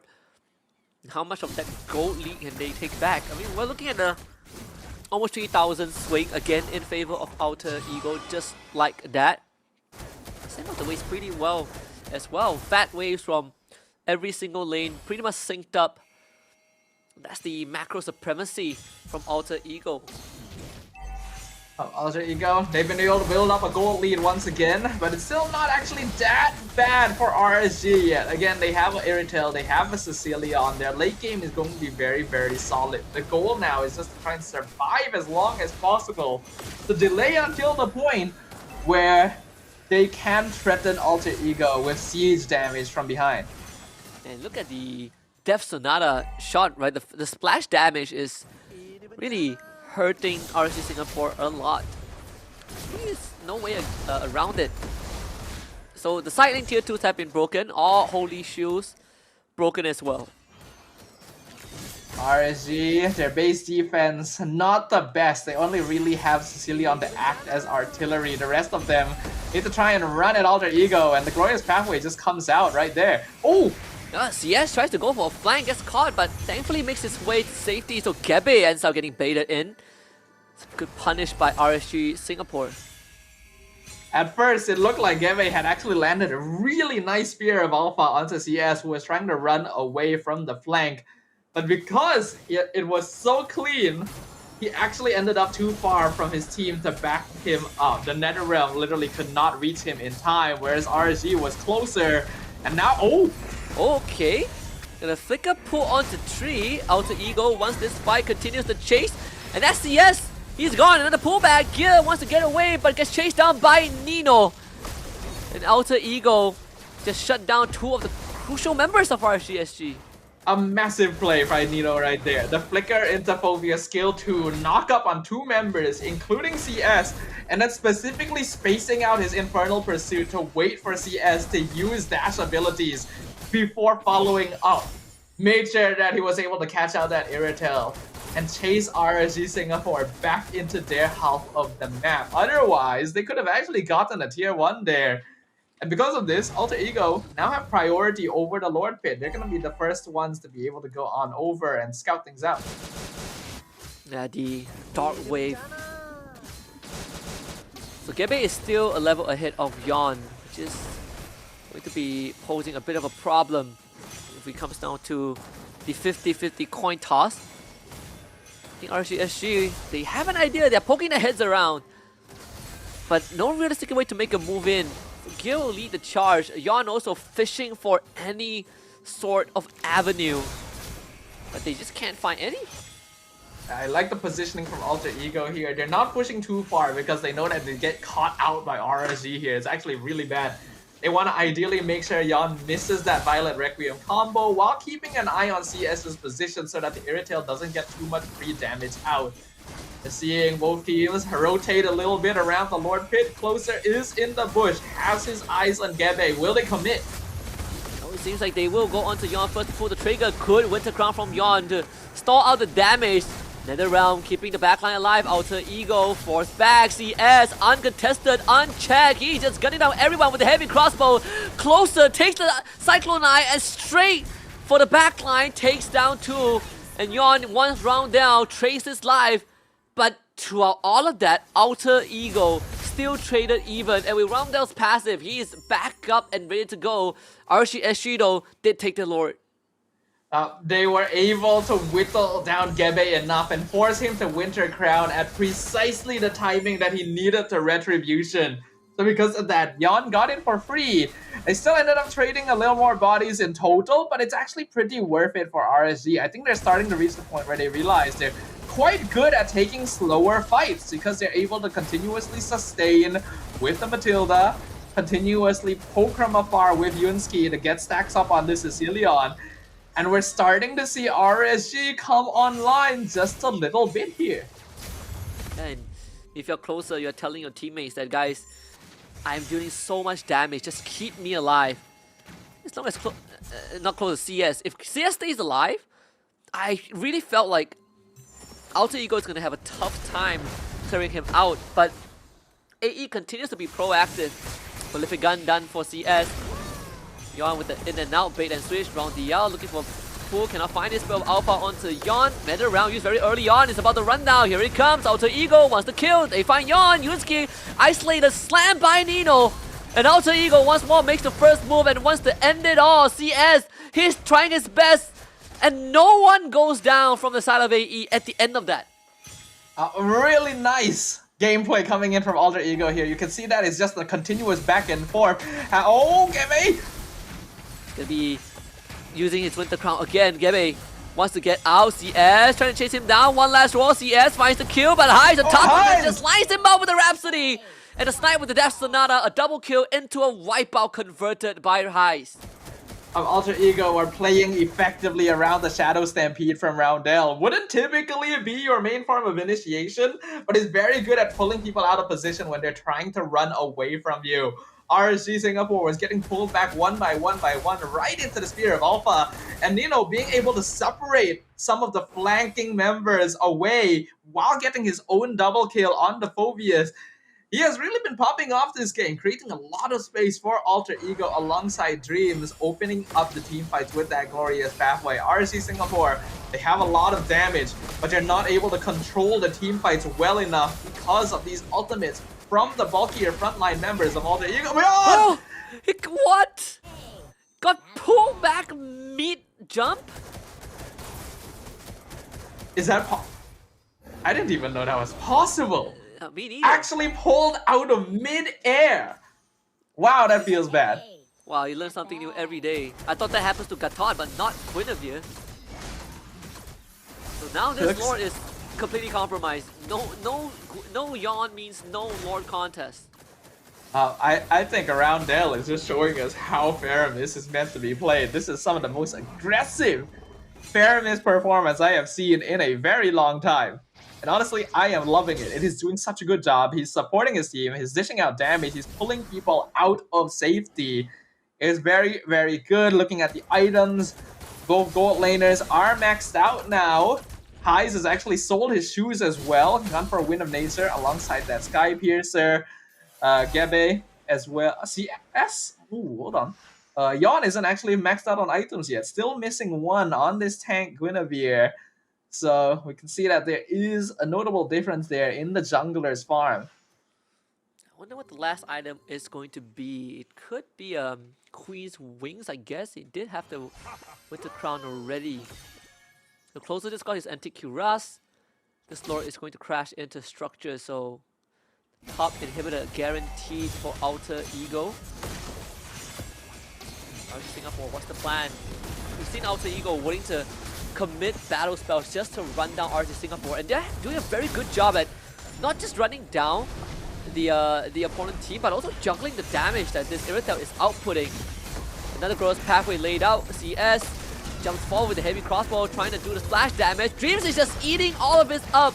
As Closer gets gunned down, heavy crossbow expires, and once more Alter Ego no one. CS gets dragged back, Winds of Nature hops away, heavy crossbow off cooldown, locked down by Dreams, immortality. Item switch brings him back to life. It's double kill for CS, and now getting brought in by the Guiding Wind. Spell of Alpha misses. Yon gets a Violent Requiem knockup. RSG Singapore playing the long game, doing it well. Winter Crown expires as Gebe will try to fight CS, but fights the Spear of Alpha on the tree. Ooh. Takes down CS and comes back to life. Still he falls, but AE has just eliminated the biggest threat. Yon now wants to go on Roundel, but Dreams is still around. Finds the knockup into a Violent Requiem, purified away, tries to chase Yon. Winter Crown from Yon to stay alive. Re-engages onto Dreams. But this fight pretty much done and dusted. Dreams has the immortality, but they want more. Circling Ego, Dreams stays alive at the end.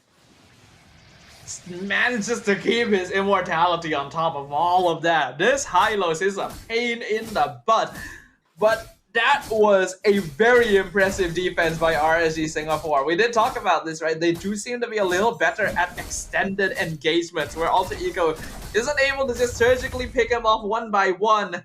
RSG, they have Yunsky and CS to play around. Both cores now hitting their final items here. Wind of Nature as well, saving CS in a really, really important timing because Alter Ego committed quite heavily to trying to take out this Airtel so that they can push into the base. They still have a goal lead, but 20 minutes in, only 2k isn't actually that big of a difference.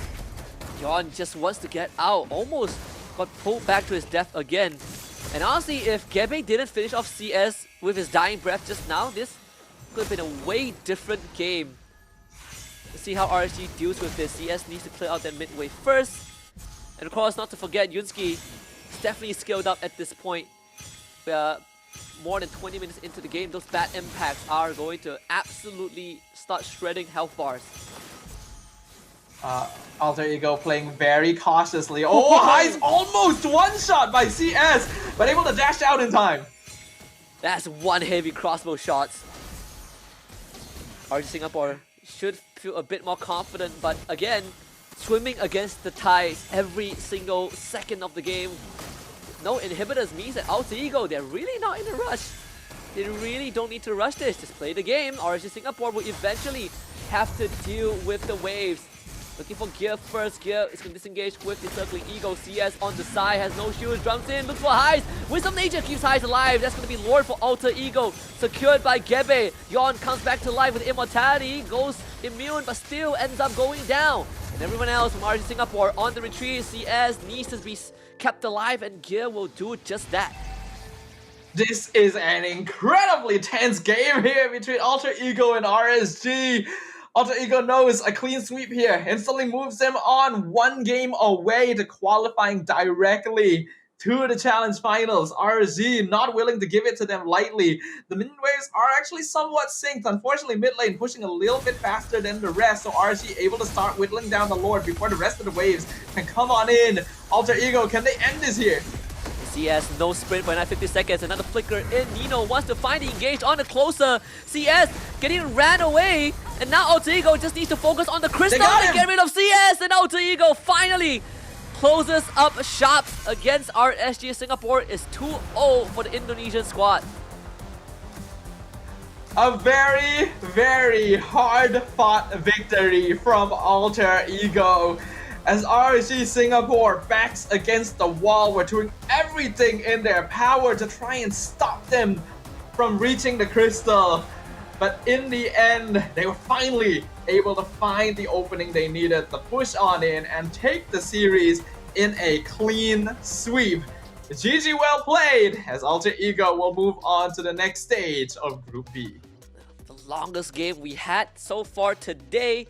I gotta say, RSG Singapore definitely showing a lot more mechanical prowess in this game number 2. It's just Alter Ego willing to take the fights to RSG Singapore despite kind of witnessing what CS and Yunsky could do. Nino in particular is a madman going for Thunderbelt War Axe all the way. You know, this Mobius continuing to be quite a nuisance here because he really does become quite tanky later on, and you know, even going for the War Axe just to dish out that extra damage and punish the backline somewhat. This was truly a battle of wits, even from the drafting phase, because RSG were the ones who forced Gebe to go onto that Alpha so that they wouldn't be able to go Alpha Matilda instead, and then trying to deny pick by going into the Hilda, grabbing the Irritel, the counter. CS actually doing a very good job of dishing out the DPS necessary, but I really gotta give a shout out to Roundel. On this Faramis, he was saving people left and right. The Netherrealm timings was clean. The Shadow Stampede pulling people left and right into the jaws of Alter Ego. And it looks like he will appropriately be awarded MVP of game number 2. Absolutely. I mean, this Faramis, really the unsung hero for a lot of these fights, right? The Netherrealm allowing Alter Ego to consistently just run at RSG and run them down despite having to tank through heavy crossbows and bad impacts. It really was Roundel that was giving them that extra layer on top of an already oppressive glorious pathway from Dreams. Called special mentions, honorable mentions to Dreams, as well as Nino. And I've been thinking like the whole game, who is gonna start fights from AE? Well, it wasn't Dreams, that's for sure. It was Nino when he had to flicker every single time, flicker Dark Wave to start a fight. I actually quite like that Dreams was saving his glorious pathway for later on in the fight instead to maybe further punish RSG, because outside of Matilda, a lot of their heroes, especially this Cecilion, can have a difficult time escaping if they're being jumped on. Roundel, of course, being the MVP here, 3,421 KDA, respectable 587 GPM, and an 89% kill participation. He did end up going full magic damage as well, even with the magic shoes, as well as the cooldown reduction emblem. So you know that he was genuinely contributing a lot of DPS with the Ghost Burst. It's something that I think, really contributed overall to kind of these late game fights where you start being aware of how much the Ghost Bursters were dealing until it was too late. Again, really came down to very minuscule details, right? A lot of times, all CS going down was kind of the biggest difference maker, because CS being around, we saw the amount of impact that he had, to shut down Alter Ego, but Alter Ego just had the eyes on the prize every single time. And then you have this moment where the Fulvius passive couldn't be stopped and he's just flying across half the map to get to his target. Alter Ego definitely had a hard time in this game compared to game number 1. RSG actually ended up drafting a pretty solid composition, because Alter Ego would have to peel through multiple layers of heroes in order to start reaching the backline, and by that time CS would have actually done a lot of damage, but they definitely made mistakes in overextending themselves as well. There's no reason to be giving Nino this many kills. There's no reason for you to be allowing Roundel to so freely run into your ranks and pull people out. So there's still certain things that need to be fixed, but it's definitely a much better performance from them compared to game number 1. Oh yeah, I think even for RSC Singapore, they did again show a bit of that innovation, that a Guinevere jungle, something that we don't get to see often nowadays. They had their moments of making it work, especially buying space. You can see kind of the front to back to keep the Irritel alive. Unfortunately, at the end of the day, still they were overwhelmed by Alter Ego. Congratulations to them. It's a 2-0 victory over RSG Singapore. They will proceed to the upper bracket, the qualification series into Challenge Finals to await their opponents. Just a reminder once again that this match is in Group B compared to the previous 2 matches earlier today who were in Group A. So we're not going to be seeing Alter Ego face off against Blacklist or Onic anytime soon, unless they make it all the way into the Challenge Finals, of course. But let's have a look at Geve's rotation on this alpha. This is for the entire game actually, all 22 minutes of it. So we get to see everything that happened from start to finish. It's a pretty interesting route already. You can see that he hardly had to cross the river, right? He's just straight out rotating through that mid side, but with a lot of focus on that bottom side of the map. I believe that's kind of where the Granger Irithel were at, and a lot of times he was just involved in a lot of the bottom fights. I believe that's where most objective spawns as well. Yeah, I think a lot of the Lord fights ended up happening towards the bottom half of the map. That's why you see such a heavy presence from Geve down there, and most of the kills and assists happening down there as well. Because generally, both these teams actually played pretty safe. They didn't want to be unnecessarily caught out. So the only times we really saw the big 5v5 battles was during objective contention. And it was pretty back and forth a lot of the time, right? Where Alter Ego would have the advantage if they were able to take things, take prio first and pick off members. Or whereas RSG Singapore had the advantage if CS and Yunsky were left alive to continuously pelt them from the back line. So Alter Ego coming out on top in the end can definitely be attributed to RSG not quite being able to close things out, but they're also not the most flawless team.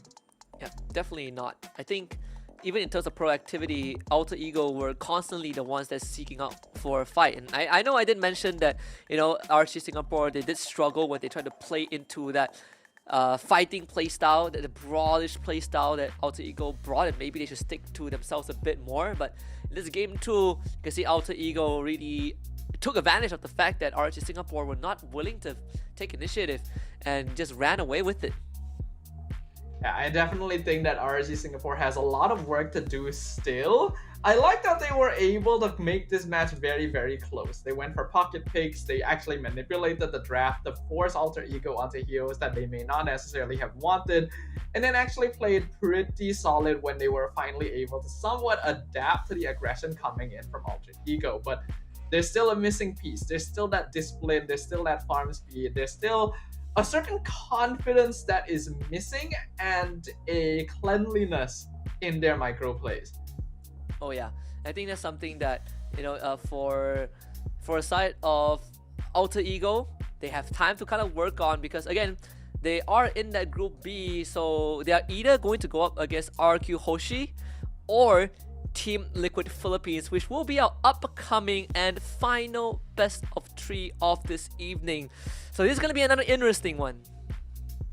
This is going to be quite the battle. Both of these are veteran teams with many mainstay names on their roster that have already competed multiple times on the international stage. So I really could not have asked for a better match to close out the first day of the Snapdragon Pro Series. As per usual, we're gonna jump into a short break to make sure that everything is set up. So if you guys want to grab a snack, go to the bathroom, now is the perfect time, because we will be right back after this. The Snapdragon Pro Series is brought to you by Snapdragon Elite Gaming and DHL. Yeah, I am superstar. You were never the one for me. Never should have fell for me. Take back your heart. Why don't you take it back? You never had a chance. I'm gonna find you ain't the one. Call it a savage love, just till I had enough of us.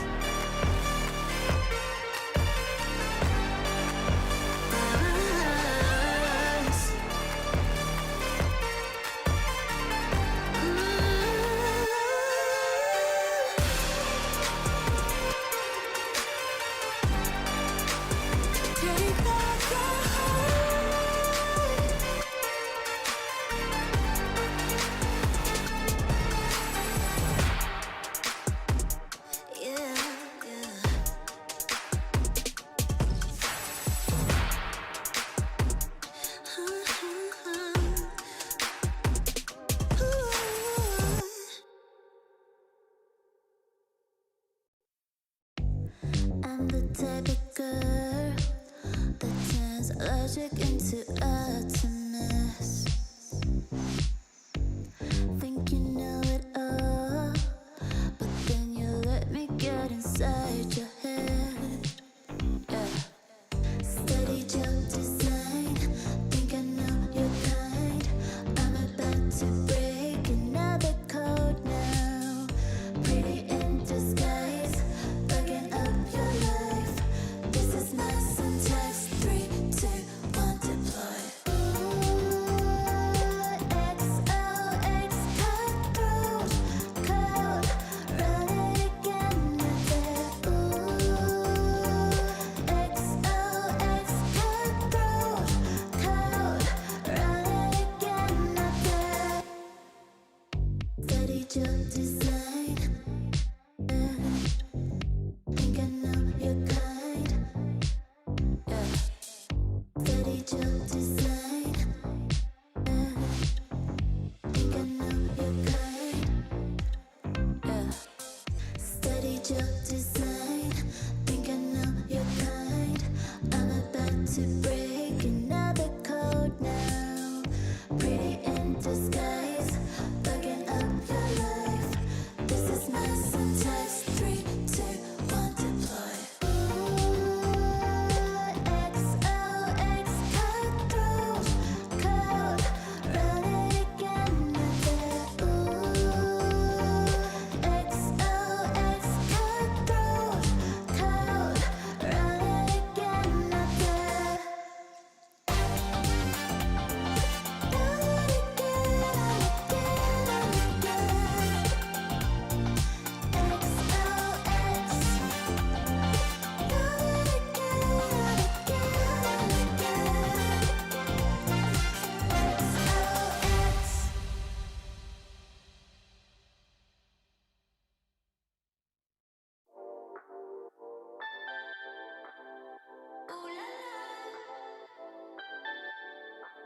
let's go. Put it in motion. Baby, we're going faster, faster, faster, faster. Seizing the moment.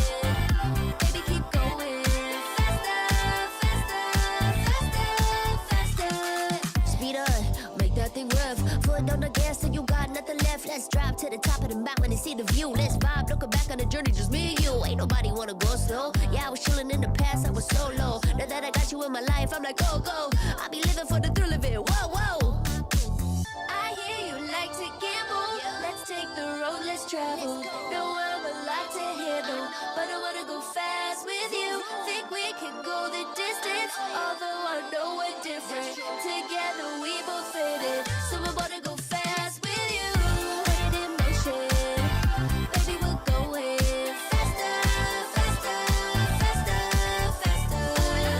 Seizing the moment. Baby, keep going faster, faster, faster, faster. It's like they never even seen us, and nothing will ever get in between us. I'ma ride by your side every season, and if anyone try to stop us, we just speed up. Yeah, always keep it at 100. Top down, pretty face, so sun-kissed. Know it's scary, but I swear I really love this. Big shades on, summertime in London. I hear you like to gamble. Let's take the road, let's travel. No, I'm a lot to handle, but I wanna go fast with you. Think we could go the distance, although I know we're different. Together we both fit it, so I wanna go fast with you. Put it in motion. Baby, we're going faster, faster, faster, faster. Seizing the moment. Baby, keep going faster, faster, faster, faster. Put it in motion. Baby, we're going faster, faster, faster, faster. Seizing the moment. Baby, keep going faster, faster, faster, faster.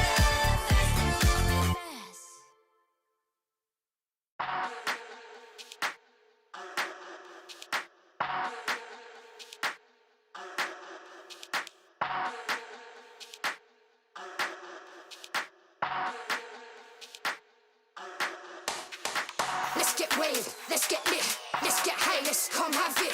Let's get burst, let's get mash, let's buy a bottle and splash that cash. Guess what? It's time for action. You're feeling fine, main attraction. Your vibes, not satisfaction. Feel the baseline, chemical reaction.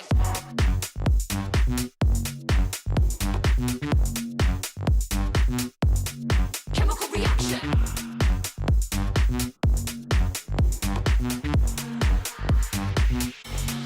Chemical reaction.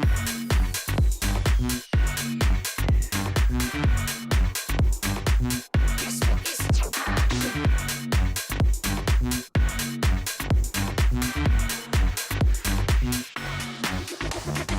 Come, let's have it. Bad boy rhythm. Come, let's have it. Bad girl style. Okay, all eyes on you. Come, let's have it. It's time to get wild. Come, let's have it. Bad boy rhythm. Come, let's have it. Bad girl style. Okay, all eyes on you. Come, let's have it. It's time to get wild.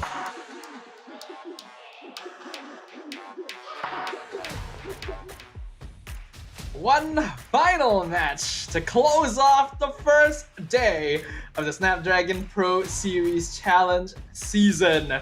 Going to be between two titans of the MLBB ecosystem, Team Liquid Philippines and RRQ Hoshi. My name is Stafa, and it will be an honor to cast this game alongside my co-caster, of course, Husky. How you been feeling after a whole day of matches, sir?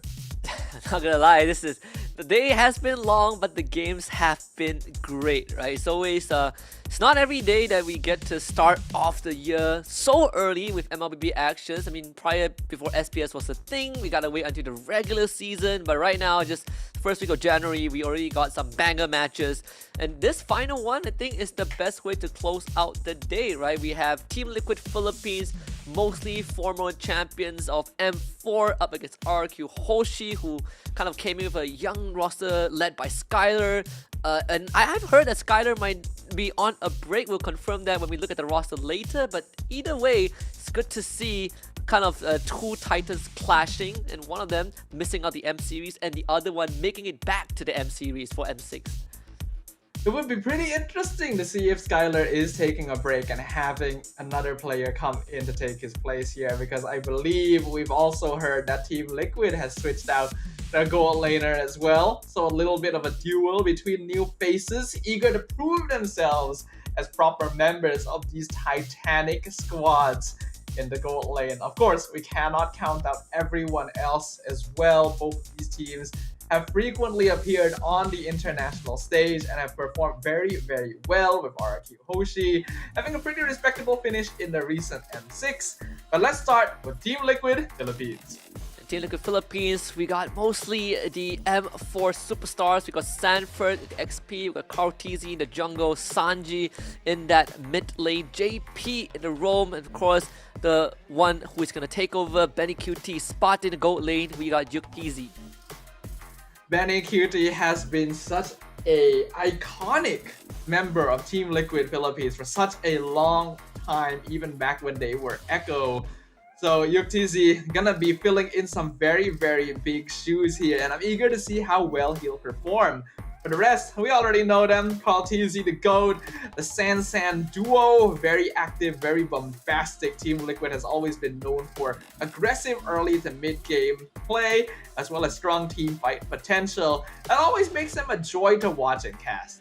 Yeah, but of course, if we kind of go way back down memory lane, Yuktizzy, actually when we first saw him, it was during the SPS Open qualifiers for Season 1. We'll get to that in a bit because we gotta talk about RQ Hoshi, right? We got Dairon, Sujin, Rince, Edok, and of course Skylar isn't playing. He will be temporarily replaced by Toy from RRQ Senna, the MDL squad of RRQ, who just recently won the MDL over the opponent. I believe it was Bigatron's MDL squad.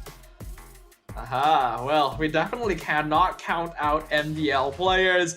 Lazy Esports already put up a very impressive performance earlier today against Blacklist International for being a full MDL squad. So I'm eager to see how Toy will perform as well, since both gold laners are a little bit newer in their roles compared to before. Of course, we cannot count out the rest of RQ either. I especially have my eye on Sujin. I think he's still got so much growth to go through that I want to watch. Let's take a look at our predictions. I think this one, I'm going with RQ Hoshi, and for my case, I feel like RQ Hoshi just still has that fight in them. I'm not putting TLPH aside, but I definitely feel like, at least in this current meta, RQ Hoshi looks a bit more polished. I do also agree with you. I feel like RQ Hoshi are the more likely team to take this, but I also feel that Team Liquid is strong enough as a squad that they should be able to take at least one game. I'm expecting this to be a close match. I think a lot of people may count out Team Liquid because they unfortunately didn't make it to M6, but like was already mentioned by Onic, right? It is very difficult over there in MPL Philippines, so I don't think we can count them out. Definitely, and of course, the gold laners for both teams are from the MDL squad respectively, right? Like Yuktizzy, he was with Game Lab. That time he was playing, with a Takenaga. He was playing with Evos back in the Game Lab era where they were second to Euphoria. Then he joined Echo Proud, who finished second in the MDL Philippines Season 3. They lost out to RQ Kaito, if I remember correctly. And then you have Toy, who's from RQ Senna, who just won MDL. So we got the MDL gold laners clashing. It cannot be a better way to see who is on top of their game. I mean, I love watching new faces go toe-to-toe here, right? We've already seen just how much the ecosystem has changed with new teams and faces taking the spots of the veterans. So definitely got to keep an eye on them. But let's talk about some other things to keep an eye on, especially heroes that are being banned out very consistently, such as Fanny. 100% ban rate in SPS.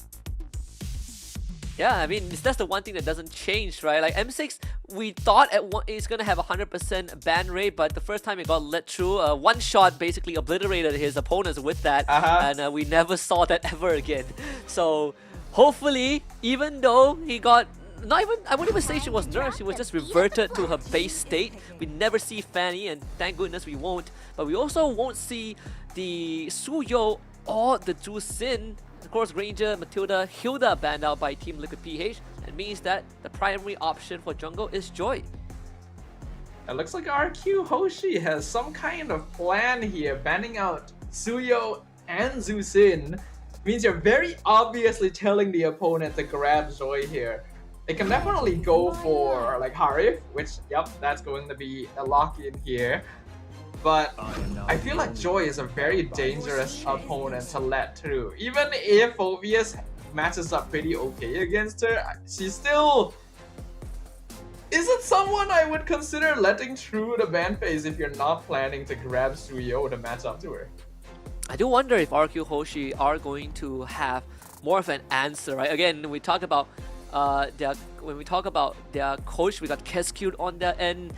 Remember the series when they fought against SRG in M6? Even though SRG came out on top, RQ Hoshi showed some genuine innovation, right? Like Rinz's Kadita, where he showed twice in the M6 series, once during Swiss and once during knockouts. Both had both won, so he technically had a 100% win rate on his Kadita. And see if that's going to be the case, because Lucas and Moskov, they both went through for Liquid PH. Lucas has been up and down so far. Some players have not been able to make him work as well, but we've also seen just how powerful he can be with the right items and the right team composition. Kirk was an absolute terror on it. Moskov, not too bad a matchup against Harif, but definitely still not going to have the best time in lane. And then the Alpha comes out in the jungle for RRQ. Not the biggest fan of this. I feel like Alpha just straight up has trouble against Joy. Oh yeah. At least it's RQ Hoshi. I mean, we've seen Sujin. You know, he also has a couple of tricks up his sleeve, Fredrin being one of them. This Alpha should do well in these extended fights, you know, against Lucas if it ever comes down to that. Start banning out the Loi first in that second phase. You know, last season when Team Liquid Philippines played in the challenge seasons with Benny, that time we Benny in the gold lane, I remember they went through the longest road to get to the challenge finals, essentially playing full series and having to play LCQ as well. And they were dropping games to AI esports at that time, and Carl TZ did say that the assassin meta was a bit uncomfortable for him. A long time has passed since then, so it'll be interesting to see how far he has come as a player using assassins. Yeah, I don't really think I've seen much of Carl TZ playing Joy before, so that is going to be a joy to watch.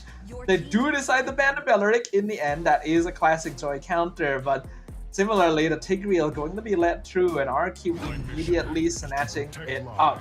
Liquid also drafting very quickly, going for the high-lows here, so that is likely going to be a high-lows roam matching up against Tigreal. Will be able to provide a good amount of vision alongside it.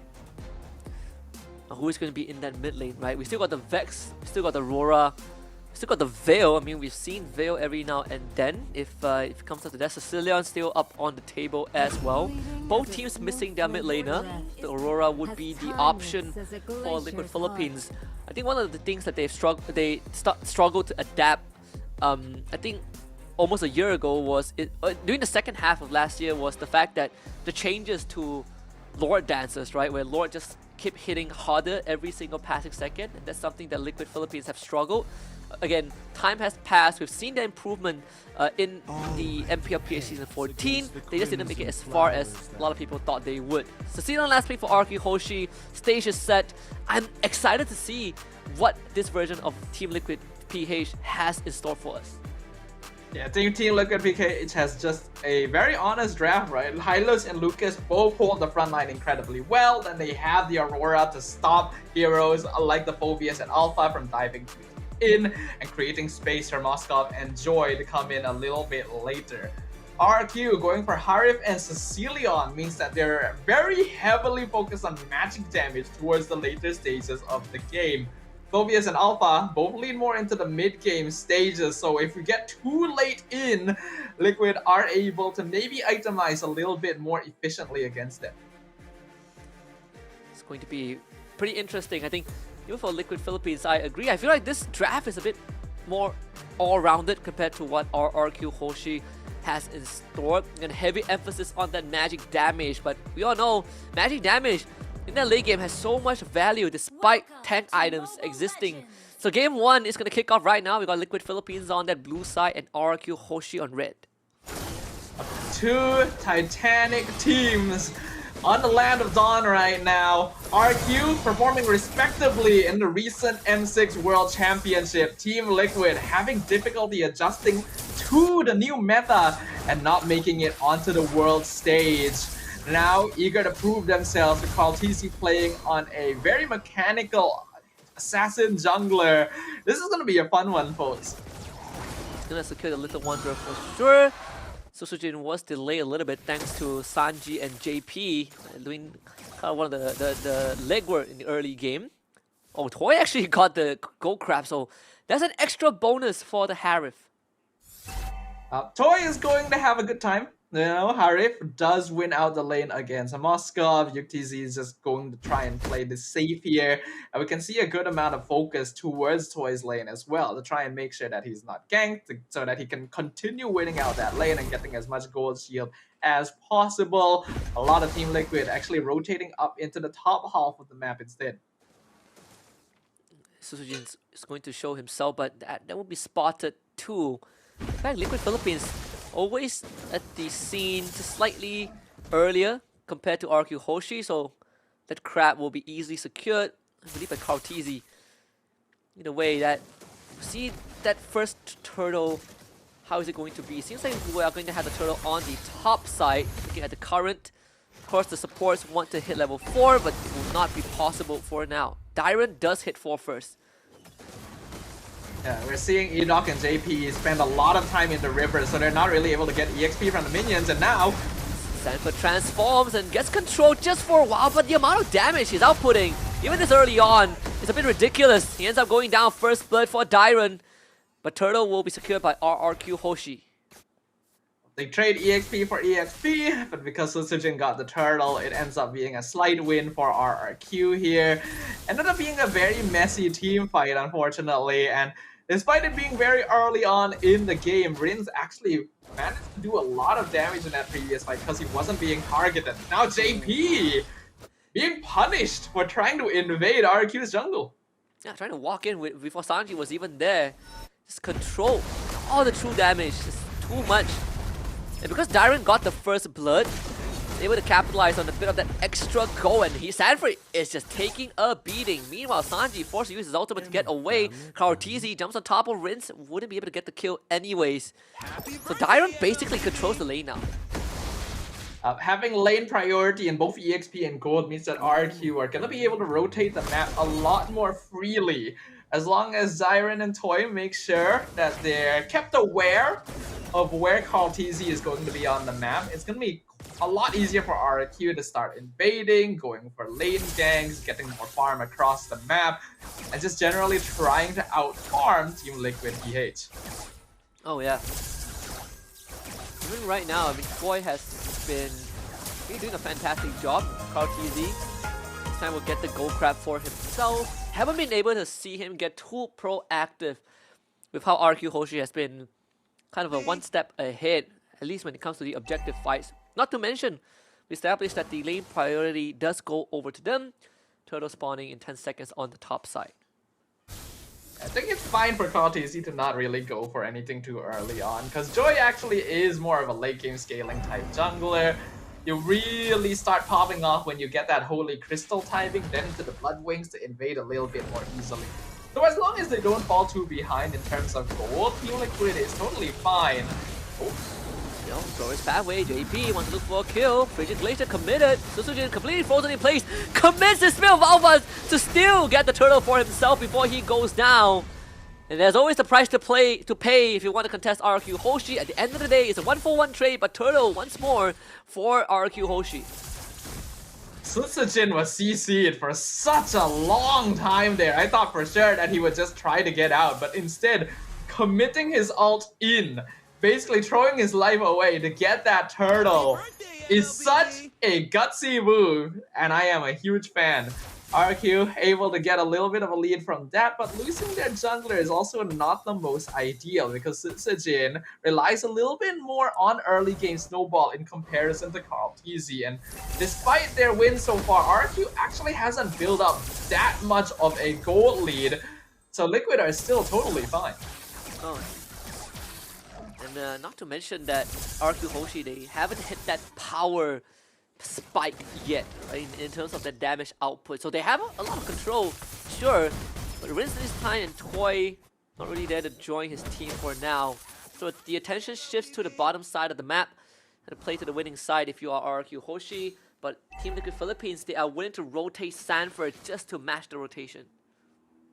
I think they have to just match the rotation right now. RQ going to be quite the aggressive lineup overall. Looking at the itemization, most people are going to be completing their first. I don't think there's anything too unusual in the item choices. Yeah, it's all pretty standard right now. Right now, both teams going to be playing this a little bit slowly because neither side really has the outright stronger early game comp. So they're just going to be focusing on getting that farm up and contesting objectives instead. It's going to be third one on the top side. Concealed very early by Edoc. He's taking away space, finds the two-man implosion into a Spill of Alpha and a Sacred Hammer push. That's the full combo from RQ Hoshi. He gets Sanji first, Sanford joins the fight, taken down by Dyron. He continues to go. And that is the team fight for RQ Hoshi, finding 3 kills and a guaranteed turtle. Wow. I have no reason to believe that Edoc knew someone was in that bush. He just committed to it and found 2. And the combo was perfect as well, delaying the Sacred Hammer after the Spear of Alpha so that it wouldn't end up canceling each other out. And setting up for a beautiful objective take. Kaltizi gonna find a bit of revenge here, picking up Dyron in the mid lane. RQ not quite able to get the mid tier 1. Yeah, Dyron just too far forward, overcommitted. So it's a bit of punish. Even though, I mean, throughout all that, Liquid Philippines, they're not too far behind, right? It's just a 1k gold lead for RQ Hoshi, but look at this great combo. Really good follow-up from the entire team right into the glorious pathway from JP, trying to see if we can get them out, but they're just infinitely CC'd. You'd think that Sanji would be able to escape. Nope, he gets caught out as well, despite committing the flicker, and then RQ would just take over the fight from that point onwards. They do end up giving some space to UTZ though, so the Moskov actually got a free tier 1 tower down bottom. Because of small things like this, Liquid is still actually not that far behind in farm. Yeah, not to mention that, at least for RQ Hoshi, they were able to get Toy into the fight, so he kind of now 2-0. Edoc, not the best target to go on. Another implosion. And once more, RQ Hoshi willing to take the fight. The Frigid Glacier not doing too much. They lost JP already. Kartizi dances in the backline, but now it's going to be Toy chasing him down with the Chrono Dash. Kartizi gets away, and Sanford assassinates Dyron. Sanji loses his passive. Susujin goes for him and finds his mark. RQ Hoshi walks away with 2 kills. Yeah, I think Liquid needs to be very careful about engaging on Edoc. It's fine to try and pick off the Tigreal first, but you cannot, like, surround him and hope that that works, because you're just going to be caught by the implosion. But I think the real MVP of that fight was Dyron for sure, because this Phobius was 1v3ing 3 members of Liquid in the backline for a long time, which allowed RQ to slowly take care of the tankier members and slowly push forward in the river. Queen's Wings for Susujin and Holy Crystal for Kartizi. So again, key items, that's the Kartizi Joy Power Spike, Holy Crystal online. 9 minutes into the game, just in time for the first Lord fight. But we've seen how much crowd control and damage RQ Hoshi has. And all this while Rinse is just stacking up. Dyron is in the backline, isolated from the rest of his team. RQ Hoshi, once the Lord will find it. Field Destruction does connect. Yuptizi not joining the fight just yet. Kartizi forced away. RQ Hoshi makes the call to pick off Sanford, and Team Liquid Philippines will exchange that bottom tier 2. And Sanford unfortunately biting the bullet a lot in these team fights, and JP just being taken out slowly. The final bat impact from Rins. This is Cecilion stacking up very well. Just completed the Wishing Lantern as well.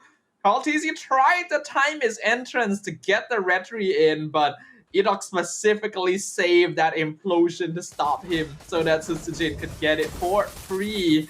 So you can see that RQ Hoshi definitely feels very comfortable together. Still, the synergy, very clean, very present. But in the bot lane...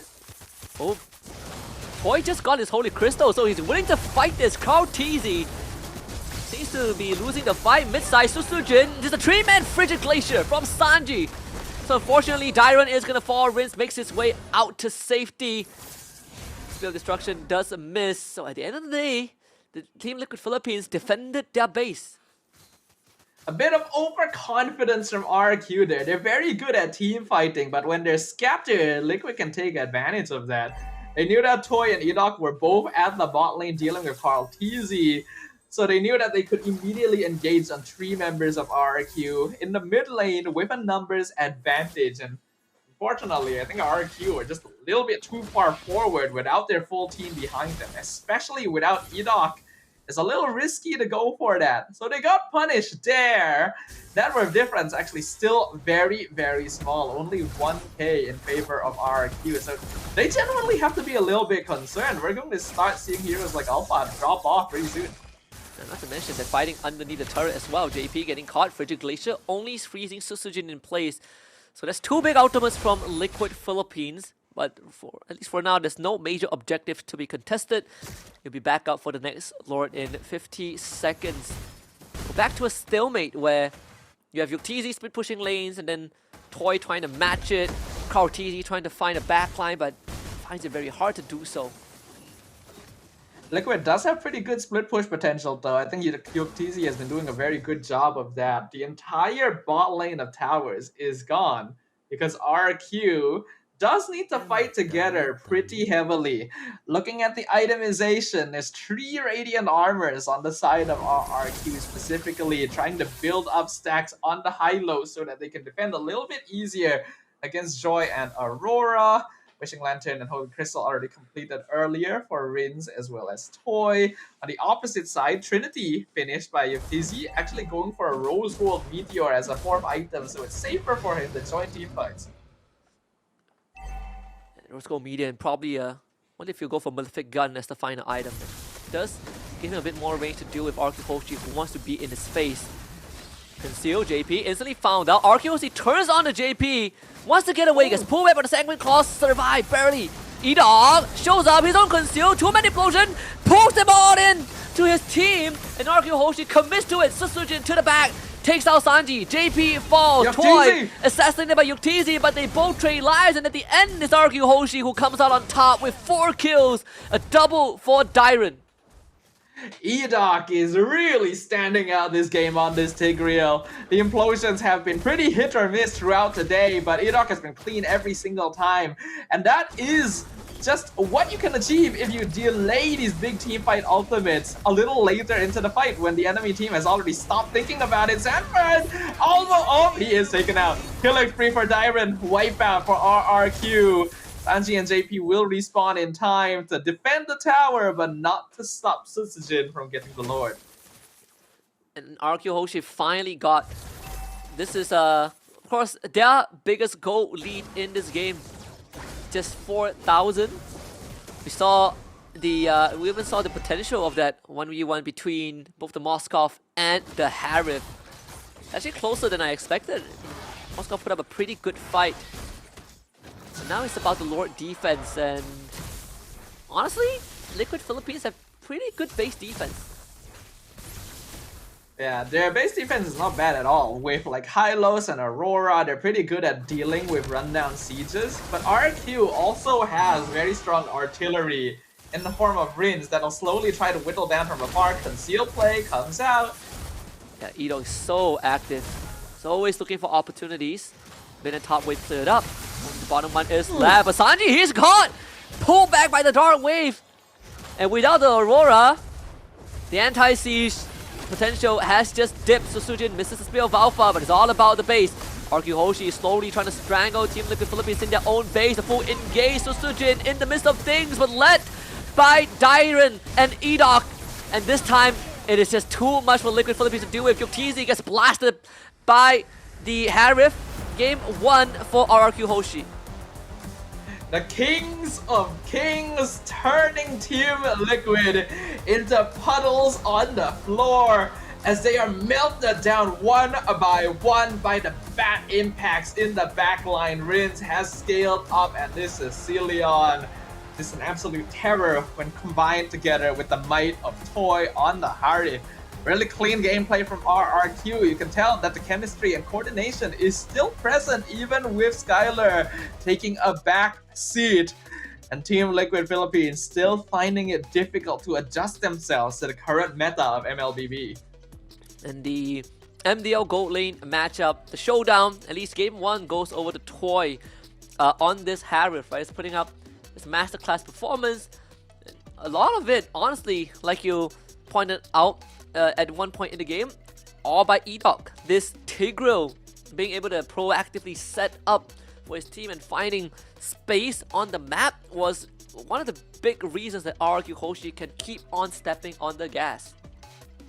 I'm a big fan of the Rover being a secondary initiator in this current meta. Let the EXP lane form the front line, just brawl with the opponent, and then when they least expect it, you go in with the big team fight ultimates, because then they wouldn't be positioned in a way that could stop themselves from being caught. Edok even being MVP of game number 1.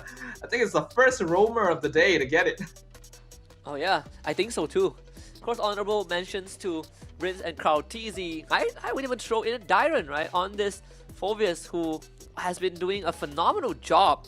Just constantly disrupting the backline. He's throwing his life. He's dealing with Sanford. He's dealing with Sanji, and allowing the rest of his team to have the space to consistently output damage without worrying too much. But I gotta say, even Rince on this Cecilion, he's been hitting some nasty Sanguine Claws. Rins has been a player to keep an eye on ever since M6. You can tell that he is a more aggressive mid lane type player, doesn't really like to sit back and be the utility, and I am a big fan of those types of players, just like I'm a big fan of a good roamer. Edok saving the implosion every single time. This should have logically been a risky lineup to play against a Joy, because Tigreal is literally the only hero that can stop her. But Edok was there to stop her every single time. So hey, job's done, why not? And it's just so refreshing. I mean, a good, you know what they say, a bad roamer feels that you are ineffective, but a good roamer is always there. And it always feels like you are kind of the catalyst to being the win condition for your team. And even Tigreal, which is, I feel like a hero that on the surface looks pretty straightforward, but in terms of the technical part, there's so many things that you need to consider before going in for implosion and how you're gonna set up the fights. Edok is showing a masterclass on how to pilot a Tigreal where you have so many targets to watch out for. There's actually a lot of quick and easy mini stuns in the game right now that can cancel out an implosion or sacred hammer midway, which completely messes with a Tigreal's combo. So Edok, it's not actually easy, the things that he does. The way that he sets up is so clean. And while Toy did a very good job this game, I think Yuktizi did try, right? The Moskov was meant to scale up, get the mostly full items, and then come in and start snowballing off of team fights. But because he ended up dying in the first fight that he joined, he just never got off the ground, and that allowed RQ Hoshi to completely take over. It's really not, he can't do it by himself. RQ Hoshi taking game number 1 with a very straightforward draft, and this all started with a double jungle ban, right? Fanny and Suyo ban by RQ Hoshi. They forced a Joy to be picked up by Liquid Philippines and responded with an alpha. And at the end of the day, it was all about the setup potential. You got Tigreal, you got alpha. The layerings of follow-up was something that kept on catching Team Liquid Philippines off guard. Yeah, normally you would never give away a hero like Joy when you yourself ban out Suyo, but I think RQ are aware that Cortese still hasn't quite been able to figure out how to truly maximize assassin gameplay. And we saw that, right? I think Team Liquid just generally felt a lot more passive than we were used to seeing them in the past during their peak era. And unless they're able to figure that out, then things are gonna be rough for them. Even when you look at this heat map by RQ Hoshi, in the Susujin, we saw, like, I think the first or second turtle fight where he was controlled for days on end, but he's still willing to sacrifice himself, right? Like people call him kind of the king the king of the jungle in Indonesia, like he's like the little lord. But the presence of mind that Susujin has, and when he's playing at his best, really feels unstoppable. The amount of follower setups that he had with the Spear of Alpha and the way that he uses it as a means of engage is something that you don't really get to see often, and definitely not as consistent as what we've seen. For a while, Sun Sejin was given the nickname of the Mercenary because he would join multiple teams here and there and honestly do a very good job in them. And I'm personally a really big fan of Sun Sejin as a player because I feel like he fulfills a niche that very few players are able to achieve, in the sense that he is able to play tank, he's able to play fighter, he's able to play assassin, he's able to play main carry and utility. He just fulfills whatever is necessary from his team and is able to adjust at a moment's notice based on what the game requires of it. And that's something that you don't get to see a lot in many junglers. It's what allows RQ to play in such a unique way and very universal way. So because of that, you can see that they're a lot more capable of handling the current meta compared to Team Liquid. And that is a little bit concerning right now. One game away from Team Liquid having to be forced to fight for the last chance qualifiers. Not a position you want to be in. Definitely not. It would feel like deja vu from last season, where they have to go through this entire run, this entire lower bracket run that felt like it lasted forever. But yeah, I mean, I miss Susujin, but he has said multiple times he doesn't miss the region. At least he doesn't miss Malaysia. Yeah. So that's kind of a feels bad. But even seeing him on the stage, I'm glad that RQ Hoshi is giving this roster another chance, another run, right after a almost successful MPL ID season. They just fell short in the finals. Either way, I think RQ Hoshi a lot more promising, and the fact that they're not playing with Skylar and they are still putting up what we kind of saw at the M Series stage is in of itself impressive. Yeah, Toy actually looked pretty good. I liked his composure, I liked his decision making, I liked the way that he coordinated with the rest of the team. It's definitely a lot easier to do so because RQ already feels like such a synergistic lineup anyway. But being able to slot himself in there feels very nice to me. I want to see that again from Yuktz. I think it's clear that Team Liquid were trying to play a slower game. They were trying to basically dictate the pace and maybe only take team fights when they themselves felt like it was comfortable. But nowadays, you really got to be prepared for any sort of situation. And it still could have worked if Yuktz didn't unfortunately get picked off by Rins at the very end after taking out Toy. He could have actually snowballed off of that and became a legitimate threat. So game number 2, I think it's going to be very interesting, right? I think Team Liquid does need to just go back to comfort. If Carl TZ has to play like Fredrin instead, hey, just give it to him, see how it goes from there. Yeah, I mean, even for me, I sometimes look back at Yuktz, and you know, I definitely remember kind of the way that he played back in the Game Lab era, and at that time he was an incredibly aggressive player, right? So it made me wonder how he's gonna fare when he has to play with the main lineup of Team Liquid PH, because this is definitely not the same as the tank meta where they can just run you down. There definitely needs to be a bit of push and pull, and I'll say he still has kept kind of the flair that he showed, but clearly circumstances are a bit more different, right? You gotta pick your fights better, and in that game 1 he just wasn't given enough space to kind of pop off. He was already having to deal with a less than ideal lane matchup, right? That's why Harif is so powerful nowadays, as long as everything else is banned out. Moskov is still pretty alright. You're able to split push the lane, you're able to join the fights quite easily again with Spear of Destruction, but he wasn't really able to land those in the right positions. Like, it was basically being smacked right in the middle of the team fight. So if he takes it, he puts himself already in a very dangerous spot. So go for something that's a little more comfortable, a little bit more easy to execute, something that's a little more liquid in general. Otherwise, RRQ just seems to be a much more effective Swiss Army knife as a team. Yeah, I think when you say something that's a bit more liquid, I sort of just gravitate towards the Beatrix, right? Like, it feels like something that they would go for. I know Benny QT probably would be thinking about the Beatrix. Surprisingly, we haven't seen Beatrix the entire day. I know teams have gone for it. We've seen Moskov, Harif, even the Claude, but not the Beatrix yet. Yeah, I think Beatrix is generally a fairly safe fallback, but it's definitely a jack of all trades, master of none situation, where other marksmen are just better at like being aggressive or farming more quickly or having more mobility or just better scaling overall. And because of that, we don't get to see a lot of Beatrix anymore, which is sad because it's always fun to see. But let's see what happens in game number 2 here, because RQ Hoshi on the red side, one game away from clean sweeping the series. So once more, both teams stay on the same side as they did in game 1, but the bans slightly different. This time it's going to be Liquid Philippines that ban out the Joy themselves. Even though that they were given the Joy, they realized that we just cannot maximize her. They did ban the Matilda. Drusin banned out by RQ Hoshi. I know that Liquid Philippines did ban the Hilda in game 1 too. So with the Joy ban out, does RQ Hoshi, do they stick with Fanny Suyo? What's your command? Your team is They could, honestly. Not the only one.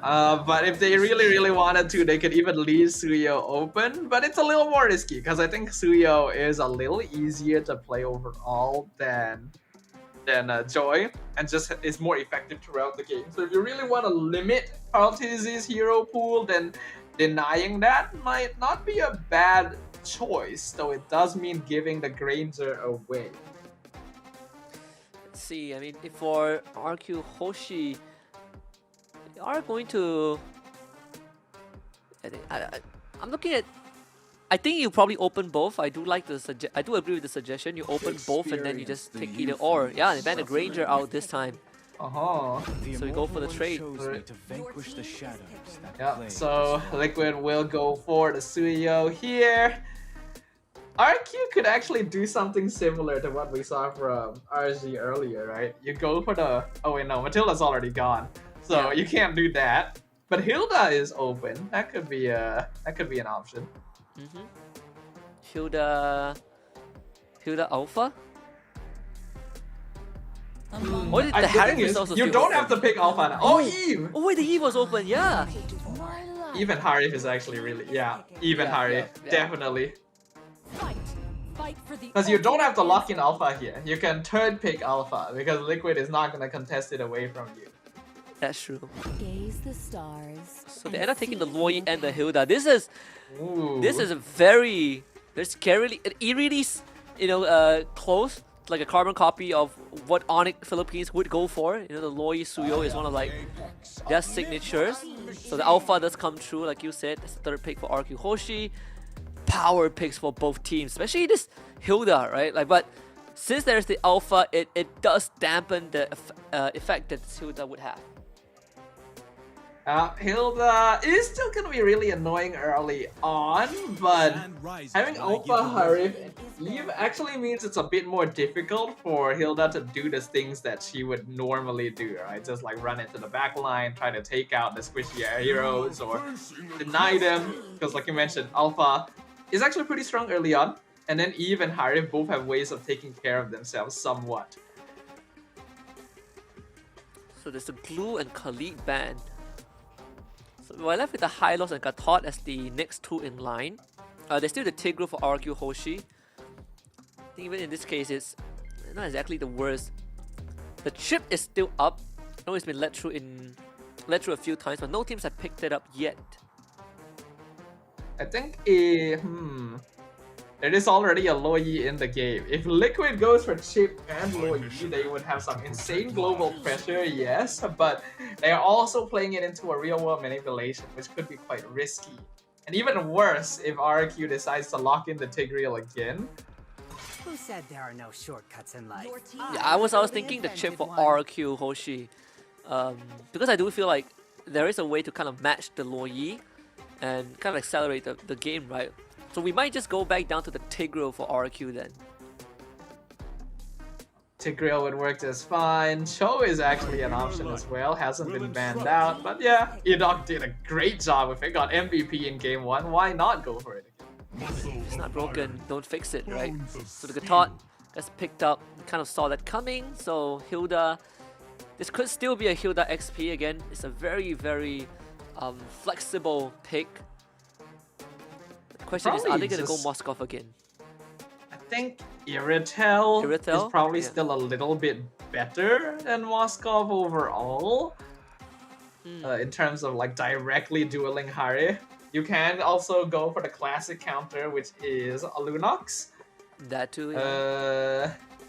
I mean, Beatrix is also a safe fallback. Carry, I'm surprised we haven't seen Carry yet, but looks like Moskov is the comfort pick here for UTZ. They're gonna stick to it. That leaves RQ, Hoshi, EXP lane for your final pick.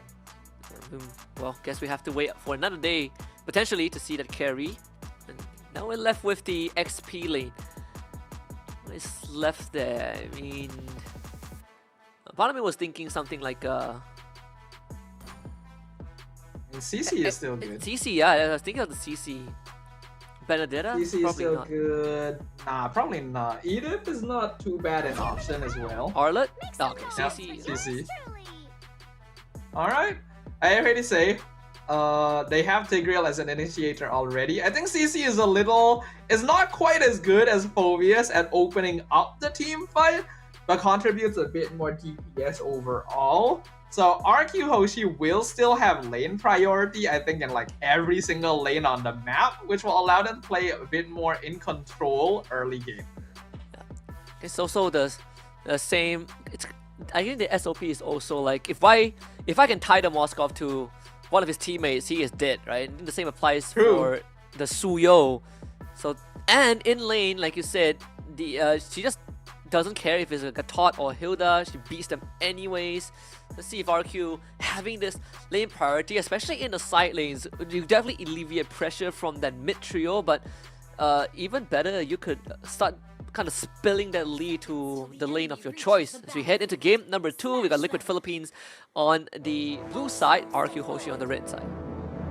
So far, on the first day of the challenge season here at the Snapdragon Pro Series, only the very first match of the day has gone all 3 games. That was between Lazy Esports and Blacklist International. The rest have been clean sweeps. And right now, RQ on track to recreate that, unless Team Liquid Philippines can switch things up and show us that they still have what it takes to stand on the global stage in a meta that has so far been a challenge to them. Almost felt like they were forsaken at one point. I'm looking to see if there's any off-tempo play, right? Because Kautini is on the Suyo.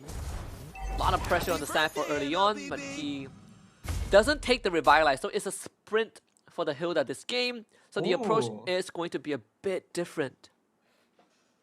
So he is intending to go for full rundown. I expect we'll see Sanford not really part of the initial fight and just looking for Toy most of the time just to deny the Harif any space inside the team fight itself.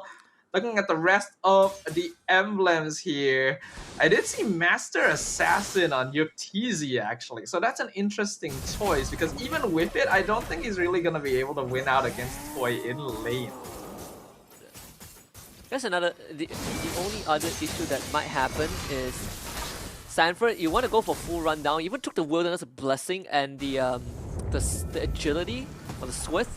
So it's all about the movement speed, but he's still not able to kind of move out lane first, right? I think that's something you want to capitalize. So far, Sanford is still looking for the opportunity. This could be it. Finding Susujin. First blood for Liquid Philippines. That was an incredible collapse, actually. So without even noticing it, Susujin was suddenly surrounded on all sides by 3 members, and then they just all crushed him in the center into a pancake. So really nice first blood there. TZ gonna be able to get the first turtle of the game, and already it looks a lot different compared to game number 1. TZ, you can tell that he's a lot more confident playing aggressive on the Suyo. JP getting found out. Again, the duality reaction. It's not the easiest thing to play into, especially when you have essentially 4 close range in your face heroes, right? You're gonna get sucked in one way or the other. Kautizi takes away the purple ball. Susujin, a way better start compared to game number 1. Sanji even gets away. That's real world manipulation expended by Rins. Yeah, the Purify at exactly the time the Spear of Alpha landed as well meant that there was no way for Sutsujin to continue dishing out damage. This is now a huge advantage actually for Liquid as multiple jungle camps are being stolen away by Sutsujin, Karltizi, already a full level up, and a 1k lead 3 minutes in for Team Liquid PH. Even Dyron is struggling a little bit against Sanford. So current call was used, Karltizi bringing him down very, very low. Dyron, he's gonna force to take this recall. Even though on paper, RQ should have pretty solid side lane priority, you can see that Liquid have been taking great lengths to make sure that they're not able to play off of it, and now actually regaining control over the other sides of the map.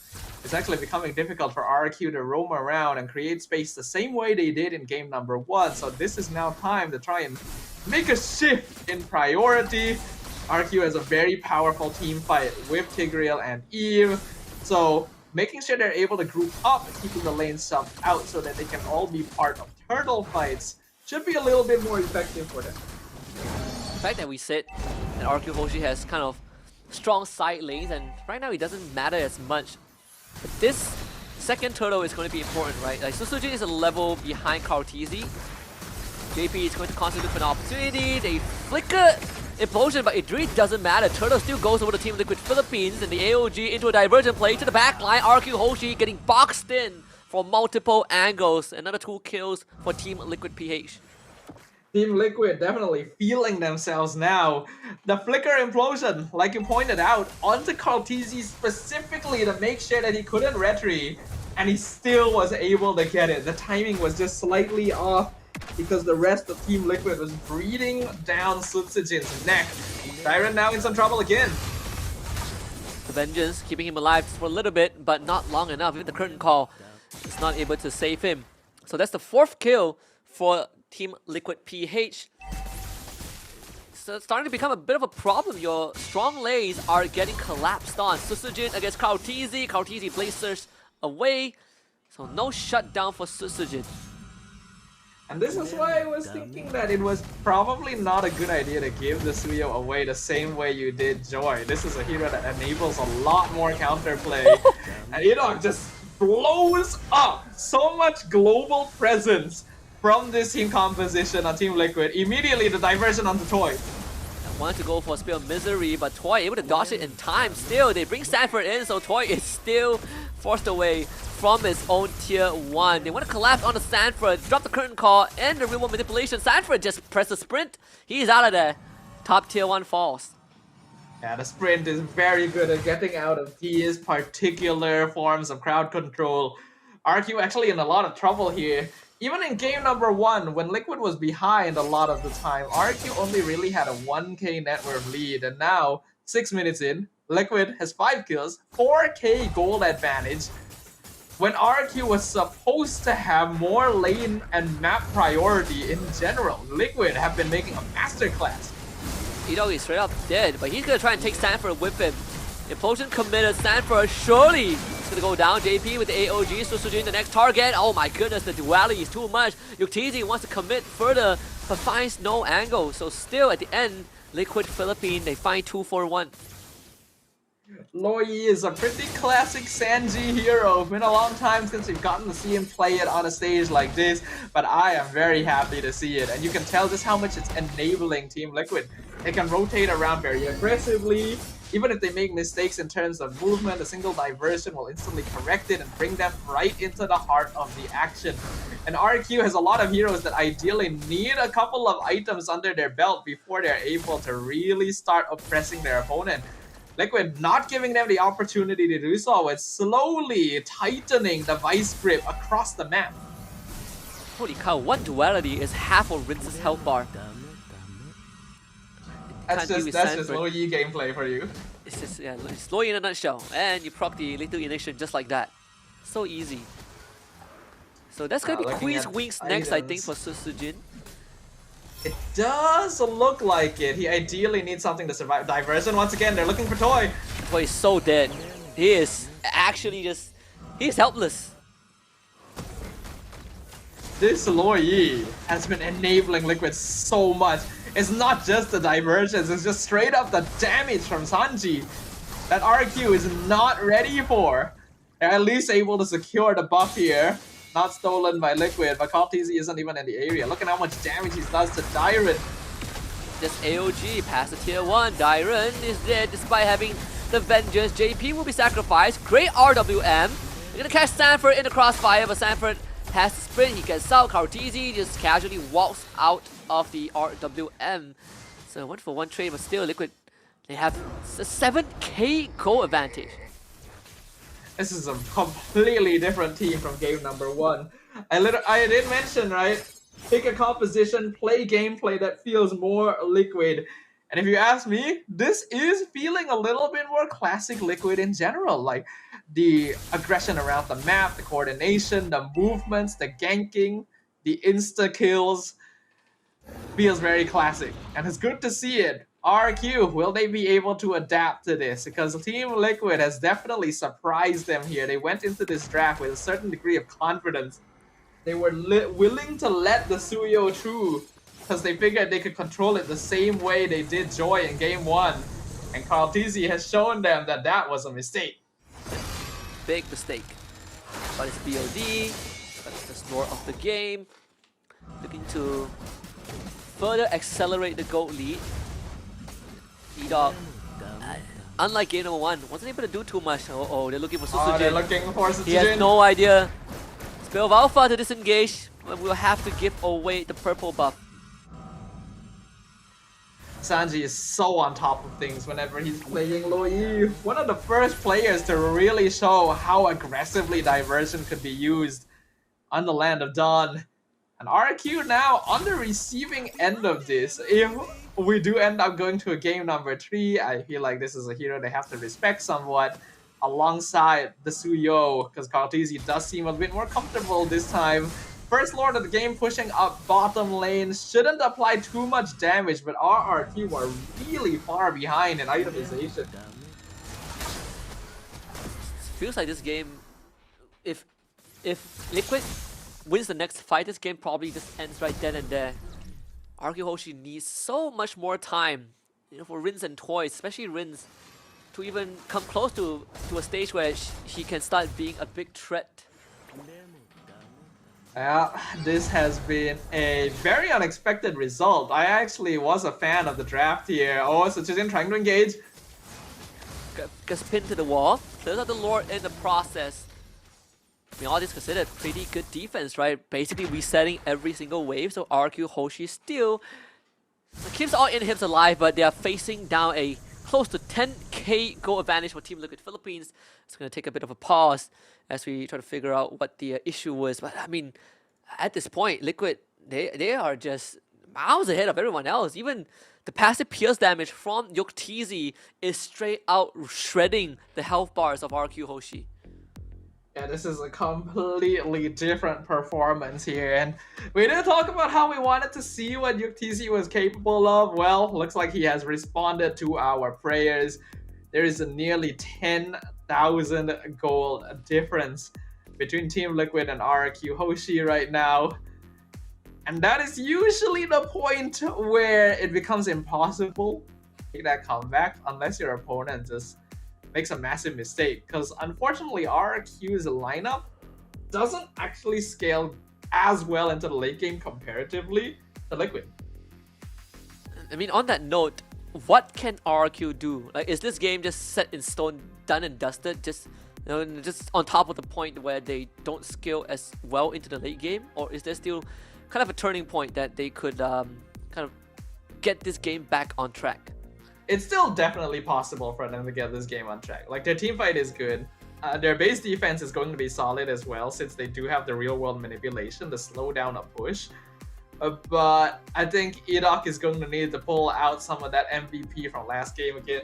In fact, I think he needs to not grab most of the enemy team. If possible, implosion 1 or 2 members, if you can, Yuktizi being one of them, and then slowly take apart Team Liquid one by one. Because if you try to implosion all 5 of them together, I don't actually think there's enough DPS to take them out.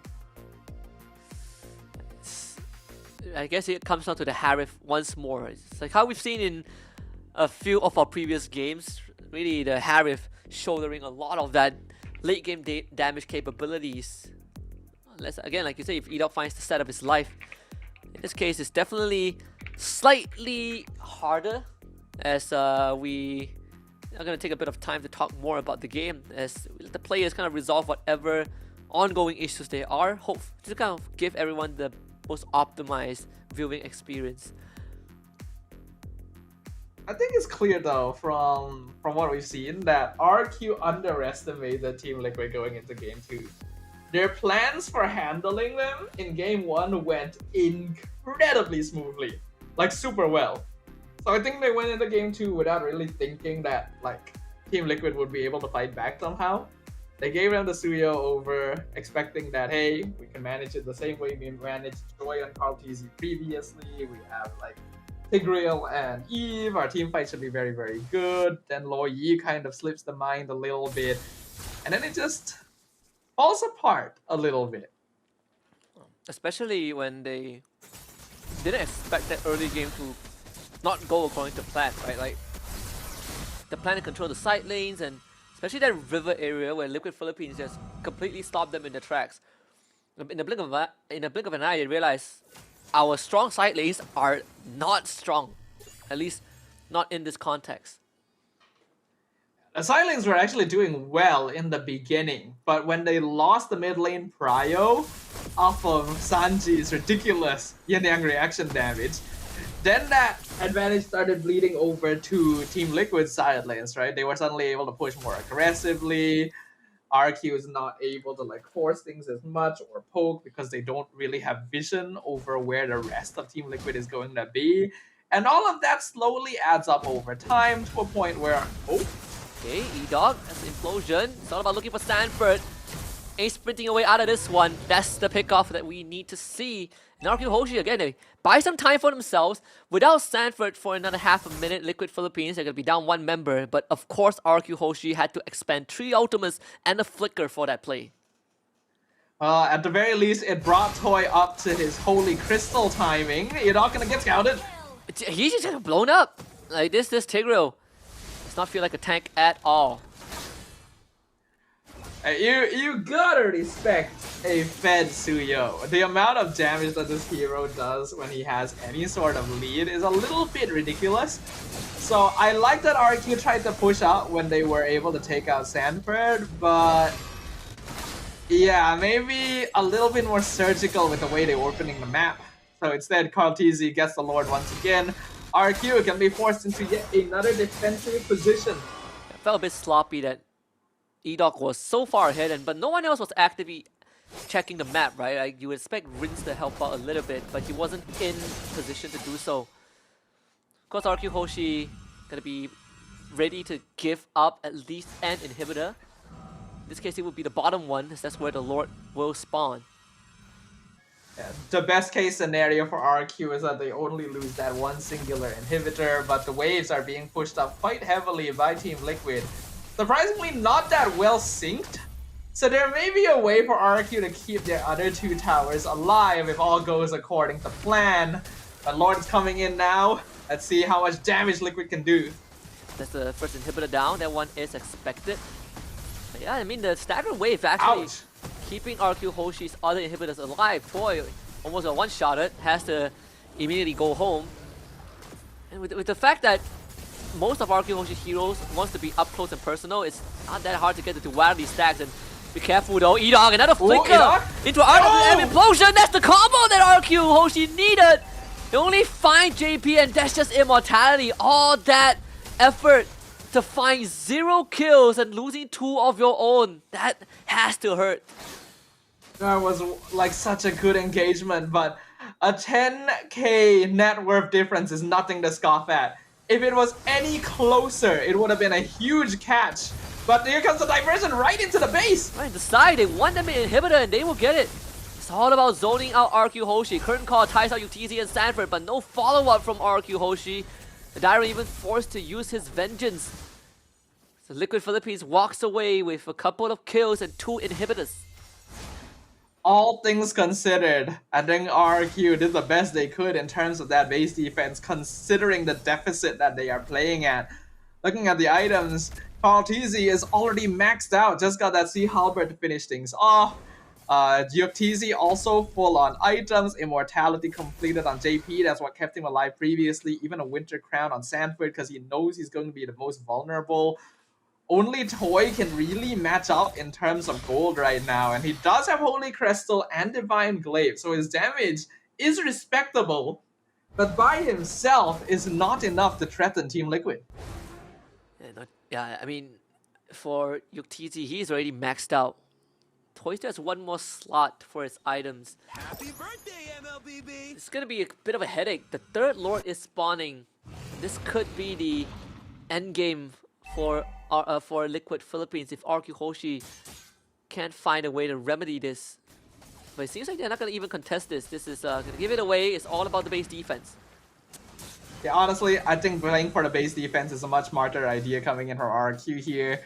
Diversion not gonna be taken.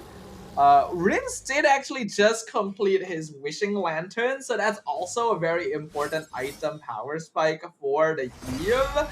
So RQ's base defense should actually be pretty respectable here, but still, 13,000 gold difference. That is rough. You know that you are just unfairly ahead when the dream combo doesn't result in any loss of life. This loss should be easily taken care of by the damage that RQ Hoshi has. Sanford is doing so much damage to the current call. Oh, YuKTZ caught out, able to zone himself away. The Lord needs to be taken care of. The Dualities here, they're gonna look for the Crystal. YuKTZ straight for the end game. And RQ Hoshi will not close out the series the way they wanted to. Team Liquid Philippines ties it up. Gotta give props to YuKTZ. Eyes on the prize the entire time. RQ was trying to stop him from hitting Crystal, but the Lord was already on top of it, and it was a very slow but steady encroachment onto the base of RRQ that left them with no chance to really defend because they had already taken so much damage before, not to mention the 13,000 gold deficit. Team Liquid looking a lot more comfortable in game number 2, and this is the classic Team Liquid that we know and love. That and the Malefic Gun on top, right? The extra attack range actually allow YuKTZ to be in a safer position, slightly further away from the usual threats that he would face. But again, even when you look at the members of the side of RQ Hoshi, Rins deathless the whole game. A Toy only died once, and it was towards the very end before the crystal blew up. Like, Toy was trying his best to farm, Rins was trying his best to farm, but when you get the Holy Crystal and Wishing Lantern only around like the 14-15 minute mark, when most of your towers are already gone, then it's already a little bit too late unless your opponent makes some kind of massive misplay. Edok was only able to get those big implosions when Liquid was pushing into the base. That's how difficult the game was for them in the early stages. And all of it off of Sanji. This Loi Yi, just the ultimate headache for RRQ. They have no way to... They can't run directly at TLPH. They have no idea where TLPH will show up at, and once they finally got an angle in, they just were too far behind. So this game is MVP. It's going to be Carl TZ on the Suyo, but we have honorable mentions, both Sanji and YuKTZ. Carl TZ making up for a less than stellar performance in game number 1 and showing us that he is still capable of playing on these assassin types, just needs the right support system, the right timings, and maybe heroes that are a little bit more universal throughout the game, and Team Liquid is right back to fighting from the way that we always remembered them. You would think that RQ would have a strong team fight here. They have Tigreal, they have Eve, their side lanes have priority, and yet just a moment of underestimation in the early game where they gave up a couple kills too many, and Team Liquid just completely take over. And it wasn't a high octane game too. Feels more like a slow burn from Team Liquid PH. Of course, MVP Carl TZ, the 405 with KDA on this Suyo. Honestly, from start to end, he was uncontested. Like, he was so fed. We saw that Team Liquid PH have so much early game damage with Suyo, Loi. It wasn't even remotely funny if you are someone like Edoc, who just gets blown up in an instant. RQ just didn't calculate the early game damage potential of Team Liquid in this game, right? In game number 1, they were able to play around them very well because Liquid had mostly scaling cores, but this time, like you mentioned, they have Loi, they have Suyo, they have Hilda taking up the other side of the map. It was just a mistake that they weren't able to get the lead they wanted. I think here as well, where Edoc tried to go for the implosion and still Carl TZ got the turtle, was a huge turning point. Yeah, it really was. Even in the early stages, like, JP was willing to commit AOG just for one singular target, right? And a lot of the focus were just on Edoc and Susujin, the two main playmakers. And yeah, Dairon was sort of like the collateral damage, but they had the priority straight. It's all about shutting down Edoc. It's all about getting rid of Susujin. And without these two spearheads, our RQ Hoshi could not find a way back into the game. I think you can see from the highlights as well, there is a reason why certain teams will ban the Loi in the first. The diversion is just too much to think about. And even here with the beautiful implosion into the Spear of Alpha, there's just not enough damage. There's no way to punish. There's no way to make the comeback. And because of that, Team Liquid, with their massive snowball, their incredible lead off of some very clean gameplay and proper punishment of their opponents, are able to bring our final match of the day to a full series. And it could be a unexpected ending, right? Regardless, I know this is probably one of the harder matches to predict, whether you are an RQ fan or a Liquid Philippines fan, and it could end either way. And right now, I think Liquid Philippines, they're feeling really good about themselves. Yeah, I think this momentum is going to help them a lot going into game number 3, whereas RQ now needs to realize that, okay, we do need to respect our opponents a little bit here. It's not that we can completely deny Carl TZ just by giving him an assassin or something like that. He's the GOAT for a reason, you know? You still gotta remember the accolades that this man and the entirety of Team Liquid has been able to achieve in the past. But since we're going into a game number 3, we're of course going to jump into a short break to make sure that the teams are rested and are ready to compete and move on to the next stage of their group. We'll be right back after this, ladies and gentlemen. Burning up all my desire to be great, I gotta just open the gate. All I need is saving from hitting the pavement. Understand it when I'm impatient. That only I give to me. All I need is a little love in lonely places. The strength to stand fear in the face. That only I give to me. All I need.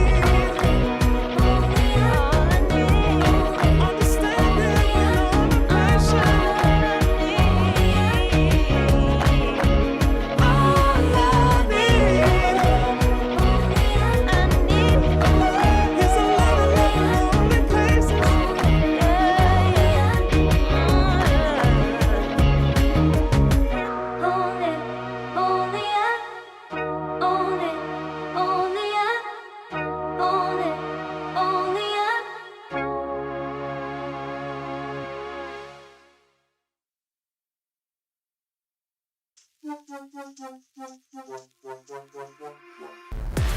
Give it more, give it more, give it more right now, right now. Give it more, give it more, give it way more. Yeah, we give it all that we got. Measuring what's in our pockets, then we give it a lot. Cause we've been hustling for years, now we up at the top. And no, it's still not enough, so we ain't gonna stop. Cause that's full throttle, zoom, zoom, hop, skip, jump. Gotta eat it up, but the goal is lunch. I'm the big goose, so I never duck, duck. Just keep my head up and yeah, we going up, up, but don't call it good luck, luck. Earning what we got, cause all we do is give it more. Yeah, we going up, up, but don't call it good luck, luck. Earning what we got, cause all we do is give it more.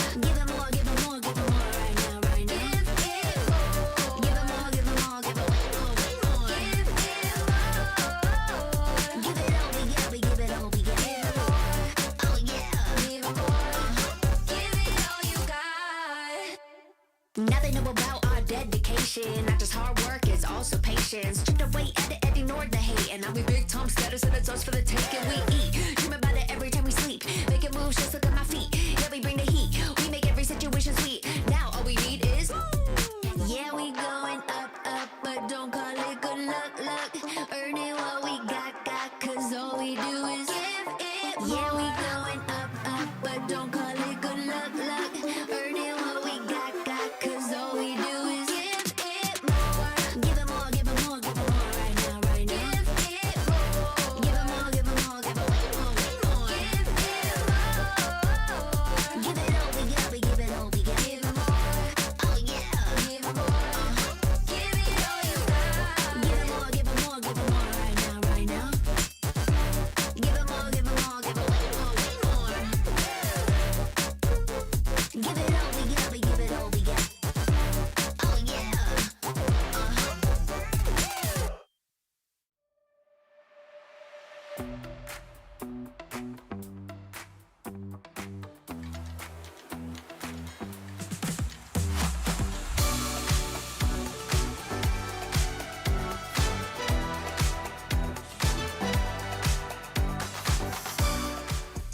It is finally time for the final game of day one here at the Snapdragon Pro Series MLBB Challenge season. Team Liquid Philippines and RQ Hoshi, neither side willing to give an inch because they both are eager to claim that easy passage into the challenge finals for themselves. For last time today, my name is Stafa, once again joined by Husky. Yeah, and it's gonna be interesting, of course. Right now, RQ Hoshi and Team Liquid Philippines, two of the, I would say the biggest teams aside from Onic Philippines today. Right, this series is probably the closest one, other than Lazy Esports against Blacklist International. RQ Hoshi definitely showed a bit of that that confidence that was quickly shut down by Team Liquid PH. But this makes it interesting because RQ Hoshi has shown us that they have a lot of pocket picks up their sleeves when push comes to shove, and I do wonder if they are gonna reveal some of those in this game 3. Yeah, obviously, a lot of teams would prefer not to reveal pocket picks if they can avoid it. But when you are in a position where the single loss drops you down to having to play through potentially the last chance qualifiers, then things kind of change a little bit.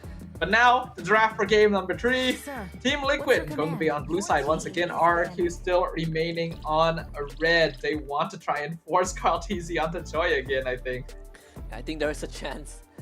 Even the Hilda, right? They banned it out, which actually caused plenty of problems. And again, I felt like going into game 2, the approach was different with Sanford on this Hilda, and I thought that RQ Hoshi had it under control, but once that fell apart, this Hilda was just all over the entire map. And for the third time in a row, both teams remained on the same side. So the priorities are set pretty clear. RQ Hoshi, they want that gotcha pick opportunity on the red side. Looks like Team Liquid taking a very long time with this final ban here. They know how it affected them in game number 1. And it looks like they will go ahead and hand out the Eve. So this gives RQ the opportunity to go back to the Suyo ban here to maybe force out a Joy on Team Liquid. They banned the Jushin instead, and I think this makes a lot more sense. Like you have to ban the Jushin. So this should be another Suyo Joy matchup. Liquid should probably go Suyo. I think so too. Then the question becomes, does Sujin play the Joy? No one can resist. I have a feeling. Oh wait, no. Both go through. That does make sense because RQ will have no reason to lock in both, right? So Liquid is just basically passing the hot potato back to RQ and telling them, okay, you guys can choose instead. We'll just grab whatever you don't go for and lock in Granger while we still can. But Granger is also kind of countered by Iritel. Even Harif doesn't do too badly into it, so I wonder if it's worth passing up the prio pick on Suyo and Joy in exchange. I think on top of that is also, I was about to say like the Loyi getting picked up. Because a part of me was thinking, what if they just put Susujin back on that alpha, right? We've seen like certain examples where in a long series, they put Susujin on the same setters every single time, but clearly they will switch it up a little bit. Suyo goes over to Carl TZ, and we get the Lucas for Sanford. So it's a complete switch up on how RQ Hoshi wants to approach this game 3. Sanford had a really tough time on the Lucas in game number 1 though, oftentimes just instantly bursted down by RQ before he could really do too much in the team fight. So I'm eager to see whether they'll be able to switch up their lineup a little bit to set things up a little more easily for their EXP laner. RQ now have the I do think they should go Irritel personally. It just feels like the hero that would be the most contested in the second phase bans. Funny enough, it's not worthy enough to get... The Irritel isn't worthy enough to get banned out consistently. It always kind of falls through most of the time. But this Edoc Tigreal showed very early for RQ Hoshi. I don't really feel like they needed to lock this in so early. Edoc still has deeper pockets than this, and if they're worried about Liquid like picking it, they can just ban it out themselves. I still personally feel like going for the goal laner would have been a more solid option, but it's like RQ wants to go for a bit of a comfort pick at themselves, and well, if you diversion the Tigreal into the backline, that can be pretty dangerous too. That's true. I do wonder what's the thought process for RQ Hoshi, right? And this one I kind of want to draw a bit of reference to kind of a conversation I had with Arashi. Like Edoc is a big playmaker, obviously Tigreal falls into that category, but you also have the Belleric, which we saw. We have the Ruby and the Arlet, which of course we won't have the chance to see today on him. But I feel like it's something that they can consider down the road if they want to kind of bring back that version of Edoc. So we'll see. I mean, this Tigreal for me feels a bit too early, and if you're Liquid PH, now you have a way to kind of play around it. I am a little sad that we don't get to see Ruby anymore. There was a time where got to see it a lot. I'm a fan of the hero, one of my favorites, so it's a bit sad to no longer have her around, but it's obvious that she no longer offers the durability that a frontliner really needs in this current meta, despite the amount of CC that she provides. So it is understandable why we don't get to see too much of those types of heroes anymore. And yep, the Irritel will get banned out by Liquid alongside the Moskov. Basically, we're gonna be seeing Liquid force RQ back onto that Harith again. Let's see if they go for it. Yeah, no Moskov, no Irritel. Feels like a Harith game once more. We've been just cycling between like what, 4 or 5 heroes in the gold lane. If we take the Claude out, it's probably just 4. It's a pretty honest and straightforward draft so far by RQ. I think.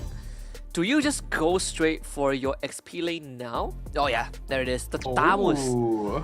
I mean, talk about Tamus to directly duel Lucas. Yeah, talk about man fighting, right? Like you want to fight me head on? Let's see who is the scarier beast. Belleric goes over to JP this game, and they pick up the Vexana to close out the draft. The Joy counter right there, and Vexana definitely respectable here as well. Actually, not too bad at dealing with Joy if you can get that Terrify out in time. Now, the gold lane for RQ going to have a bit of a tough time here. Belleric counters a lot of your basic marksmen. I did wonder if they would go 1-1, but I wasn't sure if they would actually like decide the way to go here. But looks like Toy feeling confident. Both teams actually pretty powerful lineup, but I really like what Team Liquid has brought to the table here in terms of counters. Belleric actually works well, like both Loyi and Joy. Yeah. I want to get your opinion on this, because the way I'm seeing it is direct confrontation feels like you're running straight into a Belleric Venus flytrap, but maybe RQ will be looking a lot more to use this Loyi to get Edoc into off angles to kind of give them the advantage in these fights instead of running straight into Liquid. It is definitely possible, because in game 1, the success factor from Edoc's Tigreal came from him being able to delay the implosion off of Dyran's Phobius. Tamus, not quite as effective, but still fulfills a similar role, so it could be a good way for them to just split the fight in half. And since you have Toy on a 1-1, Implosion sets up really easily for the crossbow of Tang. Just keep them all in place, breaks the weakness points fairly quickly. Game number 3, once more both teams are going to be on the same side that they have been in the entire series. RQ Hoshi red side, TLPH on the blue. They're starting on just mirrored jungling this time. Both junglers starting on the orange side, but Kartizi is going to try and hit that early tree by claiming the entire bot side. JP with the Revitalize going to heal up off of his passive as well. One of the few annoying things about dealing with the Bellary, like these damage is one. It feels like one of the few front lines that you really want to punish, but he punishes you instead. Well, it is like you trying to punch a tree, right? It's not usually going to work too well. Dyron also having a tough time here. I've never really seen the Tamas versus Lucas matchup since the hero is still so new. I thought it would be fairly even, but looks like Lucas's early game damage is just a really hard handle. Oh, they're gonna find JP without Revitalize. This is first blood over to Rins. And that's the start you want as RQ Hoshi. I think Liquid Philippines, they saw Dyron take that recall. They want to make that early move, but sadly, when you have a Luo Yi, it is just so hard to walk past her.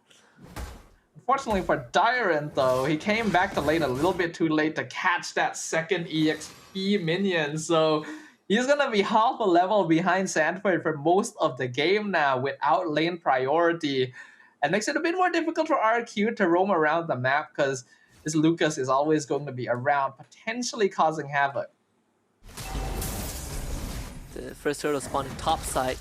So Carl, he did start on the orange buff, so they're both going to be at the same level. So Sujin waiting for the electrifying beast, will be forced to unleash it very early on. Kartizi takes the turtle away. The shockwave from Sanford not enough to take down Susujin, but Dyron, he's left to his own devices as Rins will escort the rest of his teammates out. I think Tamas is in a really tough spot right now. The fact that he blew up so quickly with Vengeance is not a good sign, actually. Like, you ideally want to be able to hold them for a lot longer. And Team Liquid already building up that initial lead. The XP lane is just completely gone at this point, even pulling in Sanji to continue, making sure Dyron cannot play the game. Man, even forcing his ult out. So this has just gone from bad to worse. First of all, he hits level 4 late after he died, comes back to lane, gets forced to use his ultimate instantly. They do force Revitalize out of Sanford in the mid side, so that is something that at least you kind of make it even a little bit. Rins having the diversion. Where you want to go is for Sanford. Interception. Sanford did not see this coming. Into an implosion straight. Sanford flash that to try and get away. Heal up with the combo, but it's not enough. Dyron gets revenge. That was beautiful timing. Rins knew exactly when Sanford would be reaching the tri-bush there. And that helps a lot. It was very necessary for Dyron to get some existence at this point. Otherwise, the Tamas just falls into obscurity too early. And that is something that RQ cannot afford. Net worth difference, honestly, not that big at this point. But Kartizi is still in quite a powerful state. Heat up will be forced to use his flicker, but that's the Wrath of Nature out from JP. Not to mention, that one kill onto Sanford puts Dyron ahead in XP now. The recovery, pretty quick. But Sanford, he's going to be able to catch the wave to kind of neutralize the state of that lane. It seems like it's a lot of a push and pull between the XP laners. Yeah, EXP lane has always been a very important matchup after all, especially nowadays since the EXP plays a very important initiating utility role. Susujin looking for a turtle again. Once more, Kartizi gets the objective. Susujin will be forced to retreat, and Dyron to be caught out once more. Flash stab on top of him. Sanford sticking on the Dyron like glue. Dyron tries to fight this, but the flash combo and Sanji to help him out takes him out. Yuktizi purifies, tries to back off with the Rondo, will make himself safe. Team Liquid still winning out the engagements. Kartizi has always been known as a pretty good retribution user. We can see that Susujin having difficulty stealing these objectives away from him, even though the rest of RQ are trying to breathe down his neck. Liquid have been able to build up a 2k net worth lead now which helps a lot since UTZ was able to survive that previous gank. There is an entire 1,000 gold difference between UTZ and Toy specifically, and the Granger does intend on going for that Sky Piercer second item, so RQ has to be very careful here. Not to mention the bot tier 1 just got soloed by UTZ. Sky Piercer done. Liquid, it definitely accelerated their power spike a little bit. And Dyron is going to be forced to share the wave with Rins. That means it frees out Sanford topside. Diversion to the bottom. Edoc sees it's happening, but JP is there though. Not the best target to go onto, but they will try. Burst him down. Wrath of Nature forced out. But still, not enough damage to finish the job, but enough to get Toy that bot tier 1. It's something. At this point, RQ will just take any advantage they can get, because their lineup is actually pretty good in the late game, right? Rins, Toy, Sutsujin all scale pretty well in terms of damage. They do still have to contend with Yoktizi, but they're a little bit more effective once they have like their third and fourth items than now at this stage of the game. As long as they don't fall too far behind in gold, it'll be pretty good for them. They just camp Sutsujin.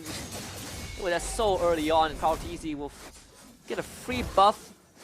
And this is starting to become an insanely big problem for Sutsujin. Every objective fight, he's being forced out of the fight and had to use his electrifying beast way before the retribution range, and now being behind in experience, 2 levels in fact, which means there won't be any objective for RQ Hoshi anytime soon. Yeah, Sutsujin's being punished really badly here, and I mentioned earlier in the day that Joy should win out the 1v1 against Rio a lot of the time, but Team Liquid is specifically making sure that Sutsujin never is able to reach that point in the game. They are consistently ganking, they're keeping an eye on where his rotation is on the map, diversion play comes out. JP misses the Wrath of Nature as Toy and Dyron are able to hop away in time. I guess the philosophy for Liquid PH is just, oh, you're good at 1v1s, how about we play a 2v1, right? It's a team game, so we're gonna bring our whole team to fight you. There's no rules against that. Right, they might find Stanford mid-side underneath the turret. Stanford, he flash stabs and accidentally finds himself within range of an implosion. It's a bit of an interesting interaction with the flash stab connection. He goes down, Karltizi gets found out but escapes. A good combo in the mid lane to finally get another kill onto Sanford there, but Karltizi is the true threat at this point there. He's ahead of Sutsujin in farm, in terms of EXP. Liquid is specifically funneling a lot of space and money into him. Conceal comes out from JP. And somehow the taunt catches Toy. Rins does get out alive, but not before having to expend his flicker.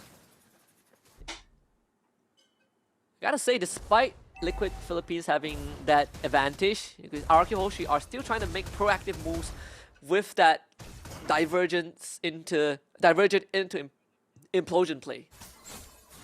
Yeah, they ideally have to.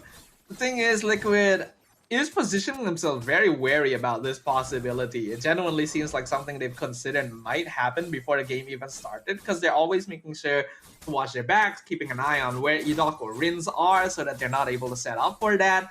At the very least, Sutsujin has finally gotten his Holy Crystal. It's actually still a very respectable timing right before the 9-minute mark, so he should be able to do some good damage, but I really like that Sanji went for the Winter Crown here. He knows he's going to be one of the most vulnerable targets, and you would never expect the Vexana to go for it this early. That's concealed by Edoc. Diversion. They're gonna go for a 2-prong attack. Eternal Guard completely misses. They're looking for a retreat. JP being the brick wall of Team Liquid Philippines. RQ Hoshi is looking to wait out the big ultimate from the side of Liquid. A very good disengage there. They didn't see the diversion coming, but they responded to it so effectively, splitting themselves apart, making sure that RQ are not able to catch multiple people in the implosion together. Edoc though, in the back. They catch one, they have to eat the Wrath of Nature. The full team fight, RQ Hoshi wants it. They gotta watch out for Toy though. This 1-1 is a threat, and they probably don't even need him in the fight because Sutsujin has just mowed down Team Liquid Philippines. It's a maniac for the Mercenary and a wipeout for RQ Hoshi. Sutsujin has been bullied for a while this game, not even being allowed to play in his own jungle, and finally finds the space he needs, even a diversion to send Dyran to the bot lane to stop that wave being pushed out.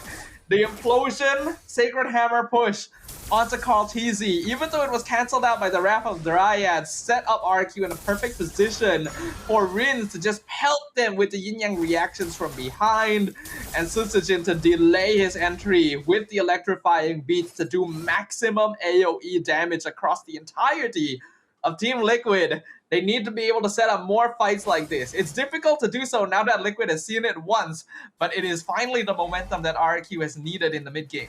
Not to mention that Toy wasn't even fully involved in the fight, right? It was mostly Sutsujin and the rest of RQ Hoshi. Toy was just hopping behind, waiting for the cleanup moment and realizing that he doesn't even need to participate because Sutsujin did most of the work. And the diversion play, Liquid Philippines, they know. And there's going to be some movements in that bush. Yeah, Karl'Teze checks it and it confirms the suspicion. Now it's all about whether they can do damage to the inhibitors. Lord pushing in mid. It's only the first Lord, so it's not going to crash in. Inhibitor doesn't actually end up taking too much damage. But the final tier 2 will fall for RRQ in the bot lane. They now have a 5k gold lead thanks to that previous wipeout. And this is where Sutsujin really becomes a threat. This Joy has reached his 4th item power spike. And Team Liquid actually doesn't have all that much CC against it. They really have to save the Wrath of Dryad now. Even then, it's not a be-all end-all solution, right? Like Sutsujin could still maneuver around it if he's just aware. You might not get crowd control immunity, but you certainly can remove crowd control with electrifying beats. Ritz will be forced to flicker, but they find another kill onto JP, and Sanford ain't getting out of that. Sacred Beast slain. 2 more kills for RRQ Hoshi. Oh boy, like we mentioned, right? Sutsujin's damage is really high now, and Edok is again being put in a position where he can comfortably save his implosion to catch Liquid on the disengage. He was able to find Sanford and JP there, and even when the Wrath of Dryad came out, the electrifying beats just did so much damage. And Edok's not done yet, even using the concealed toy. He's going to be showing a lot more presence. Extra aura points as RQ Hoshi takes out 2 inhibitors in a blink of an eye. And this game has completely fallen out of the hands of Team Liquid PH. It's not impossible for them to reverse this, but they're definitely playing on the back foot now. I don't think Yuktezi has reached the point where he has enough stacks on the Granger to really just continuously pelt RRQ from afar. And that lack of vision makes it a little bit more difficult for them to play around this diversion. Toy also hasn't actually been part of too many of these team fights. We haven't seen the crossbow of Tang being set up on top of the implosion yet. So RQ is still saving that as a final secret weapon. Wow, a solo implosion on a JP. They have the damage to break him. Even with the Wrath of Dryad, it ain't enough. Look at Sutsujin, just the mercenary again, just steps on Yuktezi and kills him. Sanji goes down, Sutsujin item swaps into the immortality. The Lucas from Sanford. Just enough to take down Sutsujin, but his whole team has fallen. Karl'Teze left alone to defend the kingdom. But the true kings of kings are here. They not just want to defend their own, but they want to take what belongs to Team Liquid Philippines, and RRQ Hoshi advances to the next stage and takes out the LPH. The kingdom ascends once again as Team Liquid are not quite able to close things out. That's gonna drop them into the lower bracket where they'll face off against RSG Singapore. And the next time we witness RQ Hoshi, they will be facing Alter Ego. It's gonna be an ID matchup in this Group B upper bracket, but also a PH matchup in the Group A upper bracket. What a setup we already have, and this is just day number 1. We haven't even gone through Group C and Group D, but for now the moment belongs to RRQ, and specifically Sutsujin. The recovery that he found on this Joy after getting completely just strangled in the early to mid game was incredible. There were some very good ideas by Team early on where they were just disrupting Sutsujin's farm. They were Edok out, forcing Dyren to not be able to play in his EXP lane either. Yet, RQ still came out on top. Coolly crisp timing on Sutsujin could not have come at a better time. And RQ immediately capitalized on it. They knew that the time the team fight and that they could even punish the Bellaric, putting him into his own team. You would think that would be dangerous to do, but no. RQ knew that it was time to get going. Team Liquid just weren't ready. They definitely were not. I mean, it's just very good initiative from RQ. We saw, I mean, Edok, even on the Tigreal, right? The solo implosion, sometimes all it takes is just to eliminate key targets, and the entire time JP was giving them problems, so Edok's idea was, let's just remove JP from the game. And this Bellaric just couldn't do enough to keep his team, to keep the rest of RQ away from TLPH, and once that Wrath of Dryad is out, Susujin just 1v4s the backline. I mentioned earlier that if you try to punch a tree, it's usually not going to have much of an effect, but it sure is a lot more effective if you bring a bulldozer and push it over. That's basically what Edok was doing a lot of the time, and without their front line, Team Liquid couldn't really continue initiating. Like, Sanford does feel a little bit uncomfortable on this Lucas. He doesn't seem to be able to sustain for as long as he'd ideally like for the rest of Team Liquid. Dyren, I'm honestly very surprised. I thought that, like, early on when I saw the Tamis being whittled down so quickly, that he wouldn't be able to be a solid front for RQ to play around, but once he got a couple items under his belt, it genuinely became difficult for them to remove him because of the way that RQ was layering their engagement. Yeah, it's so tough to deal with this draft once it comes online, and we even saw the whole Bellaric kind of weakness again, right? It was something that was echoed again and again during the M series, where it is pretty good against people who want to be in your face, but what happens afterwards, right? You kind of feel like you are out of gas right after you use the Wrath of Dryads, and in this case, JP just runs out of steam way too fast, and unfortunately there was nothing much the rest of TLPH can do. JP's goal was to try and pop the Wrath of Dryad anytime Sutsujin went in, but RQ kind of one-upped Team Liquid here by having Edok continuously push him out of position and force the Wrath of Dryad in a position where the rest of Team Liquid wouldn't actually be able to follow up on it.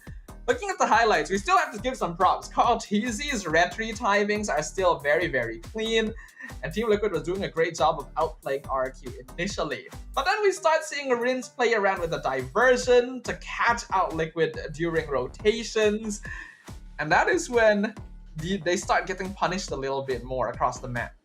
Oh yeah, and like this all started, and of course we saw like this moment where Sanford just got in range thanks to his flash step, and then we start seeing this play where Susujin was just like, he was uncontrolled. Look at this guy. He's just walking over everyone on the side of Liquid Philippines. And just in a blink of an eye, that one fight basically sealed half the deal for RQ Hoshi. And from that point onwards, Edok was just solo implosion onto every single target he sees, and primarily it's just JP. Yeah, the Wrath of Dryad was used way too early during that Lord fight, and it gave Sutsujin free reign to go in. I'm also very impressed by his mechanics here. Switching Winter Crown to Immortality halfway through a fight while setting up his skill 2. Man, the Mercenary. There's a reason I have been keeping an eye on this player, and I'm so happy to see that he's still continuing to find success here, as RRQ Hoshi deserve a GG well played for a hard-fought match and a very clean victory. Congratulations to RRQ Hoshi once more. Again, they will have some time to prep for their next upcoming series, and that one's gonna be a bit more interesting, where they have to fight Alter Ego, right? It feels like a matchup that we've seen over and over again back in MPL ID. Feels like home for both of the teams, but only one of them is gonna lock in that challenge final slot, at least for Group B. So half the stage is set, but we're not even done yet, because we have to talk about how Susujin recovered in this game. Yeah, Sun Jin had to play a very, very defensive game, as you can see here. Just operating around his side of the map, maybe sometimes going over the lane to help gank and push the tower. But generally, you're not going to be able to try and invade and take fights against a Belleric earlier on in the game when you don't really have the items for it yet. You even see that death right there where Team Liquid set up the ambush around his orange buff. Yeah, and surprisingly, despite only killing him once, it really felt like he died a lot more times than that, just because of the chokehold that TLPH had, until that Lord fight where Susujin ran through 4 members of TLPH and proceeds to do it once more in that final fight, and we saw that impressive quick hand item swap to ensure that there was no crumbs left for TLPH. We talked about the Luyi Tigreal combo, how Rins could just send Iraq into the backline to catch out someone with Implosion, and it finally came into play with that push onto Carl TZ right into the Wrath of Dryad. Now we get to see our updated group brackets a little bit here. Group A, we saw this earlier. We're going to see Blacklist International versus Onic PH in the upper bracket. One of them qualified directly to the Challenge Finals. Whereas in the lower bracket, Lazy will have to face off against Evos, and the winner will face off against the loser of the upper bracket to see who gets to move on to the last chance qualifiers. And that is just Group A. Of course, for the lower bracket, whoever loses between Lazy Esports and Evos Glory will unfortunately be eliminated from the Snapdragon Pro Series. For Group B, we got Alter Ego taking on RRQ Hoshi for that slot into the Challenge Finals. And of course, in the lower bracket, we got RSG Singapore against TLPH. And winner will have to still play another series in order to have a chance to qualify for the last chance qualifiers. The last chance qualifiers is an entirely new journey just to make it into the Challenge Final. So it makes your entire journey here in the Snapdragon Pro Series a lot more difficult. You'll have to play so many more games that end up revealing more strategies and face more chances for you to be eliminated from the competition. It'll be a lot easier if you just qualify to the Challenge Finals off the upper bracket itself. But of course, we still got 2 more groups that we haven't seen yet, and that's going to be happening tomorrow for day 2. In day 2, we're gonna witness Group C and Group D teams duking it out. Same format as today, 4 best of 3, starting with Homeboys against Evos Holy, followed by Team Flash KH against Team Liquid Indonesia. And then we got Mirko's favorite team in the world, Bigotron Alpha against AI Esports, and we'll close out the day between Todak and Aurora. As both of us are Malaysian here, Husky, I think tomorrow is a day that we'll be a little bit nervous to watch, with both of our representatives taking the stage, Homeboys and Todak. We want to see what they've got for us. Obviously, a lot of eyes on TLID. Second place at M6 brings with it a lot of accolades and a lot of expectations.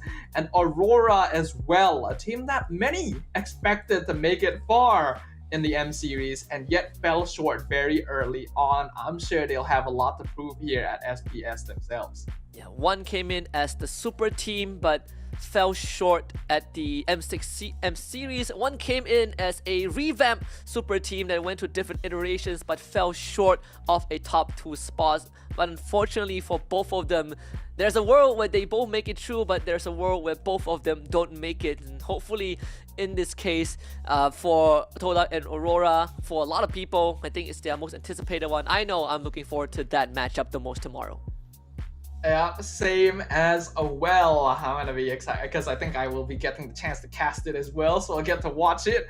And in all its nail-blighting glory here on the SPS. But with that, we are officially able to conclude at the very first day of the challenge season. There's been a lot of ups and downs today. Did it go how you were expecting, Husky? I mean, got all my predictions right, so that's the first. And then after my abysmal track record for the M series, I am very happy that I am 4 out of 4 today. Yeah, I think I got all of my predictions right today as well. In fact, I think I got all of the scores correct. Yeah, you got all of the scores. That literally never happens. I'm definitely gonna hold on to this because it's never going to happen again. Yeah, the only one I missed out was the last series, right? I went 2-0 RRQ, but still, RRQ got the win, so yeah, that's good for me. I needed this boost of confidence after what happened at the M series, where I basically just I tossed my predictions out the window. Every team that I predicted to win lost, so it's a change that the teams that I predicted to win won their games. No worries, sir, because a lot of my predictions for M series were completely wrong as well. That's just how exciting it was, how unpredictable it was.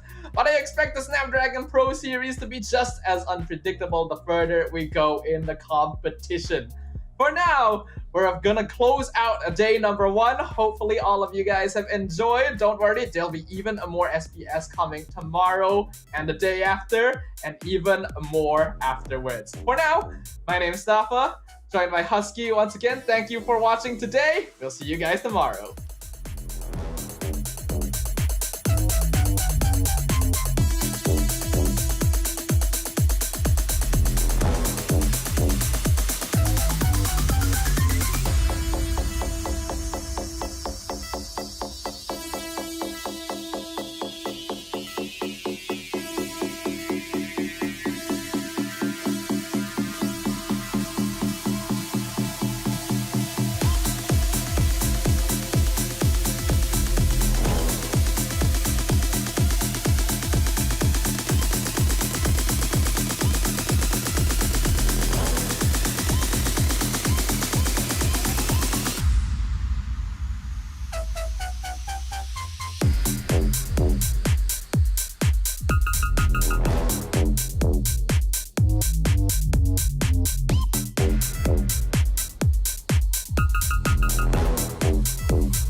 The Snapdragon Pro Series is brought to you by Snapdragon Elite Gaming and DHL.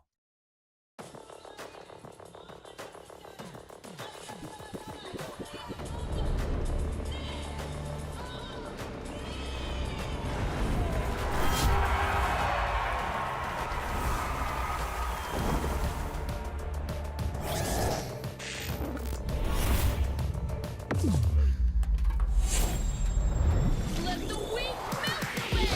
Killing spree! Call easy, escape from the kill bag.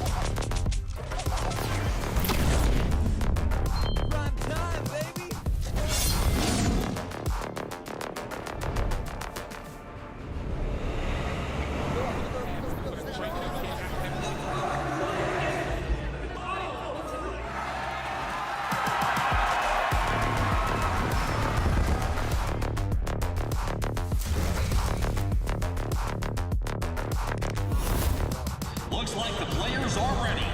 Here we go!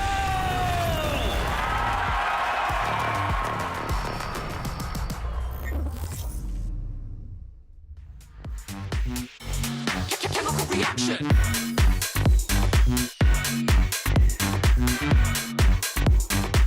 Guess what is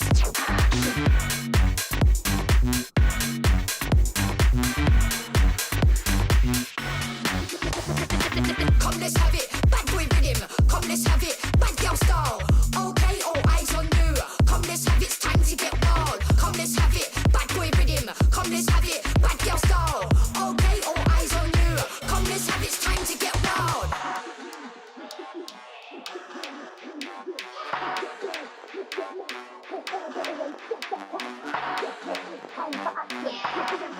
Main attraction. Pure vibes, not satisfaction. For the bass, chemical reaction. You're feeling fine? Chemical reaction.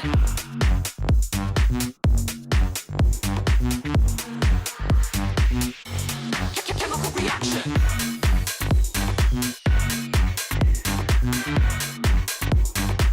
Guess what is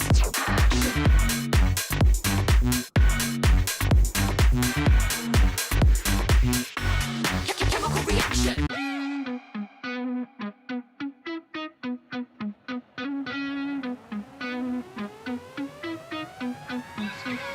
I can feel it in my bones, yeah. I can feel it in my